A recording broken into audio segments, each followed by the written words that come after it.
ರಂಗನಾಥ್. ಇವತ್ತಿನ ಮಹಾಭಾರತ ಚರ್ಚಾ ಕಾರ್ಯಕ್ರಮದಲ್ಲೂ ಕೂಡ ಸೌಜನ್ಯ ಪ್ರಕರಣ ಹಾಗೆ ಧರ್ಮಸ್ಥಳ ವ್ಯಾಪ್ತಿಯಲ್ಲಿ ನಡೆದಿದೆ ಎನ್ನಲಾದ ನೂರಾರು ಅಸಹಜ ಸಾವುಗಳ ವಿಚಾರಕ್ಕೆ ಸಂಬಂಧಪಟ್ಟಂತೆ ಉಳಿದಿರುವ ಪ್ರಶ್ನೆಗಳಿಗೆ ಉತ್ತರವನ್ನ ಕಂಡುಕೊಳ್ಳೋ ಪ್ರಯತ್ನವನ್ನ ಮಾಡ್ತಾ ಹೋಗೋಣ. ಈ ಕಾರ್ಯಕ್ರಮದಲ್ಲಿ ಅತಿಥಿಯಾಗಿ ಆಗಮಿಸಿದ್ದಾರೆ ವಿಧಿವಿಜ್ಞಾನ ತಜ್ಞರು ವೈದ್ಯರು ಆಗಿರುವ ಡಾಕ್ಟರ್ ಮಹಾಬಲ ಶೆಟ್ರು. ಸರ್ ನಮಸ್ಕಾರ, ಕಾರ್ಯಕ್ರಮಕ್ಕೆ ಸ್ವಾಗತ. ಹಾಗೆ ಎಂದಿನಂತೆ ಮಹಾಭಾರತ ಚರ್ಚಾ ಕಾರ್ಯಕ್ರಮದಲ್ಲಿ ನಮ್ಮ ಜೊತೆಯಲ್ಲಿ ಆಡಿಯನ್ಸ್ ಕೂಡ ಇದ್ದಾರೆ. ನಮಸ್ಕಾರ, ಎಲ್ಲರಿಗೂ ಕಾರ್ಯಕ್ರಮಕ್ಕೆ ಸ್ವಾಗತ. ಮಹಾಬಲ ಶೆಟ್ರನ್ನ ಪ್ರಶ್ನೆ ಮಾಡ್ಲಿಕ್ಕೆ ಮುಂಚೆ ಇಲ್ಲಿಗೆ ಅವರನ್ನ ಕರೆಸಿರ್ಲಿಕ್ಕೆ ಉದ್ದೇಶ ನಿಮ್ಮಲ್ಲಿ ಬಹುತೇಕರಿಗೆ ಗೊತ್ತಿದೆ. ಮತ್ತೊಮ್ಮೆ ಹೇಳೋದಾದ್ರೆ ಯಾರಿಗೆ ಗೊತ್ತಿಲ್ಲ ಅವರ ಸಲುವಾಗಿ, ಒಂದು ಸೌಜನ್ಯ ರೇಪ್ ಅಂಡ್ ಮರ್ಡರ್ ಕೇಸ್ನಲ್ಲಿ ಆರೋಪಿ ಸ್ಥಾನದಲ್ಲಿದ್ದ ಸಂತೋಷ್ ರಾವ್ನ ಮೆಡಿಕಲ್ ಎಕ್ಸಾಮಿನೇಷನ್ ವೈದ್ಯಕೀಯ ತಪಾಸಣೆಯನ್ನ ನಡೆಸಿದವರು ಇದೇ ಮಹಾಬಲ ಶೆಟ್ರು. ಹಾಗೆ ಧರ್ಮಸ್ಥಳದಲ್ಲಿ ನಡೆದದ್ದ ಅನೇಕ ಈ ಅಸಹಜ ಸಾವು ಪ್ರಕರಣಗಳೇನಿದೆ ಅದರ ಪೋಸ್ಟ್ ಮಾರ್ಟಮ್ ಅನ್ನ ಕೂಡ ಮರಣೋತ್ತರ ಪರೀಕ್ಷೆಯನ್ನ ಕೂಡ ನಡೆಸಿರುವವರು ಮಹಾಬಲ ಶೆಟ್ರು. ಹೀಗಾಗಿ ಒಂದು ಅಧಿಕೃತವಾದ ಧ್ವನಿ ಆಗುತ್ತೆ ಇರುವ ಪ್ರಶ್ನೆಗಳಿಗೆ ಉತ್ತರಿಸಲಿಕ್ಕೆ ಅನ್ನೋ ಕಾರಣಕ್ಕೆ ಅವರನ್ನ ಕರೆದಿದ್ದೀವಿ. ಮತ್ತೊಮ್ಮೆ ಸ್ವಾಗತ ಸರ್ ಕಾರ್ಯಕ್ರಮಕ್ಕೆ. ನಮಸ್ಕಾರ ಸರ್, ಸೌಜನ್ಯ ಪ್ರಕರಣದಿಂದಾನೇ ಪ್ರಾರಂಭ ಮಾಡೋಣ. ಸೌಜನ್ಯ ಪ್ರಕರಣದ ಆರೋಪಿ ಸಂತೋಷ್ ರಾವ್, ಈತನನ್ನ ನೀವು ಮೊದಲ ಬಾರಿ ನೋಡಿದ್ದು ದಿನಾಂಕ ನೆನಪಿದ್ರೆ ದಿನಾಂಕ ಅಥವಾ ಆ ದಿನದ ಸಂದರ್ಭ ಏನೇನೆಲ್ಲ ಆಯ್ತು, ಯಾವೆಲ್ಲ ರೀತಿಯ ಮೆಡಿಕಲ್ ಎಕ್ಸಾಮಿನೇಷನ್ ನಡೆಸಿದ್ರಿ, ಇಲ್ಲಿಂದ ಪ್ರಾರಂಭ ಮಾಡ್ಬೋದಾ ಮಾತನ್ನ ಅಂತ? ಪೊಲೀಸರು, ನನಗೆ ದಿನಾಂಕ ಕರೆಕ್ಟ್ ನೆನಪಿಲ್ಲ, ಪೊಲೀಸರು ರಿಕ್ವೆಸ್ಟ್ ಕೊಟ್ಟರು, ಕರ್ಕೊಂಡು ಬಂದರು. ಯಾಕೆ ಕರ್ಕೊಂಡು ಬಂದರು ಹೇಳಿದರೆ ಆಲ್ರೆಡಿ ಎಕ್ಸಾಮಿನೇಷನ್ ಆಗಿತ್ತು, ಆದರೆ ಡಾಕ್ಟ್ರು ಸರಿಯಾಗಿ ಮಾಡಿಲ್ಲ ಅಂತ SP ಅವರು ತಿಳ್ಕೊಂಡು ನಮ್ಮ ಹತ್ರ ಕರ್ಕೊಂಡು ಬಂದರು. ಯಾಕೆ ಕರ್ಕೊಂಡು ಬಂದಂತ ನಂತರ ಹೇಳ್ತೇನೆ ಅದರ ಬಗ್ಗೆ. ಪರೀಕ್ಷೆ ಮಾಡಿದ್ದೇವೆ. ಪರೀಕ್ಷೆ ಮಾಡೋ ಮೊದಲು ಅವ್ರ ಹತ್ರ ಪರ್ಮಿಷನ್ ತೊಗೊಳ್ತೇವೆ, ಕನ್ಸಲ್ಟ್ ಅಂತ ಹೇಳ್ತೇವೆ ನಾವು ಇಂಗ್ಲೀಷಲ್ಲಿ. ಅವ್ರ ಕೂತ್ಕೊಂಡು ಅವ್ರ ಹತ್ರ ಒಂದು 10-15 ನಿಮಿಷ ಮಾತಾಡಿ, ಸಂತೋಷ್ ರಾವ್ ಒಟ್ಟಿಗೆ ಕೂತ್ಕೊಂಡು ಮಾತಾಡಿ ಪರ್ಮಿಷನ್ ಕೊಟ್ಟ ನಂತರ ಎಕ್ಸಾಮಿನೇಷನ್ ಸ್ಟಾರ್ಟ್ ಆಯಿತು. ನಂತರ ಯಾಕೆ ಹೇಳ್ತೇನೆ ಅಂತ ಹೇಳಿದರೆ, ಅವರು ಕನ್ಸಲ್ಟ್ ನಮ್ಮ ಆದಮಿಗೆ ಕೊಡಲಿಲ್ಲ. Okay, he was little rude, arrogant ಅಂತ ಕ್ರೂಡ್ ವೇ ಅವ್ರು ಹೇಳಿದರು. So he was not able to do, ಅವ್ರು ಅಷ್ಟಾಗೆ ಎಕ್ಸಾಮ್ ಮಾಡಲಿಕ್ಕೆ ಆಗಿಲ್ಲ ಅಂತ ಹೇಳಿದ್ದಕ್ಕೆ ನಮ್ಮ ಹತ್ರ ಕರ್ಕೊಂಡು ಬಂದರು. ನಾವು ರ್ಯಾಪೋ ಬೆಳೆಸ್ತೇವೆ, ಯಾರ ಹತ್ರ ಬೇಕಾದರೂ ಡೈರೆಕ್ಟ್ ಹೋಗಿ ಎಕ್ಸಾಮಿನ್ ಮಾಡಲಿಕ್ಕೆ ಆಗೋದಿಲ್ಲ. ಸೊ ಅವ್ರ ಹತ್ರ ಮಾತಾಡ್ತೇವೆ, ಸುಖ ದುಃಖ ಕಷ್ಟ ಎಲ್ಲ ಮಾತಾಡಿಕೊಂಡು ಅವರ ಹಾಬಿ, ಅವರ ಬಾಡಿ, ಅವರ ಕೈ ಎಲ್ಲ ನೋಡಿದಾಗ ಅವ್ರ ಹತ್ರ ನಾನು ಸ್ಟಾರ್ಟ್ ಮಾಡಿದಾಗ ಅವ್ರು ಕೇಳಿದ್ದು, ನೀವು ವೆಲ್ ಬಿಲ್ಟ್ ಅಂತ ಹೇಳಿದೆ. ನಾನು ಕಡೆ ಕೈ ಕೊಟ್ಟರು, ಎಸ್ ಅಂತ. ಕೈ the shake hand so firm. ಆವಾಗ ಅವರ ಕೈ ಫೋರಮ್ ನೋಡಿದಾಗ ಫೋರಮಲ್ಲಿ ಹೆಸಿಟೇಷನ್ ಮಾರ್ಕ್ಸ್ ಇತ್ತು. ಓಕೆ, ಅಂದರೆ ನಿಮ್ಗೆ ಅರ್ಥ ಆಗ್ಬೋದು ಹೆಸಿಟೇಷನ್ ಮಾರ್ಕ್ ಅಂತ ಹೇಳಿದರೆ ಕೈಕೊಂಡಿದ್ರು. ಅದ್ರ ಫೋಟೋ ಕೊಟ್ಟಿದ್ದೇನೆ ನಿಮಗೆ ನಾನು. ಅದರಲ್ಲಿ ಆವಾಗ ನಾನು ಹೇಳಿದೆ, ನಿಮ್ಮ ಕೈ ಫೋರಮ್ ಇದು ನಾರ್ಮಲ್ ಪರ್ಸನ್ ಫೋರಮ್ ಆಗಿಲ್ಲ, ಇದು ಸಾಧಾರಣ ಒಂದು ಟೆನ್ನಿಸ್ ಪ್ಲೇಯರ್ ಅಥವಾ ಬ್ಯಾಡ್ಮಿಂಟನ್ ಪ್ಲೇಯರ್ ಅಥವಾ ರೆಸ್ಲರ್, ಕರಾಟೆ ಅಂಥವ್ರದಂತ.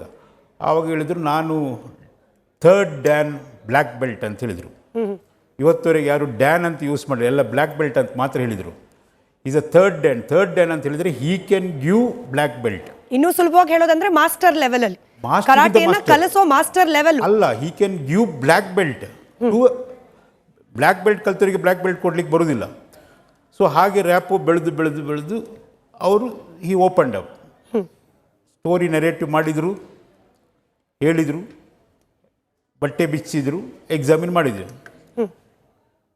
ಎಕ್ಸಾಮಿನೇಷನಲ್ಲಿ ನಾನು ರಿಪೋರ್ಟ್ ಕೊಟ್ಟಿದ್ದೇನೆ ಅದನ್ನು. ಸರಿ, ಅಲ್ಲಿಗೆ ಹೋಗೋಕೆ ಮುಂಚೆ ನೀವು ಮಾತಿನ ಮಧ್ಯೆ ಹೇಳಿದ್ರಿ he was well built. Yes, ಅಂದ್ರೆ ಆತ ದೈಹಿಕವಾಗಿ ನೋಡ್ಲಿಕ್ಕೆ ಬಲಿಷ್ಠವಾಗಿ ಕಾಣ್ತಿದ್ದ. ಯಾಕೆ ಈ ಮಾತನ್ನು ಮತ್ತೊಮ್ಮೆ ಕೇಳ್ತಿದ್ದೀನಿ ಅಂತಂದ್ರೆ, ಅನೇಕರು ಹೇಳ್ತಾರೆ ಸಂತೋಷ್ ರಾವು ಬಹಳ ಕೃಶವಾಗಿದ್ದ, ವೀಕ್ ಆಗಿದ್ದ, ಮಾನಸಿಕವಾಗಿ ಸ್ಟೇಬಲ್ ಇದ್ದಂಗೆ ಕಾಣ್ತಿರ್ಲಿಲ್ಲ. ಇಂಥವನು ಒಬ್ಬ ಹೆಣ್ಣು ಮಗಳನ್ನ ಹೊತ್ಕೊಂಡು ಹೋಗಿ ಅತ್ಯಾಚಾರ ಮಾಡ್ಲಿಕ್ಕೆ ಸಾಧ್ಯನಾ? ಒಬ್ಬನೇ ಹೋಗಿ ಹೊತ್ಕೊಂಡು ಹೋಗಿ ಅತ್ಯಾಚಾರ ಮಾಡ್ಲಿಕ್ಕೆ ಸಾಧ್ಯನಾ ಅಂತ ಪ್ರಶ್ನೆ ಕೇಳ್ತಿದ್ದಾರೆ ಅವರು. ನಾನು ಅವಾಗ ಒಂದು 10 kg ಕಡಿಮೆ ಇದ್ದೆ ಆವಾಗ. ಸೊ ನಾನು ಅವ್ರ ಹತ್ರ ನನ್ನನ್ನು ಎತ್ತಲಿಕ್ಕೆ ಆಗ್ತದೆ ಕೇಳಿದೆ. ಆವಾಗ ನನ್ನನ್ನು ಎತ್ಕೊಂಡು ಹೋದರು ನಿಮ್ಮನ್ನ. ಸೊ ಇದು ಹೇಗೆ ಬರ್ತದೆ ಅಂತ ಹೇಳಿದರೆ, ನಾವು ಒಂದು ಇನ್ವೆಸ್ಟಿಗೇಷನಲ್ಲಿ ರ್ಯಾಪೋ ಬೆಳೆಸುವಾಗ we come to the specific point. ಆವಾಗ ಅವರು ಮನೋಸಿಲೆಬಸ್ ಆನ್ಸರ್ ಕೊಡ್ತಾರೆ. ಮನೋಸಿಲೆಬಸ್ ಆನ್ಸರ್ ಅಂದರೆ ಎಸ್ ಆರ್ ನೋ. ಆ ಪಾಯಿಂಟ್ ಬಂದಾಗ ಅವರು ಭಾರಿ ವೀಕ್ ಆಗ್ತಾರೆ, ಇಲ್ಲ ಹಾಗೆ ಹೀಗೆ ಅಂತ ಹೇಳ್ತಾರೆ. ಪುನಃ ಕರಾಟೆ ಬಗ್ಗೆ ಕೇಳಿದಾಗ ಫುಲ್ ಲೆಂತಿ ಆನ್ಸರ್ ಕೊಡ್ತಾಯಿದ್ರು. ನಿಮ್ಗೆ ಎಷ್ಟು ಸ್ಟೂಡೆಂಟ್ ಕಳಿಸಿದೆ ಅಂತ ಹೇಳಿದಾಗ ಅಷ್ಟು ಲೆಂತಿ ಆನ್ಸರ್ ಕೊಟ್ಟರು. ಪುನಃ ಪಾಯಿಂಟಿಗೆ ಬಂದಾಗ ಇಲ್ಲ. ಅಂದರೆ ಅರ್ಥ ಆಯಿತು, ಮೊನೋ ಸಿಲೆಬಸ್ ಆನ್ಸರ್ ಅಂತ ಹೇಳಿದ್ರು ಕೂಡಲೇ ಸ್ಪೆಸಿಫಿಕ್. ನೀವು ಮಕ್ಕಳ ಹತ್ರ ಬೇಕಾದರೆ ಕೇಳಿ, ಎಕ್ಸಾಮ್ ಹೇಗಾಯಿತು, yes or no. Kantara picture ಹೇಗಾಯ್ತು ಕೇಳಿದ್ರೆ they will answer complete. Football match full, Tendulkar full, exam ಸರಿ ಇತ್ತು ಇಲ್ಲ, ಟೀಚರ್ಸ್ ಇಲ್ಲ, ಅಷ್ಟೇ. That is called mono syllabus answer. So ನಾವು ಆ ಪಾಯಿಂಟಿಗೆ ಬಂದಾಯಿತು. ಸೊ ನಾನು ಅವನು ಕೇಳಿದಾಗ ಕ್ಯಾನ್ ಯು ಲಿಫ್ಟ್ ಮೀ ಅಂತ. ನಾನೊಂದು 10 kg ಕಡಿಮೆ ಇದ್ದೆ ಆವಾಗ. ಈಗ ನಾನು 100 kg ಇದ್ದೇನೆ. ಆವಾಗೊಂದು 87 ಇರ್ಬೋದು. ಈ ಲಿಫ್ಟೆಡ್ ಮೀ. ಸೊ ಅಷ್ಟು ರ್ಯಾಪು ಆಯ್ತು ನಮಗೆ. ಅಷ್ಟರವರೆಗೆ ಪೊಲೀಸರಿಗೂ ಗೊತ್ತಿರಲಿಲ್ಲ ಅವರು black belt, dan, body builder ಏನಿಲ್ಲ. ಅವರದ್ದು ಫೋಟೋ ತೆಗೆಯುವಾಗ is a V shape body.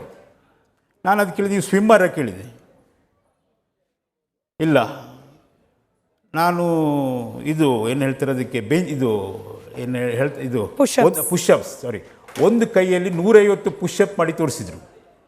ಎಷ್ಟು? Santosh Rao could do 100 push-ups in 1 hand. ಪುನಃ ಈ ಕೈಯಲ್ಲಿ ಮಾಡಿದರು. That was is built. ಇದನ್ನು ನಾನು ಈಗ ಸುಳ್ಳು ಹೇಳ್ತಂತಿದ್ರೆ ನಿಮ್ಯಾನ್ಸಲ್ಲಿ ಅವರು 1 ತಿಂಗಳಲ್ಲಿ ಎಕ್ಸಾಮಿನ್ ಮಾಡಿದಾಗ ಅವರು ಅದರಲ್ಲಿ ರೆಕಾರ್ಡ್ ಮಾಡಿದ್ದಾರೆ. CCTVಯಲ್ಲಿ ಮಾನಿಟರ್ ಆಗಿದೆ. ಇದು ನಾನು ಆವಾಗ ಹೇಳಿದೆ, ಇದು ಯಾವಾಗ ನಿಮ್ಯಾನ್ಸ್ ಹೋಗೋ ಮೊದಲೇ ನಾನು ಹೇಳಿದ್ದೇನೆ. So we had a very good rap with him. ಅಷ್ಟು ಕ್ಲೋಸ್ ಆಗಿದೆ ನನ್ನ ಹತ್ರ. ಸರಿ, ಕತೆ ಹೇಳಿದರು, ಹೇಗಾಯಿತು ಏನಾಯಿತು ಎಲ್ಲ ಹೇಳಿದರು. Before I go there sir, sorry ಮಧ್ಯದಲ್ಲಿ ಇಂಟರಪ್ಟ್ ಮಾಡ್ತಾ ಇದ್ದೀನಿ. ಆದರೆ ಡಾಕ್ಟರ್ ಅದಮ್ಮ ಅವರ ಪರೀಕ್ಷೆ ಆಗಿ ಎಷ್ಟು ದಿನಗಳ ಅಂದಾಜಿನ ಮೇಲೆ, ಎಷ್ಟು ದಿನಗಳ ನಂತರದಲ್ಲಿ? ಅದು ನನಗೆ ಕರೆಕ್ಟ್ ನೆನಪಿಲ್ಲ ಅದರ ಬಗ್ಗೆ. ಅದರಲ್ಲಿ ಡೇಟ್ ಟೈಮ್ ಎಲ್ಲ ಬರೆದಿದೆ ನಾವು ರಿಪೋರ್ಟಲ್ಲಿ. When the exam started, when it concluded, ಅದೆಲ್ಲ ಬರೀತೇವೆ ನಾವು. ಸರಿ, ನೀವು ಹೇಳಿದ್ರಿ ಆತನ ಕೈಯಿನ ಮೇಲೆ ಚಾಕುವಿನಿಂದ ಅಸಾಲ್ಟ್ ಮಾಡ್ಕೊಂಡಂತಹ ನಾನು PCRಗೆ ರಿಕ್ವೆಸ್ಟ್ ಮಾಡ್ಕೊಳ್ತೀನಿ, ಸಾಧ್ಯ ಆದ್ರೆ ಆ ಕೈ ಮೇಲಿನ ಚಾಕು ಗುರುತಿನ ಮಾರ್ಕ್ ಇರೋ ಫೋಟೋವನ್ನ ಮಹಾಬಲ್ ಶೆಟ್ಟಿ ಹಿಂದ್ಗಡೆ ಇರೋ ಮಾನಿಟರ್ ಅಲ್ಲಿ ಹಾಕ್ಬಹುದಾ ಅಂತ ಹೇಳಿ ನಮ್ಮ ವೀಕ್ಷಕರ ಗಮನಕ್ಕೋಸ್ಕರ. ಇದು ಮಹಾಬಲ್ ಶೆಟ್ರು ಹೇಳ್ತಾ ಇರೋದು, ಆತನ ಕೈ ಮೇಲಿದೆ. ಇದನ್ನ ಎಕ್ಸ್ಪ್ಲೈನ್ ಮಾಡ್ಬೋದಾ ಸರ್, ಏನಿದು ಅಂತ ಹೇಳಿ? ಇಲ್ಲಿ ಬರಲಿಲ್ಲ, ಬಂತು ನಿಮ್ಮ ರೆಫರೆನ್ಸ್ಗೆ ಇಲ್ಲೂ ಇದೆ ಸರ್. ಇದು ಹೆಸಿಟೇಷನ್ ಮಾರ್ಕ್ಸ್ ಅಂತ ಹೇಳ್ತೇವೆ. ಈ ಸುಸೈಡ್ ಮಾಡಲಿಕ್ಕೆ ಕೆಲವರು ಮಾಡ್ತಾರೆ, ಇದಕ್ಕೆ ಹೆಸಿಟೇಷನ್ ಮಾರ್ಕ್ ಅಂತ. ಯಾಕಂದರೆ ಅದರಲ್ಲಿ ಕರೆಕ್ಟ್ ಕಾಣ್ತದೆ, ಇದರಲ್ಲಿ ಬ್ಲರ್ ಆಗಿ ಕಾಣ್ತದೆ, ಅಲ್ಲಿ ನೋಡಿ ಕರೆಕ್ಟಾಗಿ ಕಾಣ್ತಿದೆ. ಅದರಲ್ಲಿ ಹೆಸಿಟೇಷನ್ ಮಾರ್ಕ್ ಅದು. ಸೊ ಅದು ಅವ್ರ ಬಾಡಿ ಬಿಲ್ಡಿಂಗ್ ಮಾಡ್ಲಿಕ್ಕೆ ತೋರಿಸಿದ ಮಾರ್ಕ್ ಅಲ್ಲ, ಅದು ಅವರಿಗೇನೋ ಫ್ರಸ್ಟ್ರೇಷನ್ ಇಂದ ಮಾಡಿದ ಮಾರ್ಕ್ ಅದು. ಈ ಮಾರ್ಕ್ ಫೋಟೋ ತೆಗೆದಿದ್ದು ಯಾವಾಗ ಸರ್? ಅದು ಎಕ್ಸಾಮಿನೇಷನ್ ಮಾಡಿದ ದಿವಸನೇ. ಓಕೆ, ಅದೇ ದಿವಸ examination.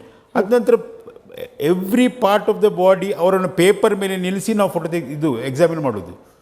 When somebody is history of sexual assault ಇದ್ದರೆ ಬಟ್ಟೆ ನಾನು ಬಿಚ್ಚಿದಲ್ಲ, ಅವ್ರು ಬಿಚ್ಚಿದ್ದು. ನಾವು ಅವ್ರನ್ನ ಬಟ್ಟೆ ಬಿಚ್ಚುವುದಿಲ್ಲ, ಅವರೇ ಬಿಚ್ಚಬೇಕು. ಆದರೆ ಇಲ್ಲಿ ಏನಾಯ್ತು ಅಂತ ಹೇಳಿದ್ರೆ, ಇದು 1-2 ದಿವಸ ನಂತರ ಬಂದ ಕೇಸ್. ಸ್ನಾನ ಮಾಡಿದ್ಯಾ? ಮಾಡಿದ್ದೇನೆ. ಅದು ಮಾಡಿದ್ಯಾ? ಎಲ್ಲ everything he has told every history, incident, narrative A to Z ನಮ್ಗೆ ಹೇಳಿದ್ದಾರೆ. Because we had a very good rapport. Right. ಕೈ ಮೇಲಿರುವ ಮಾರ್ಕಿಗೆ ಸೌಜನ್ಯ ಕೇಸ್ಗೆ ಸಂಬಂಧ ನೇರವಾಗಿಲ್ಲದೆ ಹೋದ್ರು ಕೂಡ ಇದರಿಂದ ಏನು ಅರ್ಥ ಮಾಡ್ಕೊಳ್ಬೇಕು? ಇದು ಓಲ್ಡ್ ಕೇಸ್. ಇದಕ್ಕೂ ಅದಕ್ಕೂ ಸಂಬಂಧ ಇಲ್ಲ. It's A old case. ಇದರಲ್ಲಿ ಅಂದರೆ ಸ್ವಲ್ಪ ಮೆಂಟಲಿ ಡಿಸ್ಟರ್ಬ್ಡ್ ಅಂತ ಇರ್ಬೋದು. ಓಕೆ, ದಿಸ್ ಸಜೆಸ್ಟ್ ದಟ್ ಅವರು ಏನೋ ಒಂದು ಪ್ರಾಬ್ಲಮಲ್ಲಿ ಮೆಂಟಲಿ ಡಿಸ್ಟರ್ಬ್, ಫ್ರಸ್ಟ್ರೇಷನ್. ಯಾಕಂದರೆ ಅವ್ರು ಕರೆಕ್ಟಾಗಿ ರೇಡಿಯಲ್ ಇದರಲ್ಲಿ ಮಾಡಿಲ್ಲ, ಅವ್ರು ಮಾಡಿದ್ದು ಫೋರಮಲ್ಲಿ ಸಿಂಪತಿ ಗೇನ್ ಮಾಡಲಿಕ್ಕೆ ಏನೋದಕ್ಕಿರ್ಬೋದು. But it shows that he is disturbed. ಸರಿ, ಸಂತೋಷ್ ರಾವ್ ಬರ್ತಾರೆ, ನೀವು ಅವ್ರ ಜೊತೆಯಲ್ಲಿ ರ್ಯಾಪೋ ಬಿಲ್ಡ್ ಮಾಡ್ಕೊಳ್ತೀರಿ. ನಂತರದಲ್ಲಿ ನಿಮ್ಮ ಆಕ್ಚುಯಲ್ ಮೆಡಿಕಲ್ ಎಕ್ಸಾಮಿನೇಷನ್, ವೈದ್ಯಕೀಯ ತಪಾಸಣೆ ಪ್ರಾರಂಭ ಆಗುತ್ತೆ. ಅದಕ್ಕೆ ಮುಂಚೆ ಆತ ಹೇಳ್ಕೊಂಡ ಘಟನೆಗಳು, ನೀವು ಹೇಳಿದ್ರಿ ಎಲ್ಲವನ್ನ ಕೂಡ ಆತ ವಿವರಿಸ್ತಾ ಹೋದ ಅಂತ ಹೇಳಿ, ಎಷ್ಟು ಹೇಳಬಹುದು ವೀಕ್ಷಕರಿಗೆ? ಅದು it's a confidentiality between a patient and a doctor. ಅದನ್ನು ನಾನು ಇಲ್ಲಿ ಓಪನ್ ಆಗಿ ರಿವೀಲ್ ಮಾಡಲಿಕ್ಕೆ ಸಾಧ್ಯ ಇಲ್ಲ. ನಾನು ಅದು ಕೋರ್ಟಲ್ಲಿ ರಿವೀಲ್ ಮಾಡ್ಬೋದು. ಕೋರ್ಟಲ್ಲಿ ನನ್ನ ಹತ್ರ ಯಾರು ಕೇಳಲೇ ಇಲ್ಲ. ಆತ ಒಪ್ಕೊಂಡಿದ್ನ ಇಲ್ವಾ? ಸೌಜನ್ಯ ಮೇಲೆ ಮಾಡಿದ ಅಸಾಲ್ಟ್ ಅನ್ನು ಒಪ್ಪಿದ್ನ ಇಲ್ಲ? ಅದನ್ನು ಹೇಳ್ಬೋದು, ಒಪ್ಕೊಂಡಿದ್ದ. A to Z narrative he has told me. ನಾನು ದೇವರಲ್ಲಿ ಪ್ರಮಾಣ ಮಾಡಿ ಹೇಳ್ತೇನೆ, ಅವನು ಒಪ್ಕೊಂಡಿದ್ದ. ಅವ್ರು ಏನೆಲ್ಲ ಹೇಳಿದ್ರೆ ನಾನು ಹೇಳಲಿಕ್ಕೆ ಬರುವುದಿಲ್ಲ ಇಲ್ಲಿ. ಸರಿ, ಅದಾದ ನಂತರದಲ್ಲಿ ಆತನ ದೇಹದ ತಪಾಸಣೆ ಪ್ರಾರಂಭ ಆಗುತ್ತೆ. ಗಾಯದ ಗುರುತುಗಳನ್ನ ಕೂಡ ನೀವು ಬಹಳ ಡೀಟೇಲ್ ಆಗಿ ಮಾರ್ಕ್ ಮಾಡಿ ತೋರಿಸಿದ್ದೀರಿ ಕೂಡ. ಆ ರಿಪೋರ್ಟ್ ಕೂಡ ಕೋರ್ಟಿಗೆ ಹೋಗುತ್ತೆ. ಆ ಗಾಯದ ಗುರುತುಗಳನ್ನ ಎಕ್ಸ್ಪ್ಲೈನ್ ಮಾಡ್ಬೋದಾ ಸರ್? ನಾನು ಮತ್ತೊಮ್ಮೆ ರಿಕ್ವೆಸ್ಟ್ ಮಾಡ್ಕೊಳ್ತೀನಿ, ಒಂದೊಂದೇ ಫೋಟೋಗಳನ್ನ, ಈ ಫೋಟೋಗಳು ವೀಕ್ಷಕರ ಗಮನಕ್ಕೆ ಇದುವರೆಗೂ ಮಾಧ್ಯಮಗಳಲ್ಲಿ ಎಲ್ಲೂ ಕೂಡ ಹೆಚ್ಚಾಗಿ ತೋರಿಸಿಲ್ಲ. ಗೊತ್ತಿಲ್ಲ, ಕೆಲ ಸೋಷಿಯಲ್ ಮೀಡಿಯಾಗಳಲ್ಲಿ ಇದನ್ನು ಹಾಕಿರಬಹುದೇನೋ. ಆದರೆ ರಿಪಬ್ಲಿಕ್ ಕನ್ನಡದಲ್ಲಿ ಮೊಟ್ಟ ಮೊದಲ ಬಾರಿಗೆ ಮೇನ್ ಸ್ಟ್ರೀಮ್ ಮೀಡಿಯಾದಲ್ಲಿ ಬಹುಶಃ ಇತ್ತೀಚಿನ ದಿನಗಳಲ್ಲಿ ಮೊಟ್ಟ ಮೊದಲ ಬಾರಿಗೆ ಬರ್ತಾ ಇರೋದು ಸಂತೋಷ್ ರಾವ್ ವೈದ್ಯಕೀಯ ತಪಾಸಣೆಗೆ ಹೋದ ದಿನ ಆತನ ಮೈ ಮೇಲಿದ್ದ ಗಾಯಗಳು. ಗಾಯ ಇಲ್ಲಿ ನಮ್ಮ ಚರ್ಚೆಯಲ್ಲಿ ಗಾಯದ ಸಂಖ್ಯೆ 1 ಸರ್, ಹಣೆ ಮೇಲಿರುವ ಮಾರ್ಕ್. ಇದು ಇದು ಇದು ಆ್ಯಕ್ಚುಲಿ ಎನ್ಲಾರ್ಜ್ ಮಾಡಿದ ಫೋಟೋ. ಇವು ಕಣ್ಣಿಗೆ ಕಾಣೋದಿಲ್ಲ ಇದು. ಇದನ್ನು ನಾವು LCD ಫೋಟೋ ತೆಗೆದು ಐಪ್ಯಾಡ್ ಇದು ನಮ್ಮ ಲ್ಯಾಪ್ಟಾಪಲ್ಲಿ ಹಾಕಿ ಎನ್ಲಾರ್ಜ್ ಮಾಡಿ ನೋಡಿದಾಗ ಈ ಗಾಯ ಕಂಡು ಬಂದು. ಇದು ಆ್ಯಕ್ಚುಲಿ ಸೆಕ್ಷುವಲ್ ಅಸಾಲ್ಟ್ ಕೇಸಲ್ಲಿ ಹುಡುಗಿಗೆ ಆಪ್ಷನ್ ಇರೋದು ಮುಖ ಮಾತ್ರ ಪರಿಚಲಿಕ್ಕಾಗೋದು, ಮುಖ ಮತ್ತು ಕುತ್ತಿಗೆ. Is all over criminal jurisprudence ಭೂಲೋಕದಲ್ಲಿ ಎಲ್ಲಿ ಕೇಳಿದರೂ ಅವಳಿಗೆ ಸಿಗುವುದು ಮುಖ ಮಾತ್ರ ಮತ್ತು ಕುತ್ತಿಗೆ. ಸೊ ಈ ಗಾಯ ಹೇಗಾಯ್ತು ಅಂತ ಕೇಳಿದಾಗ ಅದಕ್ಕೆ ನೆರೇಟಿವ್ ಹೇಳಿದ್ದಾರೆ ಅವರು. ಅದು ಯಾಕೆ ನಾನು ಇಲ್ಲಿ ಹೇಳಲಿಕ್ಕೆ ಬರುವುದಿಲ್ಲ. ಅದು ನಿಮ್ಗೆ ಕಾಣ್ತಿದ್ದು ಇದು ನೈಲ್ ಮಾರ್ಕಿಂಗ್ಸ್. ಇನ್ನೊಂದು ಇದೆ ಕುತ್ತಿಗೆಯಲ್ಲಿ ಸಹ ಇದೆ, ಕುತ್ತಿಗೆಯಲ್ಲಿ ತುಂಬ ನೇಲ್ ಮಾರ್ಕಿಂಗ್ ಇದೆ. ಇದು ಉಗ್ರಿಂದಾದ ನೇಲ್ ಮಾರ್ಕಿಂಗ್. ಇದು ಬೆನ್ನಿನ ಮೇಲಿನ ಮಾರ್ಕಿಂಗ್. ಇದೆಲ್ಲ reachable part of the victim. ವಿಕ್ಟಿಮಿಗೆ ರೀಚ್ ಆಗೋ ಪಾರ್ಟ್ ಯಾವುದು? ಮುಖ ಮತ್ತು ಬೆನ್ನು, ಇಷ್ಟೇ, ಬೇರೆ ಯಾವ ಪಾರ್ಟ್ ಇಲ್ಲ. ಇದು ಸೆಕ್ಷುವಲ್ ಅಸಾಲ್ಟ್ ಎಕ್ಸಾಮಿನೇಷನ್ ಮಾಡುವಾಗ ನಾವು ಈ ಥರದ್ದು ಫಸ್ಟ್ ನೋಡ್ತೇವೆ. ಇದು ನೇಲ್ ಮಾರ್ಕ ಅಥವಾ ಯಾರಾದರೂ ಹಲ್ಲೆ ಮಾಡಿದಾಗ ಆಗುವ ಮಾರ್ಕ, ಎಳೆದಾಡಿದ ಸಂದರ್ಭದಲ್ಲಿ ಆಗಬಹುದಾದ ಮಾರ್ಕ್ಗಳ ಅಂತ ಹೇಳಿ? ಅಲ್ಲ, ಹಲ್ಲೆ ಮಾಡಿದಾಗೂ ಆಗ್ಬೋದು. ಯಾಕಂತ ಹೇಳಿದರೆ ಹಲ್ಲೆ ಅವರು ಸಹ ಹೀಗೆ ಮಾಡ್ಬೋದಲ್ಲ, ಆಗೋದಿಲ್ಲ ಅಂತ ಹೇಳಿದರೆ ತಪ್ಪಾಗ್ತದೆ. Because I am man of science. ನನಗೆ ಅವರು ಸಂತೋಷ ನನ್ನ ದುಶ್ಮನ್ ಅಲ್ಲ, ನನ್ನ ದೋಸ್ತಿ ಅಲ್ಲ. Because whenever we see a patient as a, ನನ್ನ ಫೊರೆನ್ಸಿಕ್ ಎಕ್ಸ್ಪರ್ಟ್ ಕ್ರಿಮಿನಲ್ ಜೂರಿಸ್ಪ್ರುಡೆನ್ಸಲ್ಲಿ we should be act as a man of science. ನಾನು ಅವ್ರ ದೋಸ್ತಿ, ನನಗೆ ಅವ್ರ ಬಗ್ಗೆ ಹಾಗೇನೂ ಇಲ್ಲ, ಅವ್ರ ಬಗ್ಗೆ ದುಶ್ಮನಿ ಇಲ್ಲ, ಫ್ರೆಂಡ್ಶಿಪ್ ಇಲ್ಲ, ಏನಿದೆ ಅದನ್ನು ಹೇಳಬೇಕು. ಇದು ಯಾರು ಹಿಡ್ಕೊಂಡು ಪರಿಚುವ ಹಾಗೆ ಮಾಡೋದಿಲ್ಲ. ಯಾರು ಹೊಡೆಯುವಾಗ 2-3 ಕೊಡ್ತಾರೆ, ಕೈಯಲ್ಲಿ ಕೊಡ್ತಾರೆ. ಇದು ಪರಿಚುದು ಒಂದೇ ಹುಡುಗಿಯರು, ಒಂದು ಮಕ್ಕಳು, ಚಿಕ್ಕ ಮಕ್ಕಳು. ನೀವು ನೋಡಿ, ತಾಯಿ ಹತ್ರ ಎಲ್ಲ ಇರ್ತದೆ, ಚಿಕ್ಕ ಮಕ್ಕಳು ಯಾವಾಗಲೂ ಇರುವಾಗ ಅದಕ್ಕೆ ನೇಲ್ ಕಟ್ ಮಾಡಿಸ್ತಾರೆ ಮಕ್ಕಳದು, ಮಗು ಇದೆಲ್ಲ. ಇಲ್ಲದ್ರೆ ಮಗು ಈಗೀಗ ಮಾಡ್ತದೆ. ಸೊ ಅದರ ನನಗೆ ಕ್ರಾಸ್ ಎಕ್ಸಾಮಿನೇಷನಲ್ಲಿ ಇದು ಪಬ್ಲಿಕ್ ಮಾಡಿರ್ಬೋದು ಅಂತ, ಇಲ್ಲ ಅಂತ ಹೇಳಲಿಕ್ಕೆ ಆಗೋದಿಲ್ಲ. ಸೊ ನಾನು ಅದು ಆವಾಗ ಕೋರ್ಟಲ್ಲಿ ವಿಟ್ನೆಸ್ಸಲ್ಲಿದೆ, ಇದು ಉಗ್ರಿಂದ ಆಗಿದ್ದ ಗಾಯ ಮಾತ್ರ ಅಂತ. ಅದನ್ನು ನಾನು ಹೇಳಲಿ, ಉಗ್ರಿಂದ. ಕುತ್ತಿಗೆ ಭಾಗದ ಫೋಟೋ ಕೂಡ ಡಿಸ್ಪ್ಲೇ ಮಾಡಿದ್ರೆ ಇದು, ಮತ್ತು ಇನ್ನೊಂದು ಇದೆ, ಇದು ಎನ್ಲಾರ್ಜ್ ಮಾಡಿದರೆ all this are small nail marks. ಈಗ ಹೊಡಿಲಿಕ್ಕೆ ಬಂದವರು ಹೀಗೆಲ್ಲ ಮಾಡ್ಕೊಂಡು ಕೂತ್ಕೊಳ್ಳಿಕ್ಕೆ ಅವರಿಗೆ ಟೈಮ್ ಇಲ್ಲ. ಅಂದರೆ ನಾನು ಬೇಸಿಕ್ಕಾಗಿ ಹೇಳ್ತಿದ್ದೆ ನನ್ನ ಎಕ್ಸ್ಪೀರಿಯೆನ್ಸ್. ಸೊ ನಾವೊಂದಿದು ಸಂತೋಷ್ ಒಂದೇ ಕೇಸ್ ಅಲ್ಲ, ರೇಪ್ ಆ್ಯಂಡ್ ಮರ್ಡ್ರಲ್ಲಿ 5 ಕೇಸ್ ಕನ್ವಿಕ್ಷನ್ ಆಗಿದೆ. ನಿನ್ನೆ ಮುಜ್ರೆದು ಒಂದು ಕೇಸ್ 25 ಆಗಸ್ಟಿಗೆ ಕನ್ವಿಕ್ಷನ್ ಆಗಿದೆ. ನಾನೇ ಅಟಾಪ್ಸಿ ಮಾಡಿದ್ದು, ನಾನೇ ಎಕ್ಸಾಮಿನ್ ಮಾಡಿದ್ದೆ ಅಕ್ಯೂಸ್ಡನ್ನು, ಕನ್ವಿಕ್ಷನ್ ಆಗಿದೆ. ಉಜ್ರೆದು 2014 ಕೇಸ್. ಅವಳು ಅನ್ಐಡೆಂಟಿಫೈಡ್ ಬಾಡಿ ಅಂತ, ಸೀತಾ ಭಾಗ್ಯ ಅಂತ. ಸೊ ಈ ಥರ ಇರುವಾಗ ಈ ಇಂಜುರಿ ಬಗ್ಗೆ ಡಿಸ್ಕಷನ್ ಮಾಡಿದೆ ನಾವು, ಉತ್ತರ ಕೊಟ್ಟಿದ್ದಾರೆ ಸಂತೋಷ್. ಬಟ್ ನಾನು ಅದನ್ನ ಇಲ್ಲಿ ಹೇಳಲಿಕ್ಕೆ ಬರುವುದಿಲ್ಲ. ಇದೆಲ್ಲ ನೇಲ್ ಮಾರ್ಕಿಂಗ್. ಕ್ರಿಮಿನಲ್ ಜೂರಿಸ್ಪ್ರುಡೆನ್ಸಲ್ಲಿ ಒಂದು ಸಿಸ್ಟಮ್ ಇದೆ. ವಿಕ್ಟಿಮ್ ಎಲ್ಲಿ ಸೆಕ್ಷುವಲ್ ಅಸಾಲ್ಟಲ್ಲಿ ವಿಕ್ಟಿಮ್ ಎಲ್ಲಿ ಹಿಡಿತಾರೆ ಅಂತ ಹೇಳಿದರೆ ಕುತ್ತಿಗೆ ಮತ್ತು ಮುಖ. ಅಂದರೆ ಅವ್ರಿಗೆ ರೀಚ್ ಆಗೋದು ಅದು 2 ಪಾರ್ಟ್. ಒಂದಷ್ಟು ಫೋಟೋಗಳನ್ನು ನಾವು ಗಮನಿಸಿದ್ವಿ. ಅದಾದ ನಂತರದಲ್ಲಿ sir, page number 72 of the verdict, ಕೋರ್ಟ್ನಿಂದ ತೀರ್ಪು ಕೊಡೋ ಸಂದರ್ಭದಲ್ಲಿ ಜಡ್ಜ್ ಬರೆದಿರುವ ಕಾಪಿಯಲ್ಲಿ ಪಾಯಿಂಟ್ ನಂಬರ್ 117 ಅದರಲ್ಲಿ ಬರೀತಾರೆ, the nails of the victim did not contain any skin tissues or the blood marks of the accused during the nail examination. ಇದು ಸೌಜನ್ಯಾಳೆ ಪರಚಿದ ಗಾಯಗಳು ಅಂತ ಹೇಳಿ ನಾವು ಅಂದ್ಕೊಳ್ಳೋದಾದ್ರೆ, ಆಕೆಯ ಉಗುರಿನ ಒಳಗಡೆ ಸ್ಕಿನ್ನೋ ಅಥವಾ ಸಂತೋಷ್ ರಾವಿನ ಬ್ಲಡ್ಡೋ ಇರಬೇಕಾಗಿತ್ತು, ಅದು ಸಿಕ್ಕಿರಲಿಲ್ಲ ಅಂತ ಹೇಳಿ ಪಾಯಿಂಟ್ ನಂಬರ್ 117ರಲ್ಲಿ ಬರೆಯಲಾಗಿದೆ. ಸಿಗಬಹುದು, it may be there. But ಅಲ್ಲಿ ಪ್ರಾಬ್ಲಮ್ ಏನಾಗ್ತದೆ ಅಂತ ಹೇಳಿದರೆ, ಅದು ಮಳೆಯಲ್ಲಿತ್ತು ಬಾಡಿ, ಅವಳ ಬಾಡಿ ಮಳೆ ಬರ್ತಿತ್ತು. ಸೊ ಅವ್ರಿಗೆ ಉಗುರು ಇತ್ತ ಇಲ್ವಾ, ಯಾವ ಲೆಂತ್ ಉಗುರಿತ್ತು. ಈಗ ಇಷ್ಟಿಷ್ಟು ಉದ್ದ ಇದ್ದಿದ್ದರೆ ಅವ್ರದ್ದು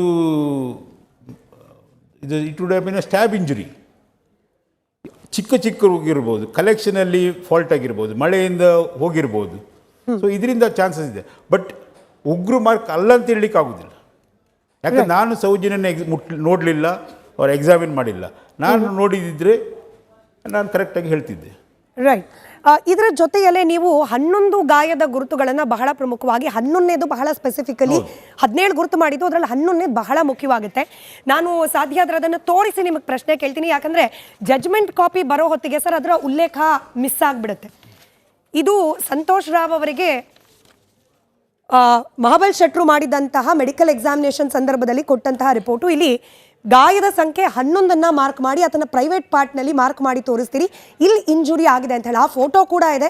ಆದರೆ ನಮಗೆ ಮೀಡಿಯಾಗಳಿಗೆ ಒಂದಷ್ಟು ರಿಸ್ಟ್ರಿಕ್ಷನ್ ಇರೋದ್ರಿಂದ ಆ ಥರದ ಫೋಟೋಗಳನ್ನು ತೋರಿಸ್ಲಿಕ್ಕೆ ಸಾಧ್ಯ ಆಗೋದಿಲ್ಲ. ಯಾರಿಗಾದ್ರೂ ಅನುಮಾನ ಇದ್ರೆ ರಿಪಬ್ಲಿಕ್ ಕನ್ನಡಕ್ಕೆ ಬರ್ಬೋದು, ಆ ಫೋಟೋ ನಿಮಗೆ ಡಿಸ್ಪ್ಲೇ ಮಾಡ್ತೀವಿ. ಗಾಯದ ಗುರುತಿದೆ, ಅಲ್ಲಿ ಗಾಯ ಇದೆ. ಇನ್ಫ್ಯಾಕ್ಟ್ ನೀವು ಮೆನ್ಷನ್ ಕೂಡ ಮಾಡಿದ್ದೀರಿ. ಬಟ್ ಇದು ಜಡ್ಜ್ಮೆಂಟ್ ಬರೆಯೋ ಹೊತ್ತಿಗೆ ಮಿಸ್ ಆಗಿ ಹೋಗುತ್ತೆ. ಜಡ್ಜ್ಮೆಂಟ್ ಇನ್ಫ್ಯಾಕ್ಟ್ ವಿಟ್ನೆಸ್ ಬಾಕ್ಸಲ್ಲಿ ನಾನು ಆ ಗಾಯ ಹೇಳಿದ್ದೇನೆ. ಸ್ಪೆಸಿಫಿಕ್ಕಾಗಿ ಕ್ರಾಸ್ ಎಕ್ಸಾಮಿನ್ ಮಾಡುವಾಗ ಅವರು ಡಿಫೆನ್ಸ್ ಲಾಯರ್ ಹೇಳಿದರು, ಈ 11ನೇ ಗಾಯ ಬಟ್ಟೆ ತೆಗೆದು ಯಾರಾದರೂ ಹೊಡೆದ್ರೆ ಆಗ್ಬೋದಾ ಅಂತ ಕೇಳಿದರು. ಇಲ್ಲ ಅಂತ ಹೇಳಲಿಕ್ಕೆ ಸಾಧ್ಯ ಇಲ್ಲ, ಗಾಯ ಆಗ್ಬೋದು. ಎಸ್ ಆಗ್ತದೆ ಅಂತ ಹೇಳಿದೆ. ಬಟ್ಟೆ ಹಾಕ್ಕೊಂಡು ಹೊಡೆದ್ರೆ ಆಗ್ಬೋದಾ? ಇಲ್ಲ ಅಂತ ಹೇಳಲಿಕ್ಕೆ ಆಗೋದಿಲ್ಲ, ಎಸ್ ಅಂತ ಒಪ್ಕೊಂಡೆ. ಗಾಯ ಉಂಟಂತ ನಾನು ಹೇಳಿದ್ದೇನೆ, ಅದು ಬಂದಿದೆ ನನ್ನ ಕ್ರಾಸ್ ಎಕ್ಸಾಮಿನೇಷನಲ್ಲಿ. ಆದರೆ ಫೈನಲ್ ಜಡ್ಜ್ಮೆಂಟಲ್ಲಿ ಆ ಗಾಯನೇ ಇಲ್ಲ ಅಂತ ಬರೆದುಬಿಟ್ಟಿದ್ದಾರೆ ಜಡ್ಜ್. ಇದಕ್ಕೆ ನಾನೇನು ಉತ್ತರ ಕೊಡಲಿ? ಯಾಕಂದ್ರೆ ನಾನು ಇಲ್ಲಲ್ಲ ಆರ್ಗ್ಯುಮೆಂಟ್ ಮಾಡುವಾಗ.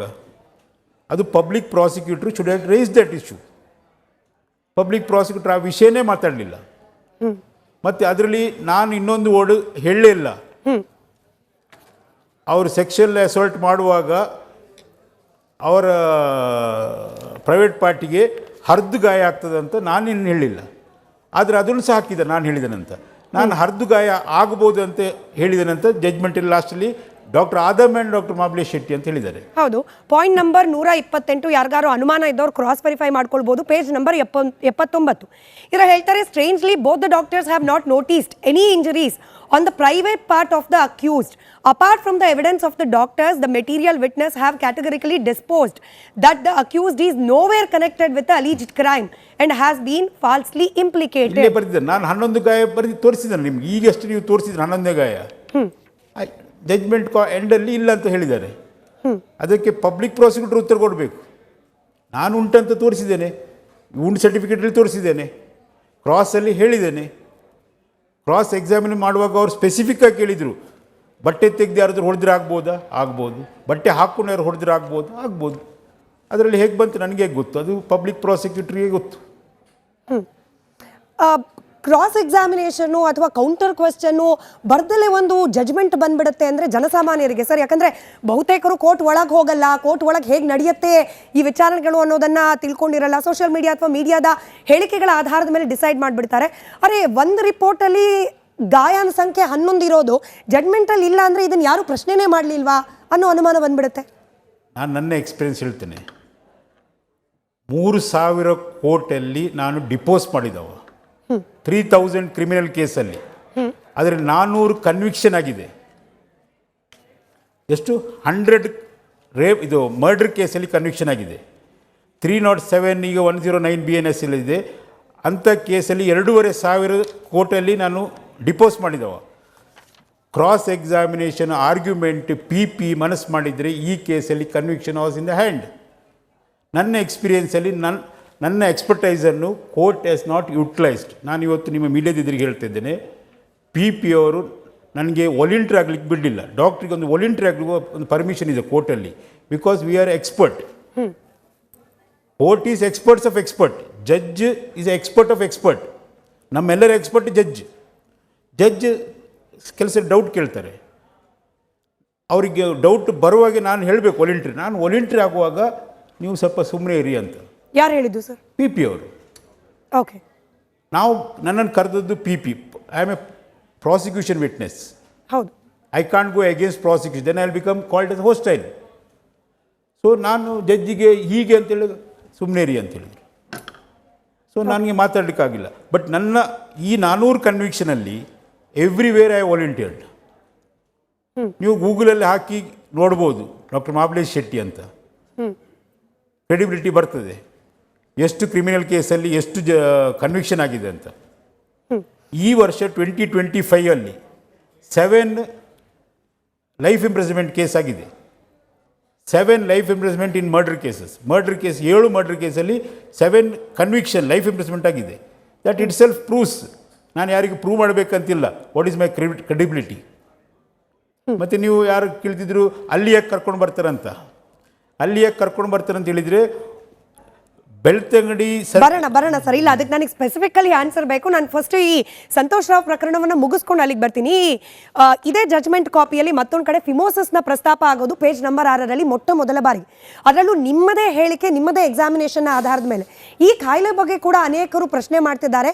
ಫಿಮೋಸಿಸ್ ಇದ್ದವನು ಸೆಕ್ಷುವಲ್ ಆಕ್ಟ್ ಹೇಗೆ ಮಾಡ್ಲಿಕ್ಕೆ ಸಾಧ್ಯ? ಫಿಮೋಸಿಸ್ ಇದೆ ಅಂತ ಹೇಳಿ ಕೊಟ್ಟಿರೋದು ರಿಪೋರ್ಟು ಮಹಾಬಲ್ ಶೆಟ್ರೇನೆ, ಬಟ್ ಆತನೇ ಇಲ್ಲಿ ಅಂದರೆ ಸಂತೋಷ್ ರಾವೇ ಇಲ್ಲಿ ಸೌಜನ್ಯ ಮೇಲೆ ಅತ್ಯಾಚಾರ ಮಾಡಿದ್ದು ಅಂತ ಹೆಂಗೆ ಹೇಳ್ತಾರೆ ಅಂತ ನೋಡಿ. ಸಂತೋಷ್ ರಾವ್ ಮಾಸ್ಟರ್ಬೇಟ್ ಹಸ್ತಮೈಥುನ ಮಾಡ್ತಾನೆ ಅಂತ ಹೇಳಿದ್ದಾನೆ, ಅದು ರಿಪೋರ್ಟಲ್ಲಿ ಇದೆ. ಅದ್ರ ಬಗ್ಗೆ ಎಲ್ಲಿಯೂ ನಮ್ಮ ಡಿಫೆನ್ಸ್ ಪ್ರಾಸಿಕ್ಯೂಷನ್ ಲಾಯರ್ ಎತ್ತಲೇ ಇಲ್ಲ. ಅದನ್ನು ಎತ್ತಬೇಕಿತ್ತು ಅವರು, ಅದನ್ನು ಎತ್ತಲೇ ಇಲ್ಲ. ಸಂತೋಷ್ ರಾವೇ ಹೇಳಿದ್ದಾರೆ ನಮ್ಮ ಹತ್ರ ಹಸ್ತಮೈಥುನ ಮಾಡ್ತಿದ್ದಾನಂತ. ಮತ್ತು ನನಗೆ ಗೊತ್ತಿಲ್ಲ ಯಾರು ಹೇಳಿದಂಥದ್ದು. ಫೈಮೋಸಿಸ್ ಇದ್ದವರು sexual they are capable of doing it, but it will be painful ಅಷ್ಟೇ. ಅದಕ್ಕೆ ಫ್ರಸ್ಟ್ರೇಷನ್ ಬರ್ತದೆ ಅವರಿಗೆ, ನೋವು ಜಾಸ್ತಿ ಆದ ಕಾರಣ ಬಟ್ ಎಲ್ಲ ಕಡೆ ಮಾಡ್ತಾರೆ. ಅದು ಪುಸ್ತಕದಲ್ಲಿ ಇದೆ, documented, it is A known fact. ಅವ್ರಿಗೆ ಮಕ್ಕಳು ಸಾಗಿದೆ, ಆದವರು ತುಂಬ ಜನ ಇದ್ದಾರೆ. ಸರಿ, ನೀವು ಮಾಡಿದ ಎಕ್ಸಾಮಿನೇಷನ್ನ ಆಧಾರದ ಮೇಲೆ ಅದಾದ ನಂತರದಲ್ಲಿ ಕೋರ್ಟ್ನಲ್ಲಿ ನಡೆದ ವಿಚಾರಣೆಗಳು, ಸಾಮಾಜಿಕ ಜಾಲತಾಣದಲ್ಲಿ ನಡೀತಾ ಇರುವ ಟ್ರಯಲ್ಲು, ಜನರ ಮನಸ್ಸಿನಲ್ಲಿ ಉಳಿದಿರುವ ಗೊಂದಲ, ಹೀಗಾಗಿ ಪ್ರಶ್ನೆ ಕೇಳ್ತಿದ್ದೀನಿ ಸರ್. ನಿಮಗೆಷ್ಟು ಖಾತ್ರಿ ಇದೆ ಅಥವಾ ನೀವು ವೈಯಕ್ತಿಕವಾಗಿ ಎಷ್ಟು ಕಾನ್ಫಿಡೆಂಟ್ ಇದ್ದೀರಿ ಸೌಜನ್ಯ ರೇಪ್ ಆ್ಯಂಡ್ ಮರ್ಡರ್ ಕೇಸ್ನಲ್ಲಿ ಸಂತೋಷ್ ರಾವೇನೇ ಇನ್ವಾಲ್ವ್ ಆಗಿದ್ದು ಅನ್ನೋ ವಿಚಾರದಲ್ಲಿ? ನಾನು ಸ್ಟಾರ್ಟಿಂಗಲ್ಲಿ ಹೇಳಿದೆ, the whole story was narrated to me. ಅದಕ್ಕೆ ನಾನು ಅವನ ಹತ್ರ ಕೇಳಿದೆ, ನನ್ನನ್ನು ಎತ್ತಲಿಕ್ಕೆ ಆಗ್ತದೆ ಕೇಳಿದೆ. ಅದಕ್ಕಿಂತ ಜಾಸ್ತಿ ನಾನೇನು he has told me everything A to Z, ಯಾವ ಬಟ್ಟೆ ಯಾವುದು ಏನು ಎಲ್ಲ ನನ್ನ ಹತ್ರ ಹೇಳಿದ್ದಾರೆ. But I can't reveal. ನಾನು ಕೋರ್ಟ್ ಇದ್ರಿ ಮಾತ್ರ ರಿವೀಲ್ ಮಾಡ್ಬೋದು, ಇಲ್ಲ ನನಗೆ ಪಿಸ್ತೂಲ್ ಇಟ್ಟರು ಸಹ ನಾನು ರಿವೀಲ್ ಮಾಡೋದಿಲ್ಲ. ಕೆಲವರು ಪ್ರಶ್ನೆ ಕೇಳ್ಬೋದು, ಮಹಾಬಲ್ ಶೆಟ್ರಿಗೆ ಸತ್ಯ ಗೊತ್ತಿದ್ರು ಕೂಡ ವಾಲಂಟರಿಲಿ ನೀವು ಯಾಕೆ ಹೋಗ್ತಿಲ್ಲ ಕೋರ್ಟ್ನ ಮುಂದೆ ಅಥವಾ ತನಿಖಾ ಸಂಸ್ಥೆಗಳ ಮುಂದೆ ನೀವು ಯಾಕೆ ಹೋಗ್ತಿಲ್ಲ? ನಾನು ಹೇಳಿದ್ದೇನಲ್ಲ, ಈ ಕೋರ್ಟ್ ಮುಂದೆ ಹೇಳಿದ್ದೇನಲ್ಲ, is capable of doing this act, ಅದನ್ನು ಹೇಳಿದ್ದೇನೆ ನಾನು. ಅದನ್ನು ಪಿ ಅವರು ಇನ್ನೂ ನನ್ನ ಬಾಯಿಂದ ತೆಗಿಸ್ಬೇಕಿತ್ತು. ನಾನು ವಾಲಂಟ್ರಿ ಆಗಬೇಕಾದ್ರೆ ಬಿಡಲಿಲ್ಲ ನಮ್ಮನ್ನು. Why that mud is come, why this is come, ಅದನ್ನೆಲ್ಲ ಇಟ್ ಶುಡ್ ಬಿ ವಾಲಂಟಿಯರ್ಡ್. ಅದನ್ನು ಪ್ರಶ್ನೆ ಕೇಳಬೇಕು ಪಿ. ಅದಕ್ಕೆ ಡಿಫೆನ್ಸ್ ಅವ್ರಿಗೆ ಪ್ರಶ್ನೆ ಕೇಳ್ತಾರೆ, ಅದಕ್ಕೆ ನಾವು ಕೌಂಟ್ರ್ ಕೊಡ್ತೇವೆ. ಬಟ್ ಆ ಪ್ರಶ್ನೆನೇ ಬರಲಿಲ್ಲ ಅಂದರೆ, ನಾನು ವಾಲಂಟ್ರಿ ಆಗಬೇಕಾದ್ರೆ ಇವ್ರು ಬಿಡಲಿಲ್ಲ ಅಂದರೆ ನಾನೇನು ಮಾಡೋದು? ಓಕೆ, ಸಂತೋಷ್ ರಾವ್ ಒಬ್ಬ ಮಾನಸಿಕ ಅಸ್ವಸ್ಥ, ಒಬ್ಬ ಹುಚ್ಚನನ್ನ, ಒಬ್ಬ ಅಮಾಯಕನನ್ನ ಕರ್ಕೊಂಡು ಬಂದ್ಬಿಟ್ಟು ಫಿಟ್ ಮಾಡಿಬಿಟ್ರು ಈ ಕೇಸ್ನಲ್ಲಿ ಅಂತ ಕೂಡ ವಾದ ಮಾಡ್ತಾರೆ ಈಗಲೂ. ಇಲ್ಲ, ದ ಡೇ ಎಕ್ಸಾಮಿನ್ಡ್ ನಾನು ಆವಾಗಲೇ ಹೇಳಿದ್ದೇನೆ, is perfectly all right. SP ಅವ್ರು ಹೇಳಿದರು ಮೀಡಿಯಾದಲ್ಲಿ ಅವರು ಮಾನಸಿಕ ಅಸ್ವಸ್ಥ. But I have told very clearly that day itself is perfectly all right ಅನ್ನೋ ರಿಪೋರ್ಟಲ್ಲಿದೆ. Because I have been trained also little bit of psychology and psychiatry ನಮ್ಮ subject ಇತ್ತು ಅಂಡರ್ ಗ್ರ್ಯಾಜುಯೇಟಲ್ಲಿ. ಪರ್ಫೆಕ್ಟ್ಲಿ ಆಲ್ ರೈಟ್ ನಾನು ಬರೆದಿದ್ದೇನೆ ಅದರಲ್ಲಿ. ಕಡೆಗೆ ನಿಮಾನ್ಸಿಗೆ ಹೋದರು, ವರ್ಲ್ಡ್ಸ್ ಬೆಸ್ಟ್ ಸೈಕೇಟ್ರಿ ಸೆಂಟರ್, ಅವರು ಕೊಟ್ಟಿದ್ದ report is perfectly all right. So it proves my expertise. ಅದಕ್ಕಿಂತ ಮೇಲೆ ಏನು ಹೇಳಬೇಕು ಸರ್? ಇಲ್ಲಿ ಬರೋ ಒಂದು ಡೌಟ್ ಏನು ಅಂದರೆ, ಆಗಿದ್ದ SP ಅಣ್ಣಾಮಲೈ ಅವರು ಚಿಕ್ಕಮಗಳೂರು ಅಣ್ಣಾಮಲೈ ಅಲ್ಲ, ಆವಾಗ ಇದ್ದದ್ದು ಅಭಿಷೇಕ್ ಗೋಯಲ್. ಓಕೆ, ಹಾಂ, ಅವರೇ ಅವ್ರೇನು ಹೇಳ್ತಾರೆ, ಒಂದಿನ ನಾವು ಆರೋಪಿಯನ್ನು ಹಿಡಿದಿದ್ದೀವಿ, ಅವನು ಏನು ಮಾನಸಿಕ ಅಸ್ವಸ್ಥನಾಗಿದ್ದ ಅಂತೇಳಿ. ಆದರೆ ನೀವು ಹೇಳ್ತಿರೋ ಮಾತುಗಳಲ್ಲಿ ಏನಾಗ್ತಿದೆ ಅಂದರೆ, ಈಗ ಆ ಹುಡುಗಿ ಸತ್ತೋದ ಹುಡುಗಿ ಕೈಯಲ್ಲಿ ಉಗುರಿತ್ತು ಅನ್ನೋದನ್ನು ಸಹ ನಮಗೆ ಗೊತ್ತಾಗ್ತಾ ಇಲ್ಲ. ಯಾಕೆಂದರೆ ನೀವು ಹೇಳ್ತೀರಾ ಅದು ಮಳೆಯಲ್ಲಿ ಇದಾಗೋಗಿತ್ತು ಆಗಿರ್ಬೋದಂತ. ಅಲ್ಲಲ್ಲ, ಉಗುರು ಇದ್ದಿದ್ರೆ ಗಾಯಗಳಾಗುತ್ತೆ. ಈ ಗಾಯಗಳು ನೀವು ತೋರಿಸಿರೋ ಗಾಯಗಳೇನಂದ್ರೆ 3 ದಿನದ ಮೇಲೆ ನಂತರ ತೋರಿಸಿರೋ ಗಾಯ. ಅವನೇನಾದ್ರೂ ಕಾಡಲ್ಲಿ ಮನಗಿದ್ರು ಸಹ ಆ ರೀತಿ ಆಗುತ್ತೆ? ಅಲ್ಲ, ಆಗುದಿಲ್ಲ. There is specific nail marking ಇಂಜುರಿಯಲ್ಲಿ ಸ್ಪೆಸಿಫಿಕ್ ಆಗಿ ಹೇಳ್ಬೋದು. ಹೌದು. ಅದಾದ ನಂತರ ಇನ್ನೊಂದು ಮಾತು ನೀವೇ ಹೇಳಿದ್ರ, ಹೌದು ಅವನು ಹೇಳಿದಾನೆ, ಅವನು ನಿಮ್ಮ ಹತ್ರ ಹೇಳಿದಾನೆ, ಹೌದು ನಾನು ಕೃತ್ಯಗಳನ್ನ ಮಾಡಿದ್ದೀನಿ ಅಂತ. ಅಲ್ಲಲ್ಲ, ಕೃತ್ಯ ಅಲ್ಲ, ನಾನು ಹಾಗೆ ಹೇಳಿಲ್ಲ, ಆ ರೀತಿ ಹೇಳಿಲ್ಲ. ಅದಕ್ಕೆ ಸಂಬಂಧಪಟ್ಟಂತೆ ನಿಮಗೆ ಪೂರಕವಾಗಿ ಮಾತುಗಳನ್ನ ಹೇಳಿದ್ದೇನೆ. ನೀವ್ಯಾಕೆ ಒಂದು ಅಪ್ಲಿಕೇಶನ್ ಕೋರ್ಟಿಗೆ ಹಾಕ್ಲಿಲ್ಲ? I am ever ready. But ನಾನು ನೀವು ಹಾಕ್ಬೋದಿತ್ತಲ್ಲ. ವಿಕ್ಟಿಮ್ ತಂದೆ ತಾಯಿ ಆಗಿದ್ರೆ ಮಾತ್ರ ಎಕ್ಸೆಪ್ಟ್ ಆಗ್ತದೆ ಸರ್. ಇಲ್ಲದ್ರೆ ನಾನು ಐ ವಾಸ್ ಎವರ್ ರೆಡಿ. ಅಲ್ಲ, ಹೌದು, ನೀವು ಈಗ ತಾನೇ ಹೇಳಿದ್ರ 400 ಕೇಸ್ಗಳಲ್ಲಿ ನಾನು ಈಗಾಗಲೇ ಕನ್ವಿಕ್ಷನ್ ರೆಡಿ ಆಗಿದೆ. ಇದ್ದೇನೆ. ಇಫ್ ಕೋರ್ಟ್ ಪ್ರೊವೈಡ್ಸ್ ನನ್ನ ಖರ್ಚು ನಾನು ಹಾಕ್ತೇನೆ. ಅಲ್ಲ, ಇಡೀ ರಾಜ್ಯ ಇವತ್ತು ಈ ವಿಷಯದಲ್ಲಿ ತುಂಬಾ ದೊಡ್ಡ ಅತಂತ್ರದಲ್ಲಿದೆ. ಯಾಕಂದ್ರೆ ಹೆಣ್ಣು ಮಕ್ಕಳಿಗೂ ಸಹ ಇದರಿಂದ ಏನಾಗಿದೆ ಅಂತ ಹೇಳಿದ್ರೆ, ಬಡ ಮಕ್ಕಳಿಗೆ ರೇಪ್ ಆದ್ರೆ ಯಾವುದು ನ್ಯಾಯ ಸಿಗೋದಿಲ್ಲ ಅಂತ ಆಗಿದೆ. ಸಿಗ್ತದೆ, 100% ಸಿಗ್ತದೆ. Karnataka police has done a very good job. ಸಿಗ್ತದೆ. ಬಟ್ CWD 1 ಪ್ರಾಸಿಕ್ಯೂಷನ್ ವಿಟ್ನೆಸ್ 1, 2, 3, 4 ಯಾರು ಫಸ್ಟ್ 4 ಜನ ಕೋರ್ಟಿಗೆ ಹೋದ್ರು ಅವರು ಹಾಸ್ಟೆಲ್ ಆದರೆ ಜಡ್ಜಿಗೆ ಇಂಟ್ರೆಸ್ಟ್ ಹೋಗ್ತದೆ. ಇನ್ನೊಂದು ಇದು ಏನಂತ ಹೇಳಿದ್ರೆ, ಓಪನಿಂಗ್ ಬ್ಯಾಟ್ಸ್ಮನ್ 1, 2, 3, 4 0 ಮಾಡ್ಕೊಂಡು ಬಂದರೆ 5-6ನೇ ಬ್ಯಾಟ್ಸ್ಮನ್ ಅಷ್ಟಕ್ಕಷ್ಟೇ. ಅಂದ್ರೆ ಜನರ ನಿರೀಕ್ಷೆ ಏನು ಅಂತಂದ್ರೆ, ಸತ್ಯ ಗೊತ್ತಿರುವ ಮಹಾಬಲ್ ಶೆಟ್ರು ಯಾಕೆ ವೈಯಕ್ತಿಕವಾಗಿ ಹೋಗ್ತಾ ಇಲ್ಲ ಕೋರ್ಟ್ಗೆ?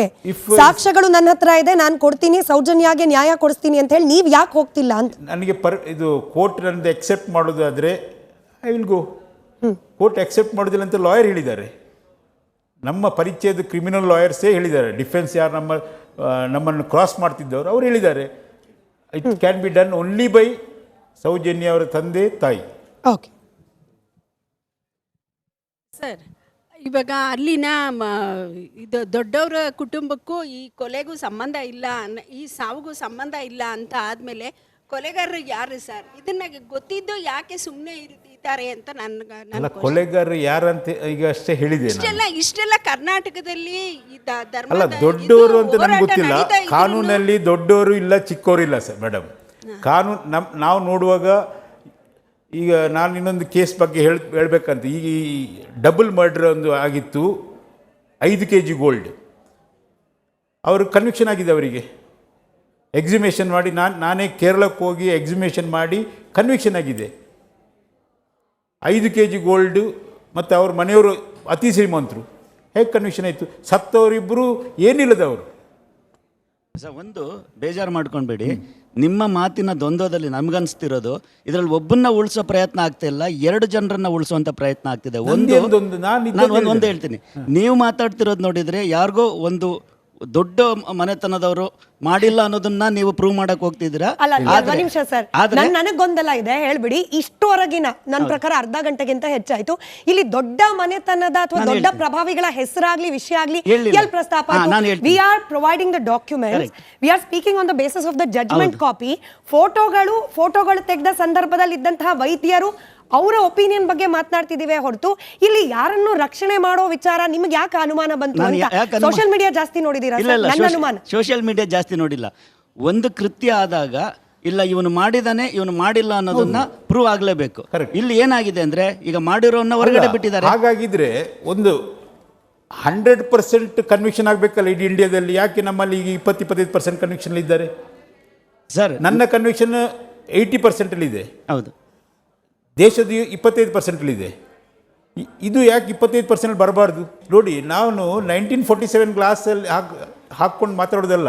ಆ ಕಾಲದಲ್ಲಿ ಈಗದು ಯಾಕೆ ಕನ್ವಿಕ್ಷನ್ ಆಗ್ತದೆ ಅಂತ ಹೇಳಿದರೆ, ಇಟ್ಸ್ ಆಲ್ ರೆಕಾರ್ಡೆಡ್ ಸರ್. 2012ರಲ್ಲಿ ಕ್ಯಾಮ್ರಾ ಇರಲಿಲ್ಲ ಅಂತ ಹೇಳಿದ್ರೆ, ಫೋನಲ್ಲಿ ಒಳ್ಳೆ ಕ್ಯಾಮರಾ ಇಲ್ಲ, ರೆಕಾರ್ಡ್ ಮಾಡು. ಅವ್ನು ಪರ್ಮಿಷನ್ ಕೊಡಬೇಕಲ್ಲ ರೆಕಾರ್ಡ್ ಮಾಡಲಿಕ್ಕೆ.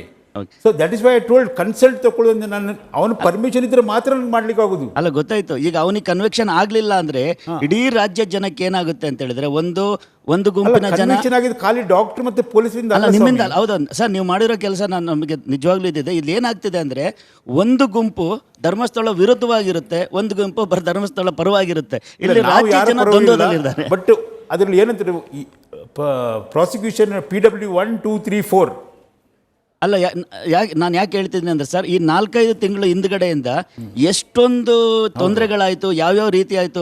ಸುಮ್ಮನೆ ಎಲ್ಲೋ ಗುಂಡಿ ತೆಗೆಯೋದು, ನಿಮಗೆ ನಾನು ಪ್ರಶ್ನೆ ಕೇಳ್ತೀನಿ. ನಾವೊಂದಷ್ಟು ಡಾಕ್ಯುಮೆಂಟ್ಗಳನ್ನ, ಇದು ನಾವೆಲ್ಲೂ ವಾಟ್ಸ್ಆಪ್ ಇಂದ ತಂದಿದ್ದು ಅಲ್ಲ ಅಥವಾ ಯೂಟ್ಯೂಬ್ ಚಾನಲ್ ಇಂದ ತಂದಿದ್ದು ಅಲ್ಲ, ಇದು ಕೋರ್ಟ್ನ ಕಾಪಿ, ನಿಮಗೂ ಸಿಗತ್ತೆ ಪಬ್ಲಿಕ್ ಡಾಕ್ಯುಮೆಂಟ್. ಹಾಗೆ ಈಗ ಡಿಸ್ಪ್ಲೇ ಮಾಡಿದ ಫೋಟೋಗಳು ಸಂತೋಷ್ ರಾವ್ನದ್ದೇ, ನೀವು ಎಲ್ಲಿ ಬೇಕಾದ್ರೂ ಪರೀಕ್ಷೆ ಮಾಡಿಸ್ಬೋದು. ಇದರ ಆಧಾರದ ಮೇಲೆ ನೋಡಿದಾಗ ಮಹಾಬಲ್ ಶೆಟ್ರು ಅವರು ಮಾಡಿದ ತಪಾಸಣೆಯಲ್ಲಿ ಎಲ್ಲಾದರೂ ಪ್ರಭಾವಕ್ಕೆ ಒಳಗಾಗಿ ಸುಮ್ಮನೆ ಗಾಯದ ಗುರುತುಗಳನ್ನು ಮೆನ್ಷನ್ ಮಾಡಿದ್ದಾರೆ ಅಂತಾಗ್ಲಿ, ಅಥವಾ ಈ ರಿಪೋರ್ಟ್ ಕೊಡೋ ಸಂದರ್ಭದಲ್ಲಿ ಯಾವುದಾದ್ರೂ ಪ್ರಭಾವಕ್ಕೆ ಒಳಗಾಗಿ ಸಂತೋಷ್ ರಾವೇ ಮಾಡಿದ್ದು ಅಂತ ಹೇಳಿ ಡಿಕ್ಲೇರ್ ಮಾಡಿದ್ದಾರೆ ಅಂತಾಗ್ಲಿ ನಿಮ್ಗೆ ಅನುಮಾನ ಬರ್ತಿದ್ಯಾ? ಮೇಡಮ್ ನನ್ನ ಬರ್ತಿದ್ಯಾ ಇಲ್ವಾ? ನನ್ನ ವೈಯಕ್ತಿಕವಾಗಿ ಅನುಮಾನ ಅವ್ರ ಮೇಲೆ ಬರ್ತಿದ್ಯಾ ಬರ್ತಾ ಇಲ್ಲ. ಆದ್ರೆ ಬರ್ತಿಲ್ಲ. ಇದರಲ್ಲಿ ಏನಾಗುತ್ತೆ ಅಂದ್ರೆ ಸಂಪೂರ್ಣ ಸೆಕೆಂಡ್ ಪ್ರಶ್ನೆ ಕೇಳಿಸ್ಕೊಳ್ಳಿ ಸರ್. ಈಗ ಮಹಾಬಲ್ ಶೆಟ್ಟರ್ ಹೇಳಿದ್ರು ನನ್ನ ರಿಪೋರ್ಟ್ ನಲ್ಲಿ 11 ಗಾಯದ ಗುರುತು 11 ಅನ್ನೋದನ್ನ ನಾನು ಬಹಳ ಸ್ಪೆಸಿಫಿಕ್ ಆಗಿ ನಾನು ನಿಮಗೆ ತೋರಿಸ್ತೀನಿ ಕೂಡ ಆ ಕಾಪಿಯನ್ನ. ಅದು ಫೋಟೋ ಕೂಡ ಇದೆ, ನಾವು ಡಿಸ್ಪ್ಲೇ ಮಾಡೋಂಗಿಲ್ಲ, ನಿಮಗೆ ತೋರಿಸ್ತೀನಿ ನಾನು. ಆತನ ಪ್ರೈವೇಟ್ ಪಾರ್ಟ್ ಮೇಲೆ ಗಾಯದ ಗುರುತಿರೋದು ಅಷ್ಟು ಸ್ಪಷ್ಟವಾಗಿದ್ರೂ ಕೂಡ ಜಜ್ಮೆಂಟ್ ಬರೆಯೋ ಸಂದರ್ಭದಲ್ಲಿ ಇಬ್ಬರು ಡಾಕ್ಟರ್ಸ್ ಮಹಾಬಲ್ ಶೆಟ್ರು ಆದಮ್ ಅವರು ಇಬ್ಬರೂ ಕೂಡ ಗಾಯದ ಗುರುತು ಬಗ್ಗೆ ಮಾತಾಡಿಲ್ಲ ಅಂತ ಜಡ್ಜ್ ಬರೀತಾರೆ ಅಂದ್ರೆ ತಪ್ಪು ಮಹಾಬಲ್ ಶೆಟ್ರದ ಯಾರ್ದು? ಮೇಡಮ್ ನಾನು ನಿಮಗೊಂದು ಮಾತು ಹೇಳ್ತೀನಿ. ಹಾಗಾದ್ರೆ ಸಂತೋಷ್ ರಾವನ್ನ ಇದಕ್ಕೆ ಉತ್ತರ ಕೊಡಿ ಸರ್. ಅಲ್ಲ ಉಳಿಸ್ಲಿಕ್ಕೆ ನಾನು ಕೇಳಿದಕ್ಕೆ ಉತ್ತರ ಕೊಡಿ, ಆಮೇಲೆ ನೀವು ನೆಕ್ಸ್ಟ್ ಟಾಪಿಕ್ ಹೋಗಿ ಜಂಪ್ ಮಾಡೋದು ಬೇಡ. ಏನು PPN ಲಾಯರ್ ಇದಾರಲ್ವಾ, ಅವರು ಇದರಲ್ಲಿ ನಿಜವಾಗ್ಲೂ ತಪ್ಪು ಮಾಡಿದ್ದಾರೆ ಅಂತ ಅನ್ಸುತ್ತೆ. ಮತ್ತೊಂದು ಅನುಮಾನ ಏನು ಅಂತಂದ್ರೆ ನಿಮ್ಮ ಬಾಯಲ್ಲೇ ಬಂದಿದ್ದು, ನನ್ನ ಒಪಿನಿಯನ್ ಬಿಟ್ಬಿಡಿ, ನಿಮ್ಮ ಬಾಯಲ್ಲೇ ಬಂದ ಹಾಗೆ ಪಬ್ಲಿಕ್ ಪ್ರಾಸಿಕ್ಯೂಟರ್ ಫೇಲ್ಯೂರ್ ಆದ್ರೂ ಅವ್ರದೇ ಮಿಸ್ಟೇಕ್ ಅಂತ ಆದ್ಮೇಲೆ ನಾವು ಜನಸಾಮಾನ್ಯರು ಸೋಷಿಯಲ್ ಮೀಡಿಯಾದಲ್ಲಿ ಅದನ್ನು ಪ್ರಶ್ನೆ ಮಾಡ್ದಲೆ ಕೇವಲ ಪ್ರಭಾವಿಗಳು ಇವ್ರ ಮೇಲೆ ಪ್ರಭಾವ ಬೀರಿದವ್ರು ಯಾರು? ಸಂತೋಷ್ ರಾವ್ ಅಂತ ಒಬ್ಬ ಆರೋಪಿಯನ್ನ ಹುಡುಕಿ ಮೂರು ತನಿಖಾ ಸಂಸ್ಥೆಗಳು ತನಿಖೆ ಮಾಡಿ ಈತನೇ ಆರೋಪಿ ಅಂತ ನಿಲ್ಲಿಸಿದ ಮೇಲೂ ಕೂಡ ಯಾರು ತನಿಖಾ ಸಂಸ್ಥೆಗಳ ಪರವಾಗಿ ವಾದ ಮಾಡಬೇಕಾಗಿತ್ತು ಅವ್ರು ಉಲ್ಟಾ ಯಾಕೆ ಹೊಡೆದ್ರು ಅಂತ ಯಾಕೆ ಯಾರು ಪ್ರಶ್ನೆ ಮಾಡೋದಿಲ್ಲ? ನಾವು ಇದನ್ನೇ ಕೇಳ್ತಿರೋದು. ಸರ್ಕಾರದಿಂದ ನಿಯೋಜನೆ ಆಗಿರುವಂತ ಲಾಯರ್ಗಳು ಯಾವ ಪ್ರಭಾವಕ್ಕೆ ಬಿದ್ರು? ಸಾಮಾನ್ಯವಾಗಿ ಪ್ರಕರಣಗಳು ಹೆಂಗಾಗುತ್ತೆ ಅಂದ್ರೆ, ಇದೇ ಪ್ರಕರಣದ ಉದಾಹರಣೆ ತಗೊಳ್ಳೋದಾದ್ರೆ ಧರ್ಮಾಧಿಕಾರಿಗಳ ಕುಟುಂಬಸ್ಥರು ಹಾಗೆ ಅವರ ಪರಿಚಯಸ್ಥರ ಮೇಲೆ ಆರೋಪ ಒಂದು ಕಡೆ ಮಾಡ್ತಿದ್ದಾರೆ. ಅವರು ಸೇಫ್ ಆಗಿರ್ಬೇಕು ಅಂತಂದ್ರೆ ಸಂತೋಷ್ ರಾವ್ ಒಳಗಿರ್ಬೇಕು, ಅವನೇ ರೇಪ್ ಅಂಡ್ ಮರ್ಡರ್ ಮಾಡಿರೋದು ಅಂತ ಹೇಳಿ ಪ್ರೂವ್ ಆಗಬೇಕು. ಆದ್ರೆ ಆತ ಆಚೆ ಬಂದಿದ್ದಾನೆ, ಆತ ಆಚೆ ಬರ್ಲಿಕ್ಕೂ ಕೂಡ ಕೆಲ ಪ್ರಭಾವಗಳು ವರ್ಕ್ ಆಗಿದೆ. ಈ ಪ್ರಭಾವ ಇವ್ರು ಯಾಕೆ ಮಾಡ್ತಾರೆ ಧರ್ಮಾಧಿಕಾರಿಗಳು ಅಂತ, ಇದು ಕಂಪ್ಲೀಟ್ ನರೇಟಿವೇ ಉಲ್ಟಾ ಸೀದಾ ಇಲ್ವಾ ಅಂತ? ಅವ್ರಿಗೆ ಸಂಬಂಧನೇ ಇಲ್ಲ. ಇದು ಒಂದು ಗ್ರಾಮದಲ್ಲಿ 11,000 ಪಾಪ್ಯುಲೇಷನ್ ಇರೋ ಒಂದು ಜಾಗ, ಅದು ಒಂದು ಖಾಲಿ ಒಂದು ದೇವಸ್ಥಾನ, ಒಂದು 4 ಮನೆ ಇರುವ ಜಾಗ ಅಲ್ಲದು. 11,000 ಪಾಪ್ಯುಲೇಷನ್ ಉಂಟು ಆ ಜಾಗದಲ್ಲಿ. ಅದರಲ್ಲಿ ಈಗ ಅದರಲ್ಲಿ ಒಂದು 4-5 ಜನ ಶ್ರೀಮಂತರು ಇರ್ತಾರೆ ಒಂದು ಊರಲ್ಲಿ, ಅದನ್ನು ತಗೊಂಡೋಗಿ ಅವರು ಮಾಡಿರ್ಬೋದಂತ ನಾನು ಆ ಬಗ್ಗೆ ಕಮೆಂಟ್ ಮಾಡೋದಿಲ್ಲ. ಬಟ್ ನೀವು ಹೇಳಿದ್ದಕ್ಕೆ ಕರೆಕ್ಟ್. ಅವರು ಪ್ರಭಾವಿಗಳು ಯಾಕೆ ಇವನನ್ನು ಬಿಡಿಸ್ಕೊಂಡು ಬರ್ತಾರೆ? ಬಿಡಿಸ್ಕೊಂಡು ಬಂದರೆ ಅವರಿಗೆ ತೊಂದರೆ, ಪ್ರಭಾವಿಗಳಿಗೂ ಇದಕ್ಕೂ ಸಂಬಂಧನೇ ಇಲ್ಲ. ನಾನು ಅದೇ ಊರಲ್ಲಿ ಧರ್ಮಸ್ಥಳ, ಈಗ ಧರ್ಮಸ್ಥಳ ಪೊಲೀಸ್ ಸ್ಟೇಷನ್ ಆಗಿದೆ, ಒಂದು 10-12 ಕನ್ವಿಕ್ಷನ್ ಆಗಿದೆ. ಅಲ್ಲಿ ಕನ್ವಿಕ್ಷನ್ ಅಂದರೆ ಲೈಫ್ ಇಂಪ್ರಿಸನ್ಮೆಂಟ್ ಆಗಿದೆ. ನಮಗೆ ಯಾರು ಪ್ರಭಾವ ಇಲ್ಲ, ನಾವು ಯಾರ್ಯಾರ ಮೇಲೆ ಯಾವ ಪ್ರಭಾವ ಬಂದರೂ ನಮಗೆ ಗೊತ್ತಿದ್ದ ನಾವು ಹೇಳೋದು. We are not bothered. ಮತ್ತು ಪೊಲೀಸರಿಗೆ ಹಾಗೆ ಅಷ್ಟು ಸುಲಭದಲ್ಲಿ ಯಾರ ಪ್ರಭಾವಕ್ಕೆ ಬಿದ್ದು ಚೇಂಜ್ ಮಾಡುವ ಪರಿಸ್ಥಿತಿ ಈಗಿನ ಕಾಲದಲ್ಲಿ ಇಲ್ಲ. ರೈಟ್ ಸರ್ ನಮಸ್ಕಾರ ಸರ್. ಸರ್ ಈಗ ಒಂದು ಗುರುತುಗಳು ಏನು ಕೈಯಲ್ಲಿ ಪರಿಚಿದ್ದು ಅಂದರೆ ನೀವು ಎಕ್ಸ್ಪರ್ಟ್ ಇರೋದ್ರಿಂದ ಅದ್ರ ಬಗ್ಗೆ ನೀವು ಒಳ್ಳೆ ಮಾಹಿತಿ ಕೊಟ್ರಿ, ಒಪ್ಪೋಣ ಸರ್. ಆಕೆ ಅಲ್ಲಿ ಮಳೆ ಬೀಳ್ತಿತ್ತು, ಆಕೆಯ ಕೈಯಲ್ಲಿ ಯಾವುದೇ ಒಂದು ಇದು ಸಿಗಲಿಲ್ಲ, ಅದರಿಂದ ಅದು ರೂಲ್ಡ್ ಔಟ್ ಆಯಿತು ಅನ್ನೋ ಥರ. ಇಲ್ಲ, ನಾನು ಹಾಗೆ ಹೇಳಿಲ್ಲ, ಆಗಿರ್ಬೋದು ಅಂತೇಳಿ. ಓಕೆ, ಕಲೆಕ್ಷನ್ ಮಾಡದೇ ಇರ್ಬೋದು. Okay sir. ಈಗ ಸರ್ಕಮ್ಟೆನ್ಷಿಯಲ್ ಎವಿಡೆನ್ಸಲ್ಲಿ ಇಂಥ ಕೇಸುಗಳಲ್ಲಿ ಪ್ರಧಾನ ಪಾತ್ರ ವಹಿಸೋದು ಕೂದಲು ಸರ್. ಕೂದಲಿಂದ DNA ಸಹ ನಮಗೆ ಸಿಗುತ್ತೆ ಅನ್ನೋದು ಎಲ್ಲ ಕಡೆ ನೋಡಿದ್ದೀವಿ. ಈಗ ಆ ಮಾರ್ಕ್ಸ್ ಬಗ್ಗೆ ಮಾತ್ರ ಮಾತಾಡ್ತಿದ್ದೀರಾ, ಅದಲ್ಲದೆ ಸರ್ಕಮ್ಟೆನ್ಷಿಯಲ್ ಎವಿಡೆನ್ಸ್, ಈಗ ಬಟ್ಟೆಗಳಿರುತ್ತೆ, ಬಟ್ಟೆಯಲ್ಲಿ ಸಾಕಷ್ಟು ಎವಿಡೆನ್ಸ್ಗಳು ಸಿಗುತ್ತೆ. ಈ ಕೂದಲು ಆ ಥರದ್ದು ನಿಮ್ಗೆ ಯಾವುದು ಸಿಗ್ಲಿಲ್ವಾ ಸರ್? ಯಾವುದರಲ್ಲಿ? ಅವನ ಬಾಡಿಯಲ್ಲಿ? ಅವನ ಬಾಡಿ ಅಥವಾ ಅವಳ ಬಾಡಿ, ಎರಡರಲ್ಲೂ ಸಹ ನೋಡಿ, ಅವನು ಸ್ನಾನ ಮಾಡಿ ಬಂದಿದ್ದ, ನಮ್ಮ ಹತ್ರ ಬರುವಾಗ ಲೇಟ್ ಆಗಿತ್ತು. ನಾನು ಅದಕ್ಕೆ ಹೇಳಿದ್ದು, ಅವನು ಎಕ್ಸಾಮಿನ್ ಮಾಡುವಾಗ ವೈಟ್ ಪೇಪರ್ ಇಟ್ಟು ಅವರ ಬಟ್ಟೆ ಅವನೇ ತೆಗೆಸಿದ್ದು, ಅವನೇ ತೆಗೆಯುವುದು ಬಟ್ಟೆ, ಪ್ರತಿಯೊಂದು ಬಟ್ಟೆ ತೆಗೆದು ಎಕ್ಸಾಮಿನ್ ಮಾಡಿದ್ದೆ. ಯಾಕಂದರೆ ಏನಾದರೂ ಬಿದ್ದರೆ, ಕೂದಲು ಬಿದ್ದರೆ ಅದನ್ನು ವೈಟ್ ಪೇಪರಲ್ಲಿ ಸಿಗ್ತದೆ, ಅದನ್ನು ಕಲೆಕ್ಟ್ ಮಾಡ್ತಿದ್ದೆವು. ನಾವು ಎಕ್ಸಾಮಿನ್ ಮಾಡುವಾಗ ಸಹ ಗ್ಲೌಸ್ ಹಾಕಿರ್ತೀವಿ. ನಿಮಗೊಂದು ಫೋಟೋ ತೋರಿಸಬೇಕಾದ್ರೆ ನಾವು ಹೇಗೆ ಎಕ್ಸಾಮಿನ್ ಮಾಡ್ತೇವೆ ಅಂತ. ನಮ್ಮ ಕೂದಲು ಅಲ್ಲಿ ಹೋಗ್ಬಾರ್ದು ಅಂತ ನಾವು ಗ್ಲೌಸ್ ಹಾಕ್ಕೊಂಡಿರ್ತೇವೆ ಫುಲ್. ಬಟ್ ಅಲ್ಲಿ ಏನಾಗಿದೆ, ಅವನು ಬಟ್ಟೆ ತೆಗೆಯುವಾಗ, ಬಟ್ಟೆ ಪುನಃ ಹಾಕುವಾಗ ಯಾವುದೇ ಒಂದು ಟ್ರೇಸ್ ಎವಿಡೆನ್ಸ್ ನಮಗೆ ಸಿಕ್ಕಿಲ್ಲ ಅವನ ಬಟ್ಟೆಯಲ್ಲಿ. ಯಾಕಂದರೆ ಅವನು ಹೇಳಿದರೆ ನಾನು ಸ್ನಾನ ಮಾಡಿದ್ದೆ ಅಂತ. ಸರ್ ನಾನು ಹೇಳೋದು ನಿಮ್ಮ ಹತ್ರ ಬಂದಾಗ ಅಂತ ಅಲ್ಲ ಸರ್. ಈಗ ಸರ್ಕಮ್ಟೆನ್ಷಿಯಲ್ ಎವಿಡೆನ್ಸು ನಮ್ಮ ಡಿಪಾರ್ಟ್ಮೆಂಟ್ ಕಲೆಕ್ಟ್ ಮಾಡಿರೋದನ್ನ ನಿಮಗೆ ಕೊಟ್ಟಿರ್ತಿದ್ದಾರೆ. ಹೌದು, ಸ್ಪಾಟ್ ಅಲ್ಲಿ ಕಲೆಕ್ಟ್ ಮಾಡಿರೋದ್ರ ಬಗ್ಗೆ. ಸ್ಪಾಟ್ ಅಲ್ಲಿ ಏನಾಯ್ತು ಅಂತ ಹೇಳಿದ್ರೆ, ಕಾರ್ಡನ್ ಆಫ್ ಮಾಡಿಲ್ಲ, ಬಾಡಿ ನೋಡಿದ್ರು, ಅಯ್ಯಯ್ಯೋ ಇಲ್ಲಿ ಹೀಗಾಗಿದೆ ಅಂತ 1000 ಜನ ಬಂದರೂ ತಿರುಗಾಡಿ ಹೋದ್ರು ಅಲ್ಲಿ. ಅವರ ಕೂದಲು ಬಿದ್ದಿರ್ಬೋದು ಅಲ್ಲಿ. ಸರ್, ಈ ಗಾಯದ ಗುರುತುಗಳ ಬಗ್ಗೆನೇ ಪ್ರಶ್ನೆ ಮಾಡ್ತಾ, ಸೌಜನ್ಯ ಬಾಡಿ, ಐನೋ ನೀವು ಸೌಜನ್ಯ ದೇಹದ ವೈದ್ಯಕೀಯ ಪರೀಕ್ಷೆ ಮಾಡಿಲ್ಲ, ಬಟ್ ಸ್ಟಿಲ್ ಆಕೆಯ ದೇಹದ ಮೇಲಿದ್ದ ಗಾಯದ ಗುರುತುಗಳು ಇದ್ರ ಬಗ್ಗೆ ಕೂಡ ಬಹಳ ಚರ್ಚೆ ಆಗ್ತಾ ಇದೆ. ಅಂದ್ರೆ ಅಲ್ಲಿ ರೇಪ್ ಮಾಡಲಿಲ್ಲ, ಬೇರೆ ಎಲ್ಲೋ ರೇಪ್ ಮಾಡಿ ಅಲ್ಲಿ ತಂದು ಬಿಸಾಕಿದ್ದು ಅಂತ ಹೇಳಿ ಕೆಲವರು ಹೇಳ್ತಾರೆ. ಕೆಲವರು ಹೇಳ್ತಾರೆ ತರ್ಚಿದ ಗಾಯದ ಮಾರ್ಕ್ ಇದೆ. ಆ ಫೋಟೋ ಕೂಡ ನಮ್ಮ ಹತ್ರ ಇದೆ. As we can't disclose at, ಹಾಗಾಗಿ ನಾವು ತೋರಿಸ್ತಾ ಇಲ್ಲ. ಆಕೆಯ ಬೆನ್ನಿನ ಮೇಲೆ, ಹಾಗೆ ಲೋವರ್ ಅಬ್ಡೋಮನ್ ಅಲ್ಲಿ, ಹಾಗೆ ಹಿಂದ್ಗಡೆ ಭಾಗದಲ್ಲಿ ಎಲ್ಲಾ ಕಡೆ ಇರತಕ್ಕಂಥ ತರ್ಚಿದ ಗಾಯದ ಗುರುತುಗಳು. ಬಹುಶಃ ನೀವು ಕೂಡ ಅದನ್ನ ಗಮನಿಸಿರ್ತೀರಿ. ನೋಡಿ, ಕ್ರಿಮಿನಲ್ ಜುರಿಸ್ಪ್ರುಡೆನ್ಸಲ್ಲಿ ಜಗತ್ತಲ್ಲಿ ಯಾವ ಮೂಲೆಯಲ್ಲಿ ಒಂದು ಇದಿದೆ, ಒಂದು ಲಾಜಿಕ್ ಇದೆ. Execution is very easy. ಯಾರನ್ನು ಬೇಕಾದರೂ ಕೊಲ್ಬೋದು, ಹೊಡೆದ್ರು ಸಾಯ್ತಾರೆ, ಆಕಸ್ಮಿಕವಾಗಿ ದೂಡಿ ಬಿದ್ದಾಗ ಸಾಯ್ತಾರೆ. But disposal of body is very difficult. ಕೊಲೆ ಯಾರು ಮಾಡ್ಬೋದು, ಆ ಬಾಡಿ ತಗೊಂಡು ಏನು ಮಾಡೋದು, ಅದಕ್ಕೆ ಪೀಸ್ ಮಾಡೋದು, ಅದು ಮಾಡೋದು, ಇದು ಮಾಡೋದು ಎಲ್ಲ ಮಾಡ್ತಾರೆ. ಈ ಕೇಸಲ್ಲಿ ಅಲ್ಲಿ ಆರ್ಗ್ಯುಮೆಂಟ್ ಏನಾಗ್ತಿದೆ ಅಂತ ಹೇಳಿದರೆ, ಅವ್ರನ್ನ ಎತ್ಕೊಂಡು ಹೋದ್ರು, ಯಾವುದೋ ಲಾಜಲ್ಲಿಯೋ ಯಾವುದೋ ರಿಸಾರ್ಟಲ್ಲಿಯೋ ಸೆಕ್ಷುವಲ್ ಅಸಾಲ್ಟ್ ಮಾಡಿ ವಾಪಸ್ ಒಳಗೆ ಬಂದು ಆ ತೊರೆ ದಾಟಿ ಆಚೆ ಹೋಗಿ ಅವರಲ್ಲಿ ಹಾಕಿ ಡೆಡ್ ಬಾಡಿನ ಕಟ್ಟಿದ್ರು. ಈ ಥರ ಆಗಲಿಕ್ಕೆ ಸಾಧ್ಯವೇ ಇಲ್ಲ. ಒಂದು, ಮತ್ತು ಆ ಸೀನ್ ಅನಲೈಸಿಸ್ ಮಾಡಿದ್ದೇವೆ. ಸೀನ್ ಅನಲೈಸಿಸ್ ಮಾಡಿದಾಗ ಆ ಫೋಟೋ ನೀವು ಹಾಕ್ಬೋದು, ಅದರಲ್ಲಿ ಡಿಸ್ಟರ್ಬೆನ್ಸ್ ಇದೆ. ಆ ರಿಪೋರ್ಟ್ ನಾನೇ ಕೊಟ್ಟದ್ದು. ಆ ಮಣ್ಣು ಈ ಸೆಕ್ಷುವಲ್ ಅಸಾಲ್ಟ್ ಇಲ್ಲಿಯೇ ಆಗಿದ್ದು. ನಾನು ಮಣ್ಣು ಪರೀಕ್ಷೆ ಮಾಡೋದು ಹೇಳಿದ್ದು. ಆ ಮಣ್ಣನ್ನು ಪರೀಕ್ಷೆ ಮಾಡಿದಾಗ FSL ರಿಪೋರ್ಟ್ಸ್ ಅದೇ ಬಂತು. ಹೌದು, FSL ರಿಪೋರ್ಟ್ ಬಂದು 6 ತಿಂಗಳ ನಂತರ. ನಾನು ಆವಾಗಲೇ ಹೇಳಿದ್ದೇನೆ ಇದು ಇಲ್ಲೇ ಆಗಿದ್ದು. ಯಾಕಂದರೆ ಅಲ್ಲಿ ಇದಿದೆ, ದ ಸೀನ್ ಆಫ್ ಆಕರೆನ್ಸ್ ನೋಡಿದ ಕೂಡಲೇ ಹೇಳ್ಬೋದು. ಯಾಕಂದರೆ ಅಷ್ಟು ಎಕ್ಸ್ಪೀರಿಯನ್ಸ್ ಇದೆ ನನಗೆ. ನಾನು 1-2 ರೇಪ್ ಮರ್ಡರ್ ನೋಡಿದ್ದಲ್ಲ, ನಾನು 100 ನೋಡಿದ್ದೇನೆ.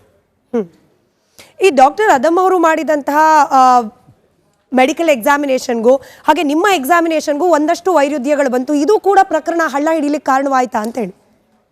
ಡಾಕ್ಟರ್ ಆದಮ್ ಅವರು ಫೈಮೋಸಿಸನ್ನು ಮೆನ್ಷನ್ನೇ ಮಾಡಿಲ್ಲ. ಫೈಮೋಸಿಸ್ ಡಿಫೆನ್ಸ್ ಇಟ್ಕೊಂಡು ಈಗ ಸಂತೋಷರ ಪರವಾಗಿ ಯಾರು ಮಾತಾಡ್ತಿದ್ದಾರೆ, ಫೈಮೋಸಿಸ್ ಡಿಫೆನ್ಸ್ ಇಟ್ಕೊಂಡು ಹೋರಾಟ ಮಾಡ್ತಿದ್ದಾರೆ. ಅದನ್ನು ಹೇಳಿದ್ಯಾರು ನಾನು. ಈಗ ಒಂದು ಪರೀಕ್ಷೆ ಮಾಡಿದಾಗ ಒಬ್ಬ ಮನುಷ್ಯನನ್ನು physical exam rape and murder ಅಂತ ಕೇಸ್ ಬಂದಾಗ ಪರೀಕ್ಷೆ ಎಲ್ಲಿ ಮಾಡಬೇಕು ನಾವು? ಮುಖ ಮಾಡುವುದಾ ಅಲ್ಲ ಅವರು ಗಂಡಸಿದ್ದು ಪೆನ್ನಿ ಸ್ಪಾಟ್ ಮಾಡುವುದಾ? ಅವರು ಅದನ್ನೇ ಮಾಡಿಲ್ಲ. ಅವರು ಆದಮ್ ಅವರು ಎಲ್ಲಿ ಬರ್ತಿದ್ದಾರೆ? ಅವರು ಏನೂ ಬರೀಲಿಲ್ಲ ಅಲ್ಲ, ಫೈಮೋಸಿಸ್ ವಿಷಯನೇ ಮೆನ್ಷನ್ ಮಾಡಿಲ್ಲ ಅಲ್ಲ. ಸೊ ಅವರು benefit of doubt is created.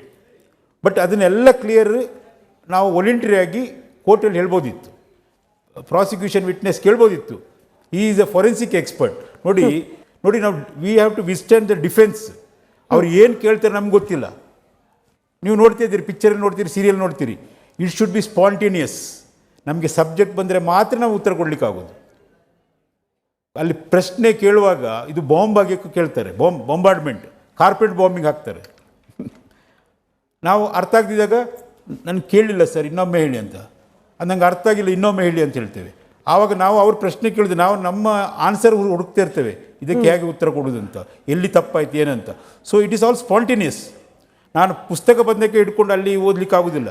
ನಮಗೆ ತೊಗೊಂಡು ಬರ್ತಾರೆ ಪುಸ್ತಕ, ಇಷ್ಟಿಷ್ಟು ಪುಸ್ತಕದನ್ನು ತೋರಿಸ್ತಾರೆ, ಡಾಕ್ಟ್ರ್ ಈ ಥರ ಇದೆ, ಈ ಥರ ಇದೆ, ಈ ಥರ ಇದೆ. But we will explain him, don't read in between lines, read the whole book ಅಂತ.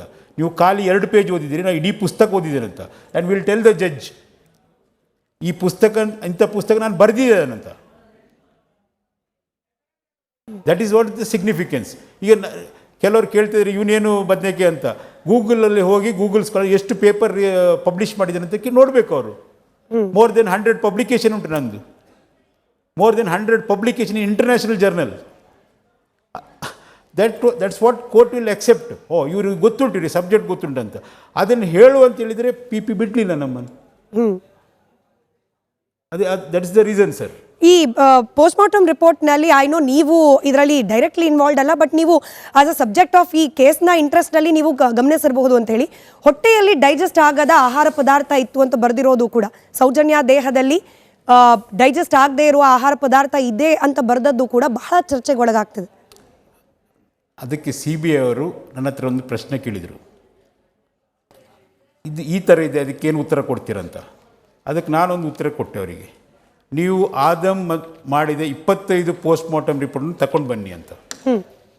25 ರಿಪೋರ್ಟಲ್ಲಿ ಸೇಮ್ ಆನ್ಸರ್. CBI ಅವರ ಎನ್ಕ್ವೈರಿ ಅಂತ ಹೇಳಿದರೆ ನಮ್ಮ ಲೋಕಲ್ ಪೊಲೀಸ್ ಹಾಗೆ ಅಲ್ಲ. ನಾನೊಂದು ಎಕ್ಸಾಂಪಲ್ ಸಿಂಪಲ್ ಕೊಡ್ತೇನೆ. ಅವರು 10 ದಿವಸ ಕಾಯ್ತಿದ್ರು ಆ ಮಳೆ ಬರಲಿಕ್ಕೆ. 4 ಗಂಟೆಗೆ ಎಷ್ಟು ಮಳೆ ಬರ್ತದೆ, 5 ಗಂಟೆಗೆ ಎಷ್ಟು ಗಂಟೆ ಮಳೆ ಬರ್ತದೆ, 6 ಗಂಟೆಗೆ ಎಷ್ಟು ಮಳೆ ಬರ್ತದೆ, ಆ ಇದು ಉಂಟಲ್ಲ ತೋಡು ಪೊರೆ, ಅದನ್ನು ಆಚೆ ಹೋಗಬೇಕಾದ್ರೆ they are waiting for 10 days. 4 ಗಂಟೆ ಮಳೆಯಲ್ಲಿ ಎಷ್ಟು ನೀರು ಹೋಯಿತು, ಎಷ್ಟು ಸೆಂಟಿಮೀಟ್ರ್ ಮಳೆ ಬಂತು, ಎಷ್ಟು ನೀರು ಬಂತು ಹೋಗಿ ನೋಡ್ತಿದ್ರು, 3 ಫೀಟಾ 2 ಫೀಟಾ ಅಂತ. ಸೌಜನ್ಯದ್ದು ಮಿಸ್ಸಿಂಗ್ ಟೈಮಲ್ಲಿ 4:30 to 5:30 ನೀರು ಇರಲಿಲ್ಲ, ಮಳೆ ಇರಲಿಲ್ಲ. ಹುಡುಕುವಾಗ ಕೇಳ್ತಾ ಉಂಟಲ್ಲ, ಹುಡುಕುವಾಗ it was almost 3 feet and they proved it. That is the way investigation is done. ಯಾಕಂದ್ರೆ ನಾನು ತುಂಬ ಇದು ಒಂದು ಕೇಸ್ CBI ಅಲ್ಲ, ತುಂಬ ಕೇಸಲ್ಲಿ ನಾನು ಇನ್ವಾಲ್ವ್ ಆಗಿದ್ದೇನೆ. ಅದಕ್ಕೋಸ್ಕರ ನಾನು ಈ ವಿಷಯ ಹೇಳ್ತಿದ್ದೇನೆ. ಅದನ್ನು ನೋಡಿದಾಗ 25 ಕೇಸಲ್ಲಿ ಹೊಟ್ಟೆ ಫುಲ್. ಅದಕ್ಕೇನು ಉತ್ತರ ಕೊಡೋದು? ಅದೇ ಇವ್ರು ಕ್ವೆಶ್ಚನ್ ಯಾಕೆ ಮಾಡಲಿಲ್ಲ ಯಾರಿಗ್ ಮಾಡ್ಬೇಕಾಗಿತ್ತು ಲಾಯರ್ಸ್ಗಳಿಗೆ? ಬಿಕಾಸ್ ಇವರು ಎಕ್ಸಾಮಿನೇಷನ್ ಮಾಡಿದ್ದಾರೆ ಸಂತೋಷ್ ರಾವ್ ಅವ್ರದ್ದು. ಕೋರ್ಟಲ್ಲಂತೂ ಹೋಗೋದಕ್ಕಾಗಲ್ಲ. ಸೊ ತನಿಖಾ ಸಂಸ್ಥೆ ಮೂಲಕ ಇವ್ರು ಹೋಗ್ಬೋದಾಗಿತ್ತು. ಲಾಯರ್ ಬೇಡ, ಮಾತಾಡಕ್ ಬೇಡ ಅಂತ ಇವ್ರು ಹೇಳಿದ್ರಲ್ಲ. ಸೊ ಇವ್ರು ಯಾಕೆ ಲಾಯರ್ ಕ್ವೆಶ್ಚನ್ ಮಾಡಲಿಲ್ಲ? ನಾನು ಅವ್ರ ಹತ್ರ ಕೇಳಬೇಕಾದ್ರೆ ನಾನು ಮಾತಾಡಿದ್ದನ್ನು ಅವ್ರು ಹಿ ಶುಡ್ ಲಿಸನ್. ನೋಡಿ, ಲಿಸನಿಂಗ್ ಕೆಪಾಸಿಟಿ ಇಲ್ಲದಿದ್ದರೆ ಏನು ಮಾಡ್ಲಿಕ್ಕೆ ಆಗೋದಿಲ್ಲ. ಹಲೋ ಸರ್, ನೀವು ಹೇಳಿದ್ರಿ ಸಂತೋಷ್ ರಾವ್ ನಮ್ಮಲ್ಲಿ ಬಂದಾಗ ನಾವು ಸ್ನಾನ ಮಾಡಿ ಬಂದಿದ್ದೆ ಅಂತ ಹೇಳಿದ್ರಿ. ಅವನು ಕಾಡಲ್ಲಿದ್ದು ಸ್ನಾನ ಮಾಡಿದ್ರೆ ಬಟ್ಟೆ ಬೇರೆ ಹಾಕೊಂಡು ಬರಬೇಕಲ್ವ, ಅವನು ಅದೇ ಬಟ್ಟೆಲಿ ಬಂದಿರ್ತಾನೆ. ನೋಡಿ, ಫಸ್ಟ್ ನಾವು ಅವ್ರ ಹತ್ರ ಕೇಳಿದ್ವಿ, ಸ್ನಾನ ಮಾಡಿದ್ಯಾ? ಮಾಡಿದ್ದೆ. ಬಟ್ಟೆ ಚೇಂಜ್ ಮಾಡಿದ್ಯಾ? ಮಾಡಿದ್ದೆ. ಅದು ನಾವು ಒಪ್ಪಬೇಕು. ನಾನು ಅವಾಗ ಹೇಳಿದಲ್ಲ, ನಮಗೆ ಈಸ್ ಅ ಪೇಷಂಟ್ ಆಗಿ, ಈಸ್ ನಾಟ್ ಎ ಕ್ರಿಮಿನಲ್. ಅದಕ್ಕೋಸ್ಕರ ಕೋರ್ಟಲ್ಲಿ ನಾನು ಕೇಳಿ ಮುಗಿಸ್ತೇನೆ. ಅವನು ಹೇಳಿದರೆ ನಂಬ್ತೇವೆ. ಅದಕ್ಕೋಸ್ಕರ ನಾವು ಬಟ್ಟೆ ಅವನ ಹತ್ರನೇ ಬಿಚ್ಚಿಸೋದು. ಆಯಿತು ಸರ್, ನೀವು ಬಟ್ಟೆಯನ್ನು ಪ್ಯಾಕ್ ಮಾಡಿ ಕೊಟ್ಟಿದ್ದೇವಲ್ಲ ಫೊರೆನ್ಸಿಕ್ ಇದರಲ್ಲಿ ಅವನು ಕೃತ್ಯ ಮಾಡಿದಾಗ ಹಾಕಿರೋ ಬಟ್ಟೆ ಇತ್ತು, ಬೇರೆ ಬಟ್ಟೆ ಹಾಕಿದಾನ ಅಂತ ಬರ್ದಿದ್ರು. ಬರಿದ್ದೇವೆ. ಅದಕ್ಕೆ ಆ ಬಟ್ಟೆಯನ್ನು ಪ್ಯಾಕ್ ಮಾಡಿ ನಾವು FSL ಕಳಿಸಿದ್ದೇವೆ. ಆಯಿತು ಸರ್. ಆದರೆ ಅವನು ಮನೆ ಬಿಟ್ಟು ಬಂದಿದ್ದ, ಪೊಲೀಸ್ ಇದರಲ್ಲಿರೋದೇನು, ಮನೆ ಬಿಟ್ಟು ಬಂದಿದ್ದ, ಕಾಡಲ್ಲಿ ಸುತ್ತಾಡ್ತಾ ಇದ್ದ, ಅವನು ಆ ಬೆಟ್ಟದಲ್ಲಿ ಇರ್ತಾ ಇದ್ದ ಅಂತ. ಅವನು ಲಗೇಜ್ ಇಟ್ಕೊಂಡು ಬಂದಿದ್ದು ನಾವು ಹೋದಾಗ, ಇಲ್ಲ ಅದೇ ರೀತಿ ಮನೆಯಿಂದ ಹೊರಗಡೆ ಈ ಹುಚ್ಚೂರು ಯಾವ್ದಾರು ಅವ್ರು ಏನು ಬರ್ದಿದ್ದಾರೆ, ಅವನು ಬ್ಯಾಗ್ ಸಿಕ್ಕಿತ್ತಂತ ಉಂಟಲ್ಲ ಅದರಲ್ಲಿ ಚಾರ್ಜ್ ಶೀಟಲ್ಲಿ ಇದೆಯಲ್ವಾ? ಅದ್ರ ಕೃತ್ಯ ಮಾಡಿರೋ ಬಟ್ಟೆ ಎಲ್ಲೋಯ್ತು? ಕೃತ್ಯಕ್ಕೆ ಉಪಯೋಗಿಸಿದ ಬಟ್ಟೆ ಅದು ಪೊಲೀಸ್ ಹತ್ರ ಕೇಳಬೇಕು. ಅದಕ್ಕೂ ನಮಗೆ ಸಂಬಂಧ. ಅದಕ್ಕೆ ಹೇಳಿದ್ದು ಸರ್, ಈ ಎವಿಡೆನ್ಸ್ ಕಲೆಕ್ಷನ್ ಮೆಡಿಕಲ್ ಆಫೀಸರ್ಗಳ ಜವಾಬ್ದಾರಿ ಅಲ್ಲ. ನೋಡಿ, ನಾವು ಯಾರ ಪರವಾಗಿ ಮಾಡುವುದಿಲ್ಲ ಅಲ್ಲಿ. ನಾವು ನಮಗೆ ಅವನು ಪೇಷಂಟ್ ಆಗಿ ಅಷ್ಟೇ. ನಮಸ್ತೆ ಸರ್, ನೀವು ಬಂದ್ಬಿಟ್ಟು ತುಂಬ ವರ್ಷದಿಂದ ಈ ಫೀಲ್ಡ್ ನಿಮ್ಗೆ ಎಕ್ಸ್ಪೀರಿಯನ್ಸ್ ಇದೆ, ತುಂಬ ಕೇಸ್ ಈ ಥರ ಫೇಸ್ ಮಾಡಿದ್ದೀರಾ ಅನ್ನೋದ್ರ ಬೇಸಿಸ್ ಮೇಲೆ ನಾನು ಅಂಡರ್ಸ್ಟ್ಯಾಂಡ್ ಮಾಡ್ಕೊಳ್ಳೋಕ್ಕೆ ನಾನು ಈ ಪ್ರಶ್ನೆ ಕೇಳ್ತಾ ಇದ್ದೀನಿ. ನೀವು ನಿಮ್ಮನ್ನ ಪಬ್ಲಿಕ್ ಪ್ರಾಸಿಕ್ಯೂಟರ್ ನೀವು ಅಲ್ಲಿ ಬಂದ್ಬಿಟ್ಟು ವಾಲಂಟಿಯರ್ ಮಾಡೋಕ್ಕೆ ಹೋದಾಗ ಅಲ್ಲಿ ಅಥವಾ ಅದರ ಸಂಬಂಧಪಟ್ಟಂತೆ ನಿಮ್ಮನ್ನ ಕ್ವೆಶನ್ಸ್ ಕೇಳಿಲ್ಲ, ಅದರಿಂದ ನನ್ನಿಂದ ಕೌಂಟರ್ ಮಾಡೋಕ್ಕಾಗಿಲ್ಲ. ಮತ್ತು ನೀವು ವಾಲಂಟಿಯರ್ ಮಾಡೋಕ್ಕೆ ಹೋದಾಗ ಬೇಡ ಅಂತ ಹೇಳಿದ್ರು ಅಂತ ಹೇಳಿದ್ರಲ್ಲ, ಯಾಕೆ ಆ ಥರ ಅವರು ಆ ಥರ ಪಬ್ಲಿಕ್ ಪ್ರಾಸಿಕ್ಯೂಟರ್ ಮಾಡಿದೆ ಅಂತ ನಿಮ್ಮ ಪರ್ಸ್ಪೆಕ್ಟಿವ್ ಏನು ಸರ್? ಅದರಲ್ಲಿ ನಿಮ್ಮ ಎಕ್ಸ್ಪೀರಿಯನ್ಸ್ ಬೇಸ್ಡ್ ಮೇಲೆ. ನಾನು ಹಾಗಿದ್ದು ಲೂಸ್ ಟಾಕ್ ಮಾತಾಡ್ಲಿಕ್ಕೆ ಹೋಗೋದಿಲ್ಲ. ಯಾಕಂದರೆ ನನಗೂ ಅದು ಗೊತ್ತಿಲ್ಲ. ಅದು ಅವ್ರ ಸ್ಟ್ರಾಟಜಿ ಇರ್ಬೋದು ಅಂತ ತಿಳ್ಕೊಂಡೆ ನಾನು. ನೋಡಿ, cross examination is a double ಎಸ್ ಸಾರ್ಡ್. ಅರ್ಥ ಮಾಡ್ಕೊಳ್ಳಿ. It can go against, it can come for us. Even defence lawyers it's a double ಎಸ್ ಸಾರ್ಡ್. ನನ್ನ ಬಾಯಿಂದ ತಪ್ಪು ಬರ್ಬೋದು ಅಂತ ತಿಳ್ಕೊಂಡು ಅದು I thought it's a strategy. ನಮಗೆ ಆವಾಗ ಗೊತ್ತಿರಲಿಲ್ಲ ಈ ಥರ ಈ ಥರ ಷಡ್ಯಂತ್ರ ಏನಂತ ಆಗ್ತಿತ್ತು, ನನಗೆ ಗೊತ್ತಿರಲಿಲ್ಲ. ನನಗೆ ಅವರು ಹೇಳಿಲ್ಲ A1 ಇದು 1 2 3 4 ನೋ 0 ಲೆಫ್ಟ್ ಆಗಿದ್ದು ನನಗೆ ವಿಷಯ ಹೇಳಿಲ್ಲ ಅವರು ಆವಾಗ ಹೇಳಿದರೆ I would have been very firm. Sir, ಈ ಎಕ್ಸಾಮಿನೇಷನ್ ಕ್ರಾಸ್ ಎಕ್ಸಾಮಿನೇಷನ್ ಬಗ್ಗೆನೇ ಒಂದಷ್ಟು ಅನುಮಾನ ಜಾಸ್ತಿ ಬರ್ತಿರೋದ್ರಿಂದ ನಾನು ಜಜ್ಮೆಂಟ್ ಕಾಪಿಯನ್ನೇ ಮತ್ತೆ ರೆಫರೆನ್ಸ್ ತಗೊಂಡು ಹೇಳ್ತೀನಿ. ಸರ್, ಇಲ್ಲಿ ಕ್ರಾಸ್ ಎಕ್ಸಾಮಿನೇಷನ್ ಸಂದರ್ಭದಲ್ಲಿ ನೀವು ಒಪ್ಕೊಂಡಿದ್ದೀರಿ ಅಂತ ಹೇಳಲಾಗ್ತಾ ಇದೆ. Injury number 1 to 11 remaining the injuries can be caused if assaulted by the public. ಅಂದ್ರೆ ನೀವೇ ಹೇಳಿದ್ದೀರಿ ಕ್ರಾಸ್ ಎಕ್ಸಾಮಿನೇಷನ್ ಸಂದರ್ಭದಲ್ಲಿ. ನೋಡಿ, ಅದರಲ್ಲಿ ಅದಕ್ಕೋಸ್ಕರ ಆರ್ಗ್ಯುಮೆಂಟ್ ಅಂತ ಹೇಳೋದು. ಅದಕ್ಕೆ ನಮ್ಮ ಪಬ್ಲಿಕ್ ಪ್ರಾಸಿಕ್ಯೂಟರ್ ನಾನು ಆಗೋದಿಲ್ಲ ಅಂತ ಹೇಳಿದರೆ ಅದು ತಪ್ಪಲ್ಲ. ನೋಡಿ, ನಾನು ಮ್ಯಾನ್ ಆಫ್ ಸೈನ್ಸ್, ನನಗೆ ಸಂತೋಷ್ ರಾವ್ ದುಶ್ಮನ್ ಅಲ್ಲ, ನನ್ನ ಫ್ರೆಂಡ್ ಅಲ್ಲ. ಈಗ ಇದು ಮಾಡಲಿಕ್ಕೆ ಆಗೋದಿಲ್ಲ ಅಂತ ಈಗ ಮಾಡ್ಬೋದಲ್ಲ. ನಾನು ಇದ್ದಾಗ ಹೇಳಿದ್ದೇನೆ. ಅದನ್ನು ಪಬ್ಲಿಕ್ ಪ್ರಾಸಿಕ್ಯೂಟರು ಅದನ್ನು ಹೇಳಬೇಕು. ಆಗಬಹುದು ಅಂತ ಹೇಳಿದ್ದಾರೆ, ಆಗಿದೆ ಅಂತ ಹೇಳಿಲ್ಲ ನಾನು. ನೋಡಿ, ಕೋರ್ಟಲ್ಲಿ is A very tricky situation. ನೀವು ಕೋರ್ಟಿಗೆ ಹೋಗಿ ವಿಟ್ನೆಸ್ ಬಾಕ್ಸಲ್ಲಿ ನಿಂತರೆ ಮಾತ್ರ ಗೊತ್ತಾಗೋದು. ಎಕ್ಸ್ಪೀರಿಯನ್ಸ್ ಕೌಂಟ್ಸಲ್ಲಿ ಈ ಥರ ಪ್ರಶ್ನೆ ಕೇಳ್ತಾರೆ. ನನಗೆ ಮೊದಲೇ ಗೊತ್ತಿತ್ತು, I can ಫೋರ್ಸಿ what is asking ಅಂತ. ಇಲ್ಲ ಅಂತ ಹೇಳಿದರೆ ನೀವು ಹೇಗೆ ಹೇಳ್ತೀರಿ, ಇಷ್ಟು ಜನ ಹಿಡ್ಕೊಂಡಿದ್ದಾಗ ಆಗೋದಿಲ್ಲ ಅಂತ. ಆಗ್ತದೆ, ಬಟ್ ಐ ಹ್ಯಾವ್ ಸ್ಪೆಸಿಫಿಕ್ ಆಗಬಹುದು, ಬಟ್ ಇದು ಮಾತ್ರ ನೈಲ್ ಕ್ಲಿಪ್ ಇದು ಮಾರ್ಕ್ ಅಂತ ಹೇಳಿದ್ದೇನೆ. ಬಟ್ ಅದು nowhere PPS picked it up. ನನಗೆ ಸಂತೋಷ ದುಶ್ಮನಲ್ಲ, ನಾನು ಇದ್ದದ್ದು ಹೇಳಬೇಕಲ್ಲ ಸರ್. ಆಗುದಿಲ್ಲ ಅಂತ ನಾನು ಹೇಗೆ ಹೇಳ್ಬೋದು? ಇದರ ಜೊತೆಯಲ್ಲೇ ಲಾಸ್ಟ್ ಲೈನ್ ಅಲ್ಲಿ ಇರುತ್ತೆ sir, also admitted that if the sperm is discharge it can be found on the body of a lady or in the nearby places. ಹಾಗಾದರೆ ಇಜಾಕ್ಯುಲೇಷನ್ ಆದವ್ರು ಮಾತ್ರ ರೇಪ್ ಮಾಡೋದು, ಇಜಾಕ್ಯುಲೇಷನ್ ಆಗದಿದ್ದವ್ರು ರೇಪ್ ಮಾಡೋದಿಲ್ಲ ಅಂದರೆ ಈ logic ಪ್ರಕಾರ ಅದೇ ಆಯ್ತಲ್ಲ. It has got no significance. ನಾವು ಇಷ್ಟರವರೆಗೆ 3-4 ರೇಪ್ ಆ್ಯಂಡ್ ಮರ್ಡರ್ ಕೇಸಲ್ಲಿ ಸ್ಪರ್ಮೇ ಸಿಕ್ಕಿಲ್ಲ, ನಮಗೆ ಸೆಮೆನೇ ಸಿಕ್ಕಿಲ್ಲ, ಸ್ಪರ್ಮಟೋಜೋ ಸಿಕ್ಕಿಲ್ಲ, ಅದ್ರ ಕನ್ವಿಕ್ಷನ್ ಆಗಿದೆ. ಸೊ ನೋಡಿ, ತೊಳೆದ್ರೆ ಏನು ಮಾಡೋದು, ಸಿಗ್ತದಾ? So it has got no significance. ಇದು ಯಾಕೆ ಜಡ್ಜ್ ಆ ಬಗ್ಗೆ ಹೋದ್ರು ನನಗೆ ಗೊತ್ತಿಲ್ಲ. ಅಂದರೆ ಇಜಾಕ್ಯುಲೇಷನ್ ಆಗಲೇಬೇಕಂತ ಹೇಳಿದ್ದಾರೆ ಜಡ್ಜ್. ಇಜಾಕ್ಯುಲೇಷನ್ ಆಗಬೇಕಂತಿಲ್ಲ, ಎಷ್ಟೋ ಜನಕ್ಕೆ ಇಜಾಕ್ಯುಲೇಷನ್ ಆಗೋದಿಲ್ಲ. ರೈಟ್. ನಮಸ್ಕಾರ ಸರ್. ನಮಸ್ಕಾರ ಸರ್. ಸರ್, ಜಸ್ಟಿಸ್ ಸಿಗತ್ತಾ? ಜಸ್ಟಿಸು ಮುಂಚೆನೇ ಸಿಕ್ಕಿದೆಯಾ, ಇಲ್ಲ ಇನ್ಮೇಲೆ ಸಿಗತ್ತಾ, ಇಲ್ಲ ಬೇರೆ ದೊಡ್ಡ ಕೇಸ್ ಬಂದಮೇಲೆ ಇದು ಹಂಗೆ ಮಾಯ ಆಗೋಗುತ್ತಾ? ಹಂಗೆ ಜಸ್ಟಿಸ್ ಸಿಕ್ಕಿದ್ರೆ ಸೊಸೈಟಿ ಮೇಲೆ ಏನಾದರೂ ಚೇಂಜ್ ಆಗತ್ತಾ, ಇಲ್ಲ ಆಗಲ್ವಾ? ನೋಡಿ,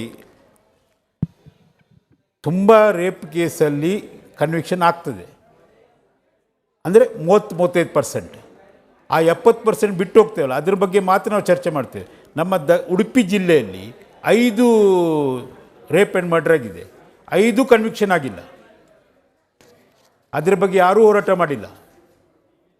ಎಲ್ಲ ಮಾಡಿದ್ದಾರೆ, ಅದು ತಗೊಂಡಿದ್ದಾರೆ, ಇದು ತಗೊಂಡಿದ್ದಾರೆ, ಎಲ್ಲ ಮಾಡಿದ್ದಾರೆ. ಟಾಪ್ ಅಟಾಪ್ಸಿ ಮಾಡಿದ್ದಾರೆ, ವಿಡಿಯೋ ರೆಕಾರ್ಡಿಂಗ್ ಇತ್ತು, ಎಲ್ಲ ಇತ್ತು. ಯಾಕಾಗಿಲ್ಲ?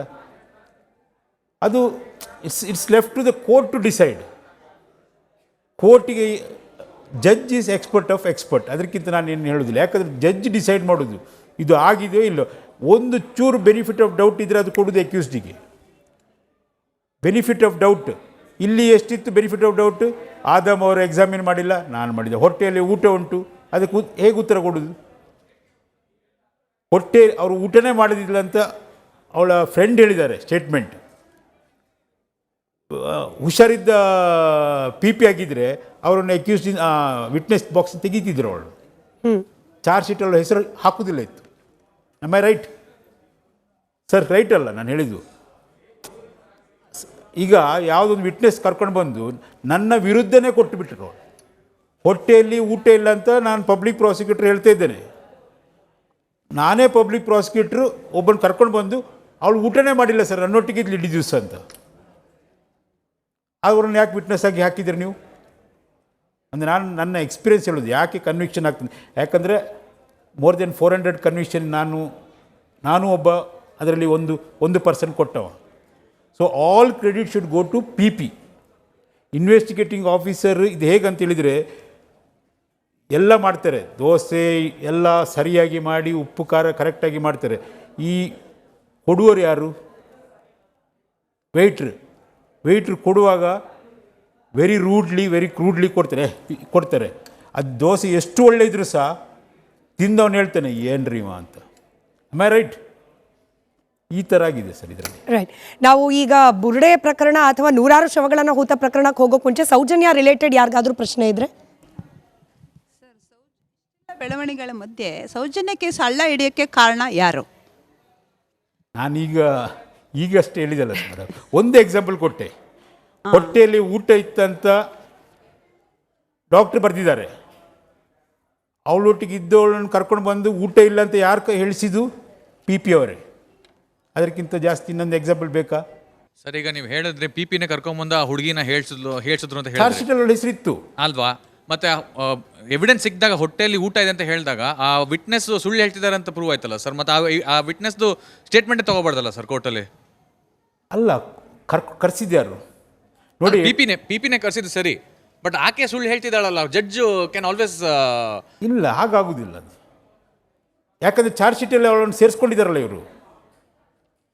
ಬಟ್ ಎವಿಡೆನ್ಸ್ ಸಿಕ್ಕಿದೆಯಲ್ಲ ಸರ್, ಹೋಟೆಲ್ ಊಟ ಇದೆ ಅಂತ ಎವಿಡೆನ್ಸ್. ಅಲ್ಲ, ನೀವು ಲೇಟ್ ಆಗಿ ಬಂದ್ರೆ ಸರ್ ಅದಕ್ಕೆ ಕಾರಣ ಎಕ್ಸ್ಪ್ಲೈನ್ ಹೊಟ್ಟೆಲಿ ಮಾಡಿ. ಊಟ ಆದಮ್ ಸರ್ ಮಾಡಿದ ಎಲ್ಲ ಕೇಸಲ್ಲಿ ಹೊಟ್ಟೆಲಿ ಊಟ ಉಂಟು. ರೈಟ್.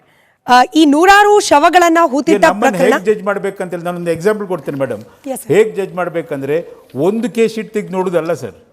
ಈ ಮೆಡಿಕಲ್ ನೆಗ್ಲಿಜೆನ್ಸ್ ಹೇಗೆ ಹುಡುಕ್ತಾರೆ ಅಂತ ಹೇಳಿದ್ರೆ ಹಿಂದಿದ 25 ಕೇಸ್ ಶೀಟ್ ತೆಗಿತಾರೆ. ಈ ಡಾಕ್ಟ್ರು ಎಲ್ಲಿ ತಿದ್ದಿದ್ದಾರೆ ಅಂತ ಗೊತ್ತಾಗ್ತದೆ. ಈ ಜಡ್ಜ್ ಅದಕ್ಕೆ ನಾನು ಯಾವಾಗಲೂ ಹೇಳೋದು ಎಕ್ಸ್ಪರ್ಟ್ ಆಫ್ ಎಕ್ಸ್ಪರ್ಟ್ ಯಾರು ಅಂದರೆ ನಮ್ಮ ಅಪ್ಪ ಜಡ್ಜ್ ಅಂತ, ಆ ಥರ. ಸೊ ಅವ್ರು ಹುಡುಕ್ತಾರೆ. ಈ CBI ಆ ಥರ very fine investigation they have done. ಆಗಿಲ್ಲ, ಏನು ಮಾಡೋದು ಸರ್?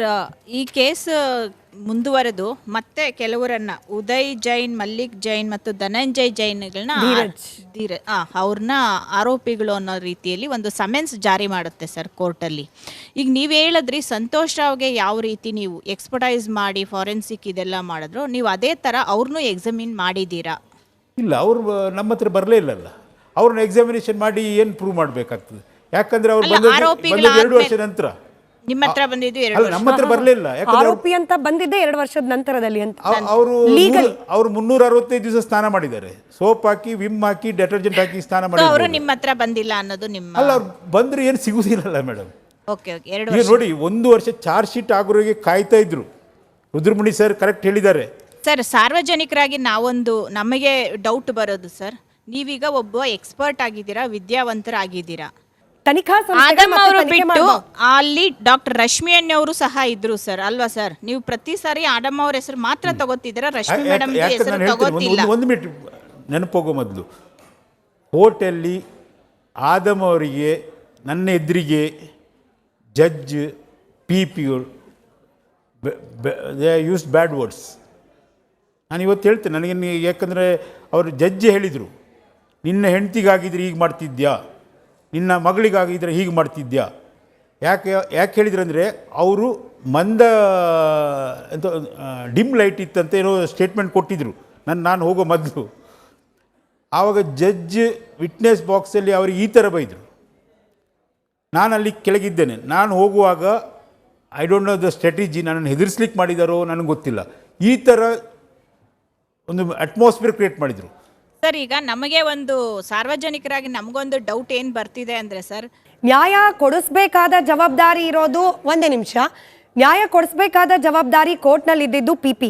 ಈಗ ಸರ್ರು ಹೇಳ್ದಾಗೆ, ರುದ್ರಮುನಿ ಅವರು ಹೇಳ್ದಾಗೆ, ಈ ತನಿಖೆಗೆ ಸಂಬಂಧಪಟ್ಟಂತೆ ಯಾರೆಲ್ಲ ಈ ವೇದಿಕೆಗೆ ಬಂದರು ಎಲ್ಲರೂ ಹೇಳ್ತಿರೋದೇನು, ಕೈಯಲ್ಲಿ ಇಷ್ಟು ಎವಿಡೆನ್ಸ್ ಇದ್ರೂ ಕೂಡ ಜಡ್ಜ್ನ ಮುಂದೆ ಇಟ್ಟು ಕನ್ವಿನ್ಸ್ ಮಾಡ್ಲಿಕ್ಕೆ ಸಾಧ್ಯ ಆಗಲಿಲ್ಲ. ಯಾರು? Public prosecutor. ಈಗ ಹೊಣೆ ಅವ್ರನ್ನ ಮಾಡೋದಾ, ಪಬ್ಲಿಕ್ ಪ್ರಾಸಿಕ್ಯೂಟರ್ನ ಮಾಡೋದಾ? ನಾವು ಹಾಗಾದ್ರೆ ಪ್ರಶ್ನೆಯನ್ನ ನಾವು ಮಹಾಬಲ್ ಶೆಟ್ಟಿ ಕೇಳಿದಷ್ಟೇ ಪ್ರಶ್ನೆಯನ್ನ ಪಬ್ಲಿಕ್ ಪ್ರಾಸಿಕ್ಯೂಟರ್ನ ತಪ್ಪಾಗಿದೆ ಅಂತ ಹೇಳಿ ಎಲ್ಲರೂ ಹೇಳ್ತಿರುವಾಗ ಅದನ್ನ ಯಾಕೆ ಪ್ರಶ್ನೆ ಮಾಡ್ತಿಲ್ಲ ಯಾರು ಕೂಡ? ಸೋಷಿಯಲ್ ಮೀಡಿಯಾದಲ್ಲಿ ಮಾತನಾಡುವವರು ಪಬ್ಲಿಕ್ ಪ್ರಾಸಿಕ್ಯೂಟರ್ ಬಗ್ಗೆ ಯಾಕೆ ಪ್ರಶ್ನೆ ಕೇಳ್ತಾ ಇಲ್ಲ? ಪ್ರಭಾವಕ್ಕೆ ಒಳಗಾಗಿ ಪಬ್ಲಿಕ್ ಪ್ರಾಸಿಕ್ಯೂಟರು ಸಂತೋಷ್ ರಾವನ್ನ ಬಿಡಿಸಿದ್ದಾನೆ ಅಂತಂದ್ರೆ ಪಬ್ಲಿಕ್ ಪ್ರಾಸಿಕ್ಯೂಟರ್ ಮೇಲೆ ಪ್ರಭಾವ ಹಾಕ್ದವ್ರು ಯಾರು? ಇದನ್ನ ಯಾಕೆ ಪ್ರಶ್ನೆ ಮಾಡ್ತಿಲ್ಲ? ಸಾರ್ವಜನಿಕ ಹಿತಾಸಕ್ತಿ ಅರ್ಜಿನ ಹಾಕ್ಬೋದಲ್ವಾ ಸರ್ ನೀವು? ಯಾರು ಹಾಕ್ಬೇಕು? ಆಗೋದಿಲ್ಲ ಮೇಡಮ್. ಯಾರು ಹಾಕ್ಬೇಕು? ಒಂದ್ ನಿಮಿಷ, ಯಾರು ಹಾಕ್ಬೇಕು? ಈಗ ಇದೇ ಎವಿಡೆನ್ಸ್ ಇದೆ ಅನ್ನೋರು ಹಾಕ್ಬೋದು ಮೇಡಮ್. ಹಾ, ಸಾರ್ವಜನಿಕ ಹಿತಾಸಕ್ತಿ ಅರ್ಜಿ PIL ವಾಸ್ ಸಬ್ಮಿಟೆಡ್. ಸೌಜನ್ಯ ಪ್ರಕರಣದಲ್ಲಿ ಸಾರ್ವಜನಿಕ ಹಿತಾಸಕ್ತಿ ಅರ್ಜಿಯನ್ನ ಸಲ್ಲಿಕೆ ಮಾಡಾಗಿದೆ. ಕೋರ್ಟ್ ಅವಾಗ ಬಹಳ ಸ್ಪಷ್ಟ ಪದಗಳಲ್ಲಿ ಹೇಳಿದೆ, ಇದು ಸಾರ್ವಜನಿಕ ಹಿತಾಸಕ್ತಿ ವಿಚಾರ ಅಲ್ಲ, it's a pure rape and murder case. Rape and murder ಕೇಸ್ನಲ್ಲಿ ಈ ರೀತಿಯಾದ ಅರ್ಜಿಗಳನ್ನು ಹಾಕಲಿಕ್ಕೆ ಸಂಪೂರ್ಣವಾದ ಅವಕಾಶ, ಅಧಿಕಾರ ಇರೋದು ವಿಕ್ಟಿಮ್ನ ತಂದೆ ತಾಯಿ ಪೋಷಕರು, ಅವರಿಗೆ ಮಾತ್ರ. ಅವರು ಅಲ್ಲ, ನಾವು ಅಲ್ಲ, ನೀವು ಅಲ್ಲ ಮೇಡಮ್. ಸರ್, ನೀವು ಈಗೆಲ್ಲ ನೋಡಿದ್ದೀರಾ, ಈ ಕೇಸ್ ಬಗ್ಗೆ ಎಲ್ಲ ಸ್ಟಡಿ ಮಾಡಿದ್ದೀರಾ, ನೀವು ನಮ್ಗೊಂದಷ್ಟು ಅಂಶಗಳನ್ನ ಹೇಳ್ತಿದ್ದೀರಾ, ಕೆಲವೊಂದು ಕ್ವಶನ್ಗೆ ಕ್ಲಾರಿಟಿನೂ ಕೊಡ್ತಿದ್ದೀರಾ. ನಿಮ್ಮ ಪ್ರಕಾರ ಏನು ಮಾಡಿದ್ರೆ ಸೌಜನ್ಯ ಅವ್ರಿಗೆ ನ್ಯಾಯ ಸಿಗುತ್ತೆ ಸರ್? ಅವರು ರಿಯಪಲ್ಲಿ ಹೋಗ್ಲಿ, ಸಿಂಪಲ್ ಆನ್ಸರ್. ಅವರು ಅಂದ್ರೆ ಯಾರು ಸರ್? ಜನಕ್ಕೆ ಅರ್ಥ ಆಗಲ್ಲ. ನೀವು ತಂದೆ ತೀರಿ ಹೋಗಿದ್ದಾರೆ, ತಾಯಿ ರೀಇನ್ವೆಸ್ಟಿಗೇಷನ್ ಆಗಲಿ, ಆವಾಗ ಇನ್ನು ಅವ್ರನ್ನೂ ಯಾರು ಅವರು 3 ಜನ ಇದ್ದಾರೆ, ಅವ್ರನ್ನು ಬೇಕಾದರೆ ಇನ್ವೆಸ್ಟಿಗೇಷನ್ ಮಾಡಲಿ. ರೈಟ್. ಈಗ ಈ ನೂರಾರು ಶವಗಳನ್ನು ಹೂತಿಟ್ಟ ಪ್ರಕರಣಕ್ಕೆ ಸಂಬಂಧಪಟ್ಟಂತೆ ಇರೋ ಒಂದು ಕ್ವಿಕ್ 5-6 ಪ್ರಶ್ನೆಗಳಿಗೆ ಉತ್ತರ ಕಂಡ್ಕೊಂಡು ಬಿಡೋಣ. ಮಹಾಬಲ್ ಶೆಟ್ರೆ, ನೀವು TV ಡಿಬೇಟ್ಗಳಲ್ಲಿ ಭಾಗವಹಿಸಿದ್ದು ಬಹಳ ಕಮ್ಮಿ, ಅದರಲ್ಲೂ ಈ ಧರ್ಮಸ್ಥಳದ ವಿಚಾರ ಇತ್ತೀಚೆಗೆ ಮುನ್ನೆಲೆಗೆ ಬಂದಾಗ ಮಹಾಭಾರತ ಕಾರ್ಯಕ್ರಮದಲ್ಲೇ ಬಂದ್ರಿ. ನೀವಾಗ ಚಿನ್ನಯ್ಯ ಇನಿಷಿಯಲ್ ಆಗಿ ಏನು ಬಂದ SIT ತನಿಖೆ ಪ್ರಾರಂಭ ಆಗಿತ್ತು, ಆಗಿನ್ನೂ ಚಿನ್ನಯ್ಯ ಅಂತ ಕೂಡ ಗೊತ್ತಿರಲಿಲ್ಲ. ಆಗ ತಾವೇ ಹೇಳಿದ್ರಿ, ನಾನು ಕೂಡ ಆ ಜಾಗದಲ್ಲಿ ಒಂದಷ್ಟು ಮರಣೋತ್ತರ ಪರೀಕ್ಷೆಗಳನ್ನು ಮಾಡಿದ್ದೇನೆ, ಇದನ್ನು ಹೇಳಿದಾಗ ಅನೇಕರು ಪ್ರಶ್ನೆ ಮಾಡ್ತಾ ಇರೋದು KS ಹೆಗಡೆ ಆಸ್ಪತ್ರೆ ಸರ್ಕಾರಿ ಆಸ್ಪತ್ರೆ ಅಲ್ಲ. KS ಹೆಗಡೆ ಆಸ್ಪತ್ರೆಯಲ್ಲಿರುವ ಮಹಬಲ್ ಶೆಟ್ರು ಯಾಕೆ ಬಂದು ಅಲ್ಲಿ ಪೋಸ್ಟ್ ಮಾರ್ಟಮ್ ಮಾಡಿದ್ರು? ಅಲ್ಲಿರುವ ಸರ್ಕಾರಿ ಆಸ್ಪತ್ರೆಯ ವೈದ್ಯರನ್ನ ಕರೆಸೋದ್ರ ಬದಲಾಗಿ ಮಹಬಲ್ ಶೆಟ್ರನ್ನ ಕರೆಸಿದ್ರ ಹಿಂದಿನ ಉದ್ದೇಶ ಏನು ಅಂತ. ಇದು ಹೇಳಿದವರಲ್ಲಿ ಯಾರಾದ್ರೂ ಹೆಸರುಂಟ ಅವರದ್ದು? ಅನೇಕರು ಹೇಳಿದ್ದಾರೆ ಸರ್. ಮಟ್ಟಣ್ಣನವರವರ ಆದಿಯಾಗಿ ಅನೇಕರು ಹೇಳಿದ್ದಾರೆ. ಯೂಟ್ಯೂಬ್ ಚಾನೆಲ್ಗಳು ಹೇಳಿದ್ದಾರೆ. ಒಬ್ರು ಮೇನ್ ಮೆಟ್ಟಣ್ಣವರು, ಮಟ್ಟಣ್ಣ ಅದು ಸೇಮ್ ಒಂದೊಂದೇ ಸೇಮ್. ಅವರು ಹೇಳಿದರು ನನ್ನನ್ನು ಯಾಕೆ ಕರೆಸಿದ್ರಂತ. ಮತ್ತು ಅವ್ರು ಇನ್ನೊಂದು ಚಾಟ್ GPT ಹಾಕ್ಕೊಂಡು ಒಂದನ್ನು ಓದ್ತಾ ಇದ್ರು. ಯಾರೋ ಒಂದು ಕಳಿಸಿದ್ರು ನನಗೆ ಚಾಟ್ GPTಯಲ್ಲಿ ಸುಪ್ರೀಂ ಕೋರ್ಟ್ ಜಡ್ಜ್ಮೆಂಟ್ ಅಂತ. ಅದಕ್ಕೆ ನಮ್ಮ Karnataka medical legal association, south India medical legal association, IFM supreme ಕೋರ್ಟಿಗೆ ಹಾಕ್ತಾಯಿದ್ದೇವೆ ನಾವು. ನಿಮ್ಮ ಜಡ್ಜ್ಮೆಂಟನ್ನು ತಪ್ಪಾಗಿ ಹೇಳ್ತಾ ಇದ್ದಾರೆ, ಅವ್ರ ಬಗ್ಗೆ ಸ್ವಲ್ಪ ಅವ್ರನ್ನ ಸ್ವಲ್ಪ ನೋಡ್ಕೊಳ್ಳಿ ಅಂತ. Let supreme court take its course. ಯಾಕಂದರೆ ಅವ್ರದ್ದು is dealing with the forensic expert. ಅವರಿಗೆ ಅಲ್ಲಿ ಕೋರ್ಟಲ್ಲಿ ಸುಪ್ರೀಂ ಕೋರ್ಟಿಂದ ಉತ್ತರ ಕೊಡಿಸ್ತೇವೆ. ನಮ್ಮ ಕ್ರೆಡಿಬಿಲಿಟಿ ಕೋರ್ಟಿಗೆ ಗೊತ್ತಿದೆ, ಇವ್ರಿಗೆ ಗೊತ್ತಿಲ್ಲ. ಈಗ supreme court 1989 Parmanand Katara versus union of India ಜಡ್ಜ್ಮೆಂಟಲ್ಲಿ ವೆರಿ ಕ್ಲಿಯರ್ ಹೇಳಿದೆ. ಹಿಂದಿನ ಕಾಲದವರು ಇದ್ದರೂ ನೀವು ಪಿಕ್ಚರ್ ನೋಡಿರ್ಬೋದು. ಒಂದು RTA ಕೇಸ್ ಹೊಡೆದ ಪೆಟ್ಟಾಗಿದ್ದ ಕೇಸನ್ನು ಆಸ್ಪತ್ರೆಗೆ ಕರ್ಕೊಂಡಿದ್ರೆ ಇದು MLC ಪೊಲೀಸ್ ಬರಬೇಕಂತ ಹೇಳ್ತಿದ್ರು, ಇಲ್ವಾ ಸರ್? ಪಿಕ್ಚರಲ್ಲಿ ಹಿಂದಿನ ಕಾಲ ರಾಜ್ಕುಮಾರ್ ಪಿಕ್ಚರಲ್ಲಿ ಇರ್ತಿತ್ತಲ್ಲ, ಇದು MLC ಕೇಸು, ಇದು ಪೊಲೀಸ್ ಬರಬೇಕು, ನಾವು ಮುಟ್ಟುವುದಿಲ್ಲ ಅಂತ. ಈ 1989 Parmanand Katara versus union of India case ಆದ ನಂತರ ಜಡ್ಜ್ಮೆಂಟಲ್ಲಿ ಯಾರು ಬೇಕಾದರೂ ವೂಂಡ್ ಸರ್ಟಿಫಿಕೇಟ್ ಕೊಡ್ಬೋದು, ಯಾರು ಬೇಕಾದರೂ MLC ಕೇಸನ್ನು ನೋಡ್ಬೋದು. ಈಗ ಮರಣೋತ್ತರ ಪರೀಕ್ಷೆಗೆ Karnataka government is given A permission for medical colleges. ಈಗ ಅಲ್ಲಿ ಏನಾಗಿದೆ, when I am A expert proved, ನಾನು ಎಲ್ಲ ಕೇಸನ್ನು ಫೇಲ್ ಮಾಡಿದರೆ ನನ್ನ ಮನೆ ಕರೆಯುವುದಿಲ್ಲ. ಈಗ ನಾವು ಫ್ರೀಯಾಗಿ ಹೋಗ್ತಾ ಇದ್ದೇವೆ ಅಲ್ಲಿ ಮರಣೋತ್ತರ ಪರೀಕ್ಷೆಗೆ. ನಮ್ಮ ಕೋಲ್ಡ್ ಚೇಂಬರ್ ಪೊಲೀಸರಿಗೆ ಫ್ರೀ. ಈ ಥರ ಇರುವಾಗ ದೇ ಆಸ್ಟ್ ಅವರ್ ಹೆಲ್ಪ್. ನಮಗೆ ಪೊಲೀಸ್ ಜೀಪಲ್ಲಿ ನಾನು ಇವತ್ತೂರು ಹತ್ಕೊಂಡು ಅಲ್ಲಿ ಹೋಗಿಲ್ಲ. ನಾವು ನಮ್ಮ ವೆಹಿಕಲಲ್ಲಿ ಹೋಗೋದು. ಹೋಗಿ ನಮ್ಮ ಟೀಮ್ ಇದೆ, ನಾನು ಒಬ್ಬನೇ ಅಲ್ಲ, ನಾನು ಇಲ್ಲದೇ ಇರುವಾಗ ನಮ್ಮ ಟೀಮ್ ಅವ್ರು ಯಾರು ಹೋಗ್ತಾರೆ. ನಮ್ಮ ನಾನ್ ಟೀಚಿಂಗ್ ಸ್ಟಾಫ್ ಇದ್ದಾರೆ. ನಾವು ಬೇರೆಯವರಾಗಿ ಅಲ್ಲಿ ನೋಡಿ, ಮರಣೋತ್ತರ ಪರೀಕ್ಷೆ scientific examination of A dead body under the permission of the state. ಇದು ಬುಚ್ಚರಿಂಗ್ ಅಲ್ಲ, ಸೈಂಟಿಫಿಕ್. ನಮ್ಮ ಹತ್ರ ಎಲ್ಲ ವಿಡಿಯೋ ಇದೆ, ಅದು ಫೋಟೋ ನಾನು ಮೇಡಮಿಗೆ ತೋರಿಸಿದ್ದೇನೆ. ಈ ಥರದ್ದು ಆ ಥರ ಬಾಡಿಯನ್ನು ತರಲಿಕ್ಕಾಗೋದಿಲ್ಲ. ಬೇಕಾದರೆ ಒಂದೆರಡು ಆ ಫೋಟೋ ತೋರಿಸಿ ಒಂದು ಇಬ್ಬರಿಗೆ. ನಾವು ಅದನ್ನ ತೋರಿಸ್ತಿಲ್ಲ, ಯಾಕೆ ಅಂದ್ರೆ ನಮಗೆ ಟಿವಿ ರೆಗ್ಯುಲೇಷನ್ಗಳಿದೆ. ನಾವು ಆ ಥರ ಬಾಡಿಗಳನ್ನ ಪಬ್ಲಿಕ್ ಡಿಸ್ಪ್ಲೇಗೆ ಇಡೋ ಹಾಗಿಲ್ಲ. ಅನುಮಾನ ಇದ್ದೋ ರಿಪಬ್ಲಿಕ್ ಕನ್ನಡಕ್ಕೆ ಬರ್ಬೋದು. ಕಂಟಿನ್ಯೂ ತೋರಿಸ್ಬೋದು ನೀವು. ಅಂಥ ಬಾಡಿಯನ್ನು ನೀವು ಎತ್ತಿದ್ರೆ ತಲೆ ಬರ್ತದೆ, ಈಚೆ ಕಾಲು ಬರ್ತದೆ. ಅದಕ್ಕೆ ಆ ಸ್ಪಾಟಲ್ಲಿ ರಿಕ್ವೆಸ್ಟ್ ಮಾಡ್ತಿದ್ರು. ಯಾಕೆ ಗೌರ್ಮೆಂಟ್ ಡಾಕ್ಟ್ರು ಹೆದರ್ತಿದ್ರು ಅಂತ ಹೇಳಿದರೆ, ಎಲ್ಲಿಯಾದರೂ ತಗೊಳ್ಕೊಂಡ್ರೆ ಏನು ಮಾಡೋದು ಅಂತ. ಇದು ಮರ್ಡರ್ ಆಗಿದ್ದರೆ, ಇದು ರೇಪ್ ಆಗಿದ್ದರೆ, ಮತ್ತು ಯಾರು ಹೇಳಿದಾಗ ಮಕ್ಕಳು, ಹುಡುಗಿ ಆ ಥರದಲ್ಲಿ ಇದ್ದಿದ್ದರೆ will send it to the mortuary itself. ಸ್ಪಾಟಲ್ಲಿ ಮಾಡೋ ಪ್ರಶ್ನೆನೇ ಇಲ್ಲ. ನಾವು ಮತ್ತು 10 ರಿಂದ 12 ಏನೋ SIT ಸಿಕ್ಕಿದೆ. ಮತ್ತು ನಾನು 72 ಅಂತ ಹೇಳಿದೆ ನಿಮ್ಮ ಟಿವಿಯಲ್ಲಿ. 89 ಕೇಸ್ SIT ಹತ್ರ ರೆಕಾರ್ಡ್ ಇದೆ. So it's all record. ಮತ್ತು ಅವರೇನು ಓದ್ತಾ ಇದ್ರು, ಇವರು ರಿಪೋರ್ಟ್ ಚೇಂಜ್ ಮಾಡ್ತಿದ್ದಾರೆ, ಅದು ಮಾಡ್ತಿದ್ದಾರೆ. ರಿಪೋರ್ಟ್ ಚೇಂಜ್ ಮಾಡಿದರೆ ಅವರು RTA ಹಾಕಿ ಅದೆಂತ ಬೆಳ್ತಂಗಡಿ ಸರ್ಕಲಲ್ಲಿ ಆದ ಮರ್ಡ್ರ್ ಕೇಸಲ್ಲಿ 85% ಕನ್ವಿಕ್ಷನ್ ಯಾರ್ದಂತ ಅವ್ರು ನೋಡಲಿ. ಅದಕ್ಕಿಂತ ಕಡಿಮೆ ಆಗಿದ್ದರೆ ಅವರು ಬಂದು ನಾನು ಅವರ ಸೇವಕ ಆಗ್ತೇನೆ, ಇಲ್ಲದ್ರೆ ಅವರು ನಮ್ಮ ಸೇವಕ ಆಗಬೇಕು. ಸರಿ, ನೀವೇ ಹೇಳ್ದಾಗೆ 70 ಏನು ಪೋಸ್ಟ್ ಮಾರ್ಟಮ್ಗಳನ್ನು ಮಾಡಿದ್ದೀರಿ. ಅದರಲ್ಲೂ 20 ರಿಂದ 22 ಅದೇ ಜಾಗ. ಅವಾಗ 22 12 ಲೆಕ್ಕ SIT ಕೊಟ್ಟಿದ್ದಾರೆ. ಸರಿ, 12 ಕೊಟ್ಟಿದ್ದೀರಿ ಲೆಕ್ಕ. ಬಟ್ ಇದೆಲ್ಲವೂ ಕೂಡ ಪೊಲೀಸ್ ಮಾನಿಟರ್ಡ್ ಅಲ್ಲೇ ನಡೀತಾ ಇದ್ದ ಹಾಗೆ ಗ್ರಾಮ ಪಂಚಾಯಿತಿ ಅವರು ಕೇಳ್ತಿದ್ದಾರೆ. ಅದನ್ನು ಕೂಡ ಪ್ರಶ್ನೆ. ಯಾಕಂದ್ರೆ ಆ ಬಾಡಿ ಸುತ್ತಮುತ್ತ ಸಿಕ್ಕ ಕೆಲ ವಸ್ತುಗಳನ್ನ ನೀವು ಸೀಲ್ ಮಾಡಿ ಅಲ್ಲಿರೋ ತನಿಖಾಧಿಕಾರಿಗಳಿಗೆ ಕೊಡಬೇಕಾಗತ್ತೆ. ಇದೆಲ್ಲವನ್ನ ಕೂಡ ಗುರುತು ಮಾಡಬೇಕಾಗತ್ತೆ. ಇದೆಲ್ಲವೂ ಆಸ್ ಪರ್ ಪ್ರೊಸೀಜರ್ ಆಗಿರೋದು. As per procedure. ಇಲ್ಲದ್ರೆ ನಾನು ಅಲ್ಲಿಂದ 50, 60, 70 ಕಿಲೋಮೀಟರ್ ದೂರದಿಂದ ಬಂದು ಇಲ್ಲಿ ನನಗೇನು ಕನಸು ಬೀಳ್ತದೆ? ನಾನು ಪೊಲೀಸ್ ಕರೆದ್ರೆ ಮಾತ್ರ ಬರೋದು. ನೀವು ಗಮನಿಸಿದ ಹಾಗೆ ಅದಕ್ಕೆ ಪೂರ್ವಕವಾಗಿ ನಿನ್ನೆ ಅಂತ ಅವರು ನಮ್ಮ ಆಂಬ್ಯುಲೆನ್ಸ್ ಡ್ರೈವರ್ ಬಾಬಾ ಜಲೀಲ್ ಅಂತ ಒಬ್ಬರು ಆಂಬ್ಯುಲೆನ್ಸ್ ಡ್ರೈವರ್ ಅವ್ರು ಹೇಳಿದ್ರಲ್ಲ, ನಾವು ಯಾಕೆ ಮಂಗಳೂರಿಗೆ ಹೆಗಡೆ ಕರ್ಕೊಂಡು ಹೋಗ್ತಂತ ಅಂತ ಹೇಳಿದರೆ, ವೆನ್ಲಾಕಲ್ಲಿ ಮಾರ್ಚರಿ ಫುಲ್ ಇದ್ದ ಕಾರಣ ಅಲ್ಲಿಂದ ನಾವು ಹೆಗಡೆಗೆ ಹೋಗ್ತಿದ್ದೇವೆ. ಅಲ್ಲಿ ಪೊಲೀಸರು ತಂದ ಬಾಡಿಗೆ ಫ್ರೀ, ಪೊಲೀಸರು ಕೊಟ್ಟರೆ ಮಾತ್ರ. ಪೊಲೀಸ್ ರಿಕ್ವೆಸ್ಟ್ ಕೊಟ್ಟರೆ ಮಾತ್ರ ಅದನ್ನು ನಾವು ಅಲ್ಲಿ ಇಡ್ತಿದ್ದೆವು. ಅದಕ್ಕೆ ನಮಗೆ ಸಂಬಂಧ ಇಲ್ಲ, ನಮಗೆ ಸಿಗುವುದು ನೆಕ್ಸ್ಟ್ ಡೇ ಪರ್ಮಿಷನ್ ಸಿಗುವುದು ನೋಡಲಿಕ್ಕೆ. ಸತ್ತು 5-6 ದಿವಸ 3 ದಿವಸ 2 ದಿವಸ ಬಾಡಿದ್ದು ನಾವು ಆರ್ಗನ್ ಹಾರ್ವೆಸ್ಟ್ ಮಾಡ್ತಾ ಇದ್ದೇನೆ ಅಂತ ಈ ಮೆಟ್ಟನ್ನವರು ಹೇಳ್ತಾ ಇದ್ದಾರೆ. ಅಂಗಾಂಗ ಕಳ್ಳತನ ಮಾಡ್ತಿದ್ದಾರೆ. ಅಂಗಾಂಗ ಕಳ್ಳತನ ಅದು ಯಾವುದು 5 ದಿವಸ ಸತ್ತ ಬಾಡಿದ್ದು, 5 ದಿವಸ ಸತ್ತ ಬಾಡಿದ್ದು ಅದ್ರ ಹತ್ತಿರ ಹೋಗ್ಲಿಕ್ಕೆ ಆಗೋದಿಲ್ಲ. ನಾಯಿ ಸಹ ತಿನ್ನೋದಿಲ್ಲ ಅದನ್ನು. ಅಂಗಾಂಗ ಕಳ್ಳತನ ಮಾಡಬೇಕಾದ್ರೆ ಇವನು ಕಣ್ಣು ತೆಗಿಬೇಕಾದ್ರೆ I should have the skill. ನನಗೆ ಆ ಸ್ಕಿಲ್ ಇಲ್ಲ. ಮತ್ತು ಕಣ್ಣು ತೆಗಿಬೇಕಾದ್ರೆ ವಿದಿನ್ 2-3 ಅವರ್ಸ್ ತೆಗಿಬೇಕು. ಇದು 1 ದಿವಸ 2 ದಿವಸ 3 ದಿವಸದ ಕಣ್ಣು ಎಂಥದಕ್ಕೆ ತೆಗಿಯೋದು ನಾವು? ಇದಕ್ಕೆಲ್ಲ ಉತ್ತರ ನಾವು ಕೊಡ್ತಾ ಇದ್ದೇವೆ ಅವರಿಗೆ. ಅಲ್ಲೇನೆ ಅದರಲ್ಲೂ ನೇತ್ರಾವತಿ ಸ್ನಾನಘಟ್ಟದ ಸುತ್ತಮುತ್ತಲ ಅರಣ್ಯ ಪ್ರದೇಶ, ಸ್ನಾನಘಟ್ಟದ ಪ್ರದೇಶ, ಇಲ್ಲೇನೆ ಇಷ್ಟೊಂದು ಅನ್ಯಾಚುರಲ್ ಡೆತ್ಗಳು, ಅನ್ಐಡೆಂಟಿಫೈಡ್ ಬಾಡಿಗಳು ಸಿಗುತ್ತೆ, ಧರ್ಮಸ್ಥಳದಲ್ಲಿ ಮಾತ್ರ ಯಾಕೆ ಇಷ್ಟೊಂದು ಶವಗಳು ಸಿಗುತ್ತೆ ಅಂತ ಹೇಳಿ ಅನೇಕರು ಪ್ರಶ್ನೆ ಮಾಡ್ತಿದ್ದಾರೆ. ನೋಡಿ, ಯಾವುದೇ ಪುಣ್ಯ ಕ್ಷೇತ್ರದಲ್ಲಿ ಸಿಗ್ತದೆ. ನಾನು ತಿರುಪತಿಗೆ ಹೋಗಿದ್ದೆ. ಇದು ಕೆಳಗೆ ವೆಂಕಟೇಶ್ವರ ಮೆಡಿಕಲ್ ಕಾಲೇಜ್ ಅಂತಿದೆ, ಅಲ್ಲಿ ಒಂದು ಎಕ್ಸಾಮಿನರ್ ಆಗಿ ಹೋಗಿದ್ದೆ. 5 ದಿವಸ ಇದ್ದೆ ಅಲ್ಲಿ. ನಾನು ಅಲ್ಲಿ ಮಾರ್ಚರಿಗೆ ಸಹ ಹೋದೆ, ಅಲ್ಲಿದು ಲೀಸ್ಟ್ ತೆಗೆದು ನೋಡಿದೆ. Every year 300 to 400 suicide, unnatural death, suicide ಅಲ್ಲಿ ಆಗ್ತಾಯಿದೆ ಎವ್ರಿ ಇಯರ್. ತಿರುಪತಿಯಲ್ಲಿ ಇದನ್ನ ಯಾರು ಮಾತಾಡಲ್ಲ ಸರ್. ಅದನ್ನ ಯಾರು ಮಾತಾಡೋದು ಗೊತ್ತಿದೆ, ಮಾತಾಡೋದಿಲ್ಲ. ಕಾಶಿಯಲ್ಲಿ 2,000 ಆಗ್ತಾಯಿದೆ ಒಂದು ವರ್ಷಕ್ಕೆ. ನೀವು ಗೂಗಲ್ ಹಾಕಿ ನೋಡಿ, ಪೇಪರ್ ಪಬ್ಲಿಷ್ ಮಾಡಿದಂಥ, ನಾವು ಈಗಷ್ಟು ನಾನು ಹೇಳಿದೆ 100 ಪಬ್ಲಿಕೇಶನ್ ಮಾಡಿದೆ ಅಂತ, ಅದೇ ಥರ ಅಲ್ಲಿಯ ಪ್ರೊಫೆಸರ್ಗಳು ಪಬ್ಲಿಷ್ ಮಾಡಿದ್ದಾರೆ. ನೀವು ಇಲ್ಲೇ ನಮ್ಮ ಇದೇನೋದು ಇಲ್ಲಿ ಮೈಸೂರಲ್ಲಿ ಒಂದು ಶಿವನ ದೇವಸ್ಥಾನ ಇದೆ, ಚಾಮರಾಜನಗರ ನಂಜುಂಡೇಶ್ವರ, ಅಲ್ಲಿ ಒಂದಿದೆ, ಅಲ್ಲಿ ಸಾಕ್ತಾ ಇದೆ. ಅಲ್ಲಿಂದ ಬಿದ್ದ ಬಾಡಿ ಮೈಸೂರಿಗೆ ಬರ್ತಾ ಇದೆ, KR ಆಸ್ಪತ್ರೆಯಲ್ಲಿ ಮಾಡ್ತಾ ಇದ್ದಾರೆ.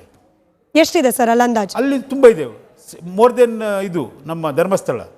ನೋಡಿ, ಅಲ್ಲಿ ಯಾರು ಹೇಳಿದ್ರು 500. ಒಂದು ಬಾರಿ ನಮ್ಮ ವೀಕ್ಷಕರ ಗಮನಕ್ಕೆ ಅನುಮಾನ ಇದ್ದವರು, ಈಗೇನು ಸೋರ್ಸ್ ಆಫ್ ಇನ್ಫಾರ್ಮೇಶನ್ಗೆ ಏನು ಕೊರತೆ ಇಲ್ಲ, ಹೀಗಾಗಿ ನೀವು ಕೂಡ ತಪಾಸಣೆ ಮಾಡ್ಕೊಳ್ಬಹುದು. ಮಹಾಬಲ್ ಶೆಟ್ರು ಹೇಳ್ತಾ ಇರೋ ಪ್ರಕಾರ ತಿರುಪತಿಯಲ್ಲಿ 1 ವರ್ಷಕ್ಕೆ ಮೋರ್ ದನ್ 2,000 ಅಲ್ಲಲ್ಲ 400 ಶಮೇಲ್, ಕಾಶಿಯಲ್ಲಿ 2,000ಕ್ಕಿಂತ ಹೆಚ್ಚಾಗಿ, ತಿರುಪತಿಯಲ್ಲಿ ಧರ್ಮಸ್ಥಳಕ್ಕಿಂತ ಹೆಚ್ಚು 400-500 ತನಕ 1 ವರ್ಷದಲ್ಲೇನೆ. ಹಾಗೇನೆ ಮೈಸೂರಿನಲ್ಲಿರ್ತಕ್ಕಂಥ ನಂಜುಂಡೇಶ್ವರನ ಸನ್ನಿಧಾನದಲ್ಲೂ ಕೂಡ 200-300 ಆಗ್ತಿರುವಾಗ ಕೇವಲ ಧರ್ಮಸ್ಥಳದಲ್ಲಿ 400 ಯಾಕೆ ಅಂತ ಪ್ರಶ್ನೆ ಮಾಡ್ತಿದ್ದಾರೆ. ಇದಕ್ಕೆ ನೀವು ಕೂಡ ಇನ್ಫಾರ್ಮೇಶನ್ನ ತೆಗೆದುಕೊಳ್ಬಹುದು. ಹುಡುಕಿ ತಿರುಪತಿಲಿ ಆಗ್ತಿದೆಯಾ ಇಲ್ವಾ, ಕಾಶಿಲಿ ಆಗ್ತಿದೆಯಾ ಇಲ್ವಾ, ಕೇವಲ ಧರ್ಮಸ್ಥಳದಲ್ಲಿ ಮಾತ್ರ ಈ ರೀತಿಯಾಗಿ ಅಸಹಜ ಸಾವು ಆಗ್ತಿದೆ. ಇವಾಗಲೇ ಗೂಗಲ್ ಹಾಕಿ ನೋಡಿ, ನೀವು ಬೇರೆ ಪ್ರಶ್ನೆ ಕೇಳಿ, ಗೂಗಲ್ ಹಾಕೊಳ್ಳಿ, ಅನ್ಯಾಚುರಲ್ ಡೆತ್ ಇನ್ ತಿರುಪತಿ ಬರ್ತದೆ. ವೆಂಕಟೇಶ್ವರ ಮೆಡಿಕಲ್ ಕಾಲೇಜಲ್ಲಿ ಈ ವರ್ಷದ್ದು ಇಷ್ಟು, ಆಕ್ಸಿಡೆಂಟ್ ಎಷ್ಟು, ಪಾಯ್ಸನಿಂಗ್ ಎಷ್ಟು, ಅದು ಎಷ್ಟು, ಎಲ್ಲ ಹ್ಯಾಂಗಿಂಗ್ ಎಷ್ಟು ಎಲ್ಲ ಬರ್ತದೆ. It's all in open media. It is A publish, ನಮ್ಮ ಜರ್ನಲ್. ನಾನು ಫಾರೆನ್ಸಿಕ್ ಎಕ್ಸ್ಪರ್ಟ್ ಅಂದರೆ ನಮ್ಮದೊಂದು ಜರ್ನಲಲ್ಲಿ ಬರ್ತಾ ಇರ್ತದೆ ಅಲ್ಲ. ಇಲ್ಲ, ಈ ಪ್ರಶ್ನೆ ಡೆಲಿಬರೇಟ್ ಆಗಿ ಕೇಳ್ತಾರೆ ಸರ್. ಕಾಶಿ ಹಾಗೆ ನೋಡಿದ್ರೆ ಮೋಕ್ಷ ಕ್ಷೇತ್ರ ಅಂತಲೇ ಹೆಸರುವಾಸಿ ಆಗಿರೋದು, ಅಲ್ಲಿ ಯಾಕೆ ಹೋಗಿ ಜನ ಸಾಯಲ್ಲ, ಬಂದು ಧರ್ಮಸ್ಥಳದಲ್ಲೇ ಯಾಕೆ ಸಾಯ್ತಾರೆ ಅಂತ ಕೂಡ ಪ್ರಶ್ನೆ ಕೇಳ್ತಾರೆ. ಕಾಶಿಯಲ್ಲಿ 2,000ಕ್ಕಿಂತ ಮೇಲಾಗ್ತಿದೆ ಪ್ರತಿ ವರ್ಷ. ಇದಕ್ಕಿಂತ ಜಾಸ್ತಿ ಏನು ಉತ್ತರ ಕೊಡೋದು? ಸರಿ, ನೀವೇ ಪೋಸ್ಟ್ ಮಾರ್ಟಮ್ ಮಾಡಿದಂತಹ, ಸ್ಥಳದಲ್ಲೇ ಪೋಸ್ಟ್ ಮಾರ್ಟಮ್ ಮಾಡಿದಂತಹ 12, ನೀವು SITಗೆ ಲೆಕ್ಕ ಕೊಟ್ಟಿರೋ ಪ್ರಕಾರ 12, ಆ 12 ಶವಗಳನ್ನು ಹೂತಿಟ್ಟ ಜಾಗ ಚಿನ್ನಯ್ಯ ತೋರಿಸಿದಾಗ ಯಾಕೆ ಸಿಗಲಿಲ್ಲ, ಅಥವಾ ವಿಠ್ಠಲ್ ಗೌಡ್ರು ಬಂಗ್ಲಾಗುಡ್ಡಕ್ಕೆ ಕರ್ಕೊಂಡು ಹೋದಾಗ ಯಾಕೆ ಸಿಗಲಿಲ್ಲ? ವಿಠ್ಠಲ್ ಗೌಡ್ರು ಇರಲಿಲ್ಲ. ನಾನು ಹುಗಿಯುವ ಜಾಗದಲ್ಲಿ ನಾನು ಇರುವುದಿಲ್ಲ. ಹುಗಿಯೋರ ಕೆಲಸ. ನನ್ನ ಕೆಲಸ ಪೋಸ್ಟ್ ಮಾರ್ಟಮ್ ಮಾಡೋದು, ಕೈ ತೊಳ್ಕೊಂಡು. ಈ ಇನ್ನೊಂದು ಸಿಂಪಲ್ ಲಾಜಿಕ್ ನಾನು ಹೇಳ್ತಿದ್ದೇನೆ. 12 ವರ್ಷ ಬಿಟ್ಟು ನಾನೀಗ ಬೆಂಗಳೂರಿಗೆ ಬಂದರೆ ನನಗೆ ಎಲ್ಲಿ ಬಂದೆ ಅಂತ ನನಗೆ ಗೊತ್ತಾಗಲಿಕ್ಕಿಲ್ಲ. ಅಷ್ಟು ಫೋಟೋಜೆನಿಕ್ ಮೆಮೊರಿ ನನ್ನ ಹತ್ರ ಇದ್ದಿದ್ದರೆ, ಅಥವಾ ಚಿನ್ನಯ್ಯನಿಗೆ ಇದ್ದಿದ್ದರೆ ಅವನಿಗೆ ನೋಬೆಲ್ ಪ್ರಶಸ್ತಿ ಕೊಡಬೇಕಿತ್ತು. ನಮಗೆ ಒಂದು ಚಿಕ್ಕ ಏರಿಯಾದಲ್ಲಿ ಒಂದು ಬನಶಂಕರಿ ಒಂದು ರೋಡಲ್ಲಿ ನನಗೆ ಆಚೆ ಈಚೆ ನೋಡುವಾಗ ನನಗೆ ಅರ್ಥ ಆಗೋದಿಲ್ಲ. ಇನ್ನು ಆ ಕಾಡಲ್ಲಿ ಸಾಧ್ಯನೇ ಇಲ್ಲ. ಅದು ಎಕ್ಸಾಕ್ಟ್ ಪೊಸಿಷನ್ ಹುಡುಕಿದ್ರೆ ಸಿಕ್ತಿತ್ತು. ರಿಸರ್ವ್ ಫಾರೆಸ್ಟ್ ಏರಿಯಾ, ಅದು ಸಂರಕ್ಷಿತ ಅರಣ್ಯ ಪ್ರದೇಶ. ಅಲ್ಲಿ ಹೋಗಿ ಪೋಸ್ಟ್ ಮಾರ್ಟಮ್ ಕೊಡಲಿಕ್ಕೆ ಕಾನೂನಿನ ಅಡಿಯಲ್ಲೇನೆ ಪ್ರಾವಿಷನ್ ಇಲ್ಲ. ಕಾನೂನೇನು ಹೇಳುತ್ತೆ, ಆಗ ಅಂದರೆ ಯಾವಾಗ ಈ ಎಲ್ಲ ಅನ್ಯಾಚುರಲ್ ಡೆತ್ ಇತ್ತು, ಆಗಿದ್ದು CRPC ಅಡಿಯಲ್ಲಿ ಪೋಸ್ಟ್ ಮಾರ್ಟಮ್ ಮಾಡಲಿಕ್ಕೆ ಅವಕಾಶ ಇರೋದು ಕೇವಲ ಮೆಡಿಕಲ್ ಕಾಲೇಜ್ ಅಥವಾ ಮೆಡಿಕಲ್ ಡಿಪಾರ್ಟ್ಮೆಂಟ್ಗಳ ಅಡಿಯಲ್ಲಿ ಮಾತ್ರ, ಹಾಸ್ಪಿಟಲ್ಗಳಿಗೆ ಮಾತ್ರ. ಕಾಡಲ್ಲಿ ಹೋಗ್ಬಿಟ್ಟು ಪೋಸ್ಟ್ ಮಾರ್ಟಮ್ ಯಾಕೆ ಮಾಡ್ತಿದ್ರು ಮಹಾಬಲ್ ಶೆಟ್ರು ಅಂತ ಯಾರೋ ಒಬ್ಬರು ವಿಡಿಯೋ ಮಾಡಿ ಹಾಕಿದ್ದಾರೆ ಅದ್ರ ಬಗ್ಗೆ. ಅವರಿಗೆ ಸ್ಪಾಟ್ ಅಟಾಪ್ಸಿ ಅಂತ ಆ ಶಬ್ದನೇ ಅವ್ರು ಕೇಳಲಿಲ್ಲ. ಅದನ್ನು ಸ್ವಲ್ಪ ಸ್ಪಾಟ್ ಅಟಾಪ್ಸಿ ಅಂತ ಗೂಗಲ್ ಮಾಡಿದರೆ ಅವ್ರಿಗೆ ಗೊತ್ತಾಗ್ತದೆ.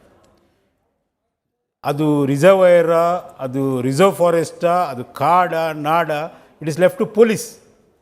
ನಮಗೆ ಟೆಂಟ್ ಹಾಕಿ ಮಾಡಲು ಅಷ್ಟೇ. ಅವರು ಬಾಡಿ ತರಲಿಕ್ಕೆ ಆಗೋದಿಲ್ಲ, ಒಂದು ರಿಕ್ವೆಸ್ಟ್ ಮಾಡ್ತಾರೆ, ನಾವು ಫೋರ್ಸ್ ಮಾಡ್ತೇವೆ, ಪ್ಲೀಸ್ ಸಾಧ್ಯವಿಲ್ಲ ನಮ್ಗೆ ಬರಲಿಕ್ಕಂತ. ಬಟ್ ಅವ್ರು ರಿಕ್ವೆಸ್ಟ್ ಮಾಡಿದಾಗ ಹೋಗುದು ಅಷ್ಟೇ. ದೇವರಿಗಿರುವ ಗೌರವ ದೇವರಿಗಿದ್ದಿದ್ದೆ. ಆದರೆ ಸುತ್ತಮುತ್ತಲು ಧರ್ಮಸ್ಥಳದ ಸುತ್ತಮುತ್ತಲು ಧರ್ಮಾಧಿಕಾರಿಗಳಿಗೆ ಯಾಕೆ ಇಷ್ಟೊಂದು ವಿರೋಧ ಇದೆ? ಅವರೇನಾದರೂ ತಪ್ಪು ಮಾಡಿರ್ಬೋದಾ? ಇಲ್ಲ ಅವರಿಂದ ಏನಾದರೂ ಮೊದಲು ತಪ್ಪಾಗಿತ್ತಾ? ಇಲ್ಲ ಅಂದರೆ ಸರ್, ಇಷ್ಟೂ ಗೌರವ ಇರೋದು ಧರ್ಮಸ್ಥಳ ಮಂಜುನಾಥ ಸ್ವಾಮಿಗೆ ಯಾವ ರೀತಿ ಗೌರವ ಇದೆ ಅಂದರೆ, ಇವತ್ತು ರಾಜಕೀಯವಾಗಿಯೂ ಸಹ ಆಣೆ ಪ್ರಮಾಣ ಮಾಡೋದು ಮಂಜುನಾಥ ಸ್ವಾಮಿಗೆ. ಆಗಿರುವಾಗ ಜನ ಯಾಕೆ ತಿರುಗಿಬಿಡ್ತಾರೆ? ಇಲ್ಲೇನಾದರೂ ತಪ್ಪುಗಳಾಗಿರ್ಬೋದಾ? ಮೊದಲು ಅದನ್ನು ಮುಚ್ಚಾಕ ಪ್ರಯತ್ನದಲ್ಲಿ ತಪ್ಪು ಮೇಲೆ ತಪ್ಪಾಗ್ತಾ ಇದೆಯೇನೋ ಅನ್ನೋ ಒಂದು ಅನುಮಾನ ಸರ್. ನಾನು ಸಹ ಅದೇ ಜಿಲ್ಲೆಯಿಂದ ಬಂದಿದ್ದರಿಂದ ನಮ್ಮ ಮನೆಯಲ್ಲಿ ಸಹ ಹಾಗೆ ಏನಾದರೂ ತೊಂದರೆ ಆದರೆ ಅಣ್ಣಪ್ಪ ಸ್ವಾಮಿ ಧರ್ಮಸ್ಥಳ ಅಂತ ಹೇಳ್ತೇವೆ. ಧರ್ಮಸ್ಥಳ ವೀರೇಂದ್ರ ಹೆಗ್ಗಡೆ ಬಗ್ಗೆ ಉಡುಪಿ ಜಿಲ್ಲೆಯಲ್ಲಿ, ದಕ್ಷಿಣ ಕನ್ನಡ ಜಿಲ್ಲೆಯಲ್ಲಿ ಅವರಿಗೆ ಒಂದು ರೆಸ್ಪೆಕ್ಟ್ ಇದೆ. ಅವರು ತುಂಬ ಒಳ್ಳೆಯ ಕೆಲಸ ಮಾಡಿದ್ದಾರೆ. ಒಂದು ಸಿಂಪಲ್ ಎಕ್ಸಾಂಪಲ್ ನಾನು ಹೇಳ್ತೇನೆ, ಆಲ್ಕೋಹಾಲ್ ಡಿಅಡಿಕ್ಷನ್ ಯಾರು ಮಾಡಿದ ಕಾರ್ಯ ಅವ್ರು ಮಾಡಿದ್ದಾರೆ. ತುಂಬ ಒಳ್ಳೆಯ ಕೆಲಸ. ನಾನು ಅದು ಹೇಳಲಿಕ್ಕೆ ಹೋದರೆ ನಾನು ಅವರ ಪಾರ್ಟಿ ಅಂತ ಹೇಳ್ತಾರೆ. ಬಟ್ ತಪ್ಪಾದರೆ ಖಂಡಿತ ಕಾನೂನಿದೆ ಅದಕ್ಕೆ. ನಾನು ಒಳ್ಳೆ ಕೆಲಸ ಮಾಡಿ ತಪ್ಪು ಮಾಡಿದರೆ ಅದಕ್ಕೆ ಕ್ಷಮೆ ಇಲ್ಲ. So law has to take its own course.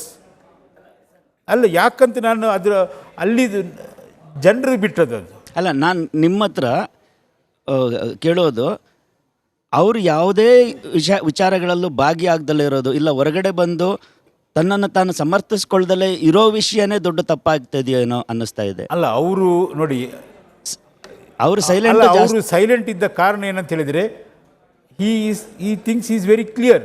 ನಾನೇನು ತಪ್ಪು ಮಾಡಿಲ್ಲ, ನಾನು ಯಾಕೆ ಬಂದು ಹೇಳಬೇಕಂತ. ಸರ್, ಇವಾಗ ಸೌಜನ್ಯಾಗೆ ಹೆಂಗೆ ಆಯ್ತಂತ ಅವ್ರ ತಂದೆ ಸೂಸೈಡ್ ಮಾಡ್ಕೊಂಡ್ರು. ಸೂಸೈಡ್ ಮಾಡ್ಕೊಂಡಿಲ್ಲ, ಅವರಿಗೆ ಕ್ಯಾನ್ಸರ್ ಇರುತ್ತೆ. ಓಕೆ, ಇವಾಗ ಇದೇ ಒಂದು ಶ್ರೀಮಂತರ ಮನೆ ಮಗಳಿಗೆ ಹಂಗೆ ಆಗಬಾರ್ದು. ಅಕಸ್ಮಾತ್ ಹಂಗೆ ಆಗಿದ್ರೆ ಅವರು ಆ ಶ್ರೀಮಂತರು ಸಿಸ್ಟಮ್ ಮೇಲೆ ಹಾಕೋ ಫೋರ್ಸು ಕೇಸ್ ಬೇಗ ಮುಗಿಸ್ಬೇಕು ಅಂತ ಅವ್ರು ಹಾಕೋ ಫೋರ್ಸು ಕಾಮನ್ ಮ್ಯಾನಿಂದ ಹಾಕಕ್ಕೆ ಸಾಧ್ಯನಾ? ಯಾವ ಶ್ರೀಮಂತರ ಹತ್ರ ಇಷ್ಟು ಫೋರ್ಸ್ ಇರಲಿಕ್ಕಿಲ್ಲ. ಸೌಜನ್ಯಗಿದ್ದಷ್ಟು ಫೋರ್ಸ್ ಇಡೀ ರಾಜ್ಯ, ಇಡೀ ದೇಶ ಅವ್ರಿಗೆ ಸಪೋರ್ಟ್ ಮಾಡ್ತಾಯಿದೆ. ಇಷ್ಟು ಪ್ರೆಷರ್ ಯಾವ ಶ್ರೀಮಂತರು ಇರಲಿಕ್ಕಿಲ್ಲ. ಇಡೀ ರಾಜ್ಯ ಅಲ್ಲ, ಇಂಟರ್ನ್ಯಾಷನಲ್ ಮೀಡಿಯಾದಲ್ಲೂ ಕೂಡ ಸೌಜನ್ಯ ವಿಚಾರ ಪ್ರಸ್ತಾಪ ಆಗಿದೆ. ಇದು ಬರೀ ಚಿನ್ನಯ್ಯ ಅವರನ್ನೇ ಇವಾಗ ಎಲ್ಲರೂ ಟಾರ್ಗೆಟ್ ಮಾಡಿದ್ದಾರೆ. ಇನ್ನು ಬಾಕಿ ಅವ್ರದ್ದೆಲ್ಲ ಏನು ವಿಷಯ, ಅವ್ರದ್ದೆಲ್ಲ ಯಾಕೆ ಬಂದಿಲ್ಲ ಇದರಲ್ಲಿ ಅಂತ ನಾನು ಅದೇ ವಿಷಯ ಒಂದು ಹೇಳಬೇಕಂತಿದ್ದೆ. ಈಗ ಈ ನನಗೆ ಈ ಮೆಟ್ರನ್ನವರಿಂದ ಥ್ರೆಟ್ ಪರ್ಸೆಪ್ಷನ್ ಬರ್ತಾಯಿದೆ. ನಾನು ಚಿನ್ನಯ್ಯನಾಗೆ ಪ್ರಾಸಿಕ್ಯೂಷನ್ ಕೊಟ್ಟ ಇದು, ನಾನು ಎಲ್ಲಿಯೂ ಡಿಫೆನ್ಸ್ ಆಗಿಯೂ ಎಲ್ಲಿಯೂ ಹೋಗಿಲ್ಲ. ಸೊ ನನಗೂ ಸಹ ಒಂದು ಪ್ರೊಟೆಕ್ಷನ್ ಇದೆಯಲ್ಲ, ವಿಟ್ನೆಸ್ ಪ್ರೊಟೆಕ್ಷನ್ ಸ್ಕೀಮಲ್ಲಿ. ನಾನು ನಮ್ಮ DGP ಸಲೀಮ್ ಅವ್ರ ಹತ್ರ ಕೇಳಲಿಕ್ಕೆ ಬಯಸ್ತಾ ಇದ್ದೇನೆ, ತಮ್ಮ ಮೀಡಿಯಾ ಥ್ರೂ. ಸಲೀಮ್ ಅವರು ಉಡುಪಿಯಲ್ಲಿ SP ಆಗಿದ್ದರು, ನಾನು ಆವಾಗ ಮಣಿಪಾಲಲ್ಲಿದ್ದೆ. ನಾನು ಹತ್ತಿರದಿಂದ ನೋಡಿದ್ದೇನೆ ಅವರನ್ನು. ವೆರಿ ಕಂಪೋಸ್ಡ್ ಆ್ಯಂಡ್ ಫಂಟ್ಯಾಸ್ಟಿಕ್ ಗೈ. ಆವಾಗ ನಮಗೆ ಚಿಕ್ಕ ಪ್ರಾಯದವರಾಗಿದ್ದರು. ನಾನು ಅವ್ರ ಹತ್ರ ಕೇಳಲಿಕ್ಕೆ ಬಯಸ್ತಾ ಇದ್ದೇನೆ, ನಾನು 400 ಕನ್ವಿಷನಿಗೆ ಐ ಆಮ್ ಎ ಪಾರ್ಟಿ. ಅದರಲ್ಲಿ 60-70 ಕೇರಳ ಸ್ಟೇಟಲ್ಲಿದೆ. ಅದಕ್ಕೆ ನಾನು ಕೇರಳ ಹೈಕೋರ್ಟಿಗೆ ಹೋಗ್ತಾ ಇದ್ದೇನೆ ವಿಟ್ನೆಸ್ ಪ್ರೊಟೆಕ್ಷನ್ ಸ್ಕೀಮಲ್ಲಿ. ಕರ್ನಾಟಕ ಗೌರ್ಮೆಂಟ್ ನನಗೆ ಏನು ಪ್ರೊಟೆಕ್ಷನ್ ಕೊಟ್ಟಿದೆ ಅಂತ ನಾನು ಕೇಳಬೇಕೀಗ. ನಾನು ಉಡುಪಿ ನಮ್ಮ ದಕ್ಷಿಣ ಕನ್ನಡ ಜಿಲ್ಲೆ SP ಹತ್ರ, ದಕ್ಷಿಣ ಕನ್ನಡ ಜಿಲ್ಲೆ ನಮ್ಮ ಮಂಗಳೂರು ಕಮಿಷನರ್ ಹತ್ರ ನನಗೇನು ಪ್ರೊಟೆಕ್ಷನ್ ಕೊಟ್ಟಿದ್ದೀರಿ? ನನ್ನ ಮರ್ಡ್ರ್ ಆದಮೇಲೆ ನೀವು ಪ್ರೊಟೆಕ್ಷನ್ ಕೊಡ್ತೀರಾ, ಅದರ ಮೊದಲು ಪ್ರೊಟೆಕ್ಷನ್ ಕೊಡ್ತೀರಾ? ಸೂಮೂಟಾಗಿ ಆ ಮಟ್ಟಣ್ಣವ್ರನ್ನ ಹಿಡಿಬೇಕಿತ್ತ ಬೇಡ? ಅವರು ಪಾಯಿಂಟ್ ಮಾಡ್ತಾಯಿದ್ದಾರೆ, ಇವನು ದುಡ್ಡು ಕೊಟ್ಟು ಈ ಥರ ಮಾಡ್ತೀನಿ. ನನಗೆ ಅಲ್ಲಿ ಹೋದಾಗ ಅವ್ರು ನೋಡ್ತಾ ಇದ್ದಾರೆ, ಇವರು ನೋಡ್ತಾ ಇದ್ದಾರೆ. ನಾನು ಅದಕ್ಕೆಲ್ಲ ಹೆದರುವುದಿಲ್ಲ. ಯಾಕಂದರೆ I have seen 30,000 wound certificate ಕೊಟ್ಟಿದ್ದೇನೆ. ಎಷ್ಟು 30,000? ಸೊ 30,000 ಕ್ರಿಮಿನಲ್ಗಳನ್ನು ನಾನು ನೋಡಿದ್ದೇನೆ. But now I am getting threat perception. So victim protection ಸ್ಕೀಮಲ್ಲಿ I am applying to government of Karnataka and Kerala high court. ಯಾಕಂದರೆ ಕಣ್ಣೂರು ಮತ್ತು ಕಾಸರಗೋಡು ಜಿಲ್ಲೆಯಲ್ಲಿ 60-70 ಕನ್ವಿಕ್ಷನ್ ಆಗಿದೆ. ಇನ್ನೂ 150-200 307 ಕೇಸಸ್ ಬಾಕಿ ಇದೆ ಅಲ್ಲಿ. ಸೊ ನನಗೂ ಸಹ ಪ್ರೊಟೆಕ್ಷನ್ ಬೇಕು. ಚಿನ್ನಯ್ಯನಿಗೆ ಮಾತ್ರ ಯಾಕೆ ಕೊಡ್ತೀನಿ? ನನಗೂ ಸಹ ಜೀವ ಉಂಟು, ನನಗೂ ಹೆಂಡ್ತಿದ್ದಾರೆ, ನನಗೂ ಮಕ್ಕಳಿದ್ದಾರೆ. ಸರ್ ಈ ಎಲ್ಲ ಬೆಳವಣಿಗೆಯಿಂದ ಅನಿಸ್ತಿರೋದು ಇದು ಮುಖ್ಯ ಧರ್ಮಸ್ಥಳದ ಟಾರ್ಗೆಟ್ ಆಯಿತು ಅನ್ನೋದು ನನ್ನ ನಂಬಿಕೆ. ಯಾಕಂದರೆ ಅವ್ರು ನಿಜವಾಗ್ಲೂ ನೋಡಿ ಎಷ್ಟು ನಡ್ಕೊಂಡು ಬಂದಿದ್ದ ಪ್ರತಿ ಹಂತದ ಬೆಳವಣಿಗೆಯಲ್ಲಿ ಈಗ ತಿಳಿದು ಬಂತಿರೋದೇ ಇವ್ರಿಗೆ ಯಾರಿಗೂ ಸೌಜನ್ಯ ನ್ಯಾಯ ಕೊಡಿಸ್ಬೇಕು ಅನ್ನೋ ಉದ್ದೇಶ ಇಲ್ಲ ಅನಿಸ್ತಾ ಇದೆ. ಇಲ್ಲ, ಅವ್ರಿಗೆ ಮುಖ್ಯವಾಗಿ ಧರ್ಮಸ್ಥಳನ ಟಾರ್ಗೆಟ್ ಮಾಡಬೇಕು, ನಮ್ಮ ಭಾವನೆಗಳ ವಿರುದ್ಧ, ನಮ್ಮ ಹಿಂದೂ ಭಾವನೆಗಳ ವಿರುದ್ಧ ಮಾತಾಡಬೇಕು. ಆ ಭಾಗದ ಮಹೇಶ್ ಶೆಟ್ಟಿ ತಿಮರೋಡಿಗಾದ್ರೂ ಸ್ವಲ್ಪ ಆದ್ರೂ ಇದೆ, ಈ ಮೆಟ್ಟನವರಿಗೆ ಏನೂ ಇಲ್ಲ. ಅವ್ರು ಇಲ್ಲಿ ದುಡ್ಡು ಮಾಡ್ಲಿಕ್ಕೆ ಬಂದದ್ದು. ನೋಡಿ, ಈಗ ಅರಕೆಯ ಕುರಿ ತರ ಈ ಚಿನ್ನಯ್ಯ ಸಿಗಾಕೊಂಡ್ರು, ಬಾಕಿ ಅವರೆಲ್ಲ ಹೊರಗಡೆ ಹೋದ್ರು. ಹರಕೆ ಕುರಿಯಾಗಿ ಇವ್ರು ಸಿಕ್ಕೊಂಡಿದ್ದಾರೆ ಈಗ ಮಹೇಶ್ ಶೆಟ್ಟಿ ತಿಮರೋಡಿ.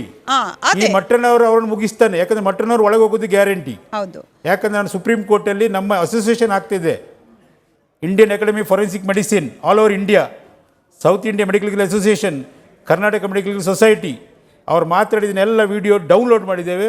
ಆ ಯೂಟ್ಯೂಬರ್ಸ ಸುಪ್ರೀಂ ಕೋರ್ಟಿಗೆ ಹೋಗಿ ಆನ್ಸರ್ ಕೊಡಬೇಕು. ಯಾಕಂದರೆ ವಿಕ್ಟಿಮ್ ಪ್ರೊಟೆಕ್ಷನ್ ಸ್ಕೀಮಲ್ಲಿ ನನ್ನನ್ನು ಪ್ರೊಟೆಕ್ಟ್ ಮಾಡೋ ಕರ್ತವ್ಯ ಸುಪ್ರೀಂ ಕೋರ್ಟ್ ಇದ್ದು. ಕರ್ನಾಟಕ ಗೌರ್ಮೆಂಟ್ ಇದಲ್ಲ, ಈಗ ಸುಪ್ರೀಂ ಕೋರ್ಟಿಗೆ ಹೋಗ್ತಿದ್ದೇನೆ. ಕರ್ನಾಟಕ ಗೌರ್ಮೆಂಟ್ ನಾನು ಕೇಳೋದು, ಇಷ್ಟು ಪ್ರಾಸಿಕ್ಯೂಷನ್ ಪರವಾಗಿ ನಾನು ಹೋರಾಟ ಕೊಟ್ಟವನು, ನೀವು ನನಗೆ ಏನು ಪ್ರೊಟೆಕ್ಷನ್ ಕೊಟ್ಟಿದ್ದೀರಿ ಅಂತ ಹೋಮ್ ಮಿನಿಸ್ಟರ್ ಹತ್ರ ನಾನು ಕೇಳ್ತಾ ಇದ್ದೇನೆ. ಅದೇ ಕಾರಣಕ್ಕೆ ನಾನು ಇಲ್ಲಿ ಬಂದದ್ದು.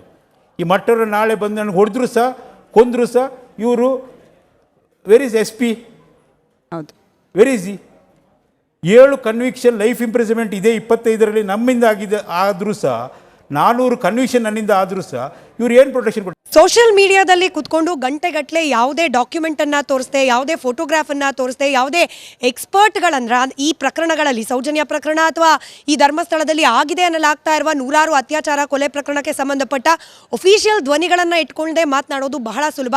ಆದರೆ ರಿಪಬ್ಲಿಕ್ ಕನ್ನಡ ಒಂದು ಜವಾಬ್ದಾರಿಯುತ ಮಾಧ್ಯಮವಾಗಿ ಈ ಪ್ರಕರಣದಲ್ಲಿ ನಿಜವಾಗ್ಲೂ ಯಾರೆಲ್ಲರೂ ಅಧಿಕೃತವಾಗಿ ಅಧಿಕಾರಿಗಳಾಗಿದ್ದರು, ವೈದ್ಯರಾಗಿದ್ದರು, ಅವರನ್ನು ಕರೆಸಿ ಮಾತನಾಡಿಸುವ ಪ್ರಯತ್ನ ಮಾಡ್ತಾ ಇದೆ. ಅದರ ಭಾಗವಾಗಿ ಮಹಾಬಲ್ ಶೆಟ್ರು ಒಂದಷ್ಟು ದಾಖಲೆ ಸಮೇತ ಮಾತನಾಡಿದ್ದಾರೆ. ಧನ್ಯವಾದ ಸರ್, ವಿಶೇಷವಾಗಿ ಅದಕ್ಕಾಗಿ. ಹಾಗೆ ನಿಮ್ಮೆಲ್ಲರಿಗೂ ಕೂಡ ಧನ್ಯವಾದ ಮತ್ತೊಮ್ಮೆ ಮಹಾಭಾರತ ಚರ್ಚಾ ಕಾರ್ಯಕ್ರಮದಲ್ಲಿ ಭಾಗಿಯಾಗಿದ್ದಕ್ಕೆ.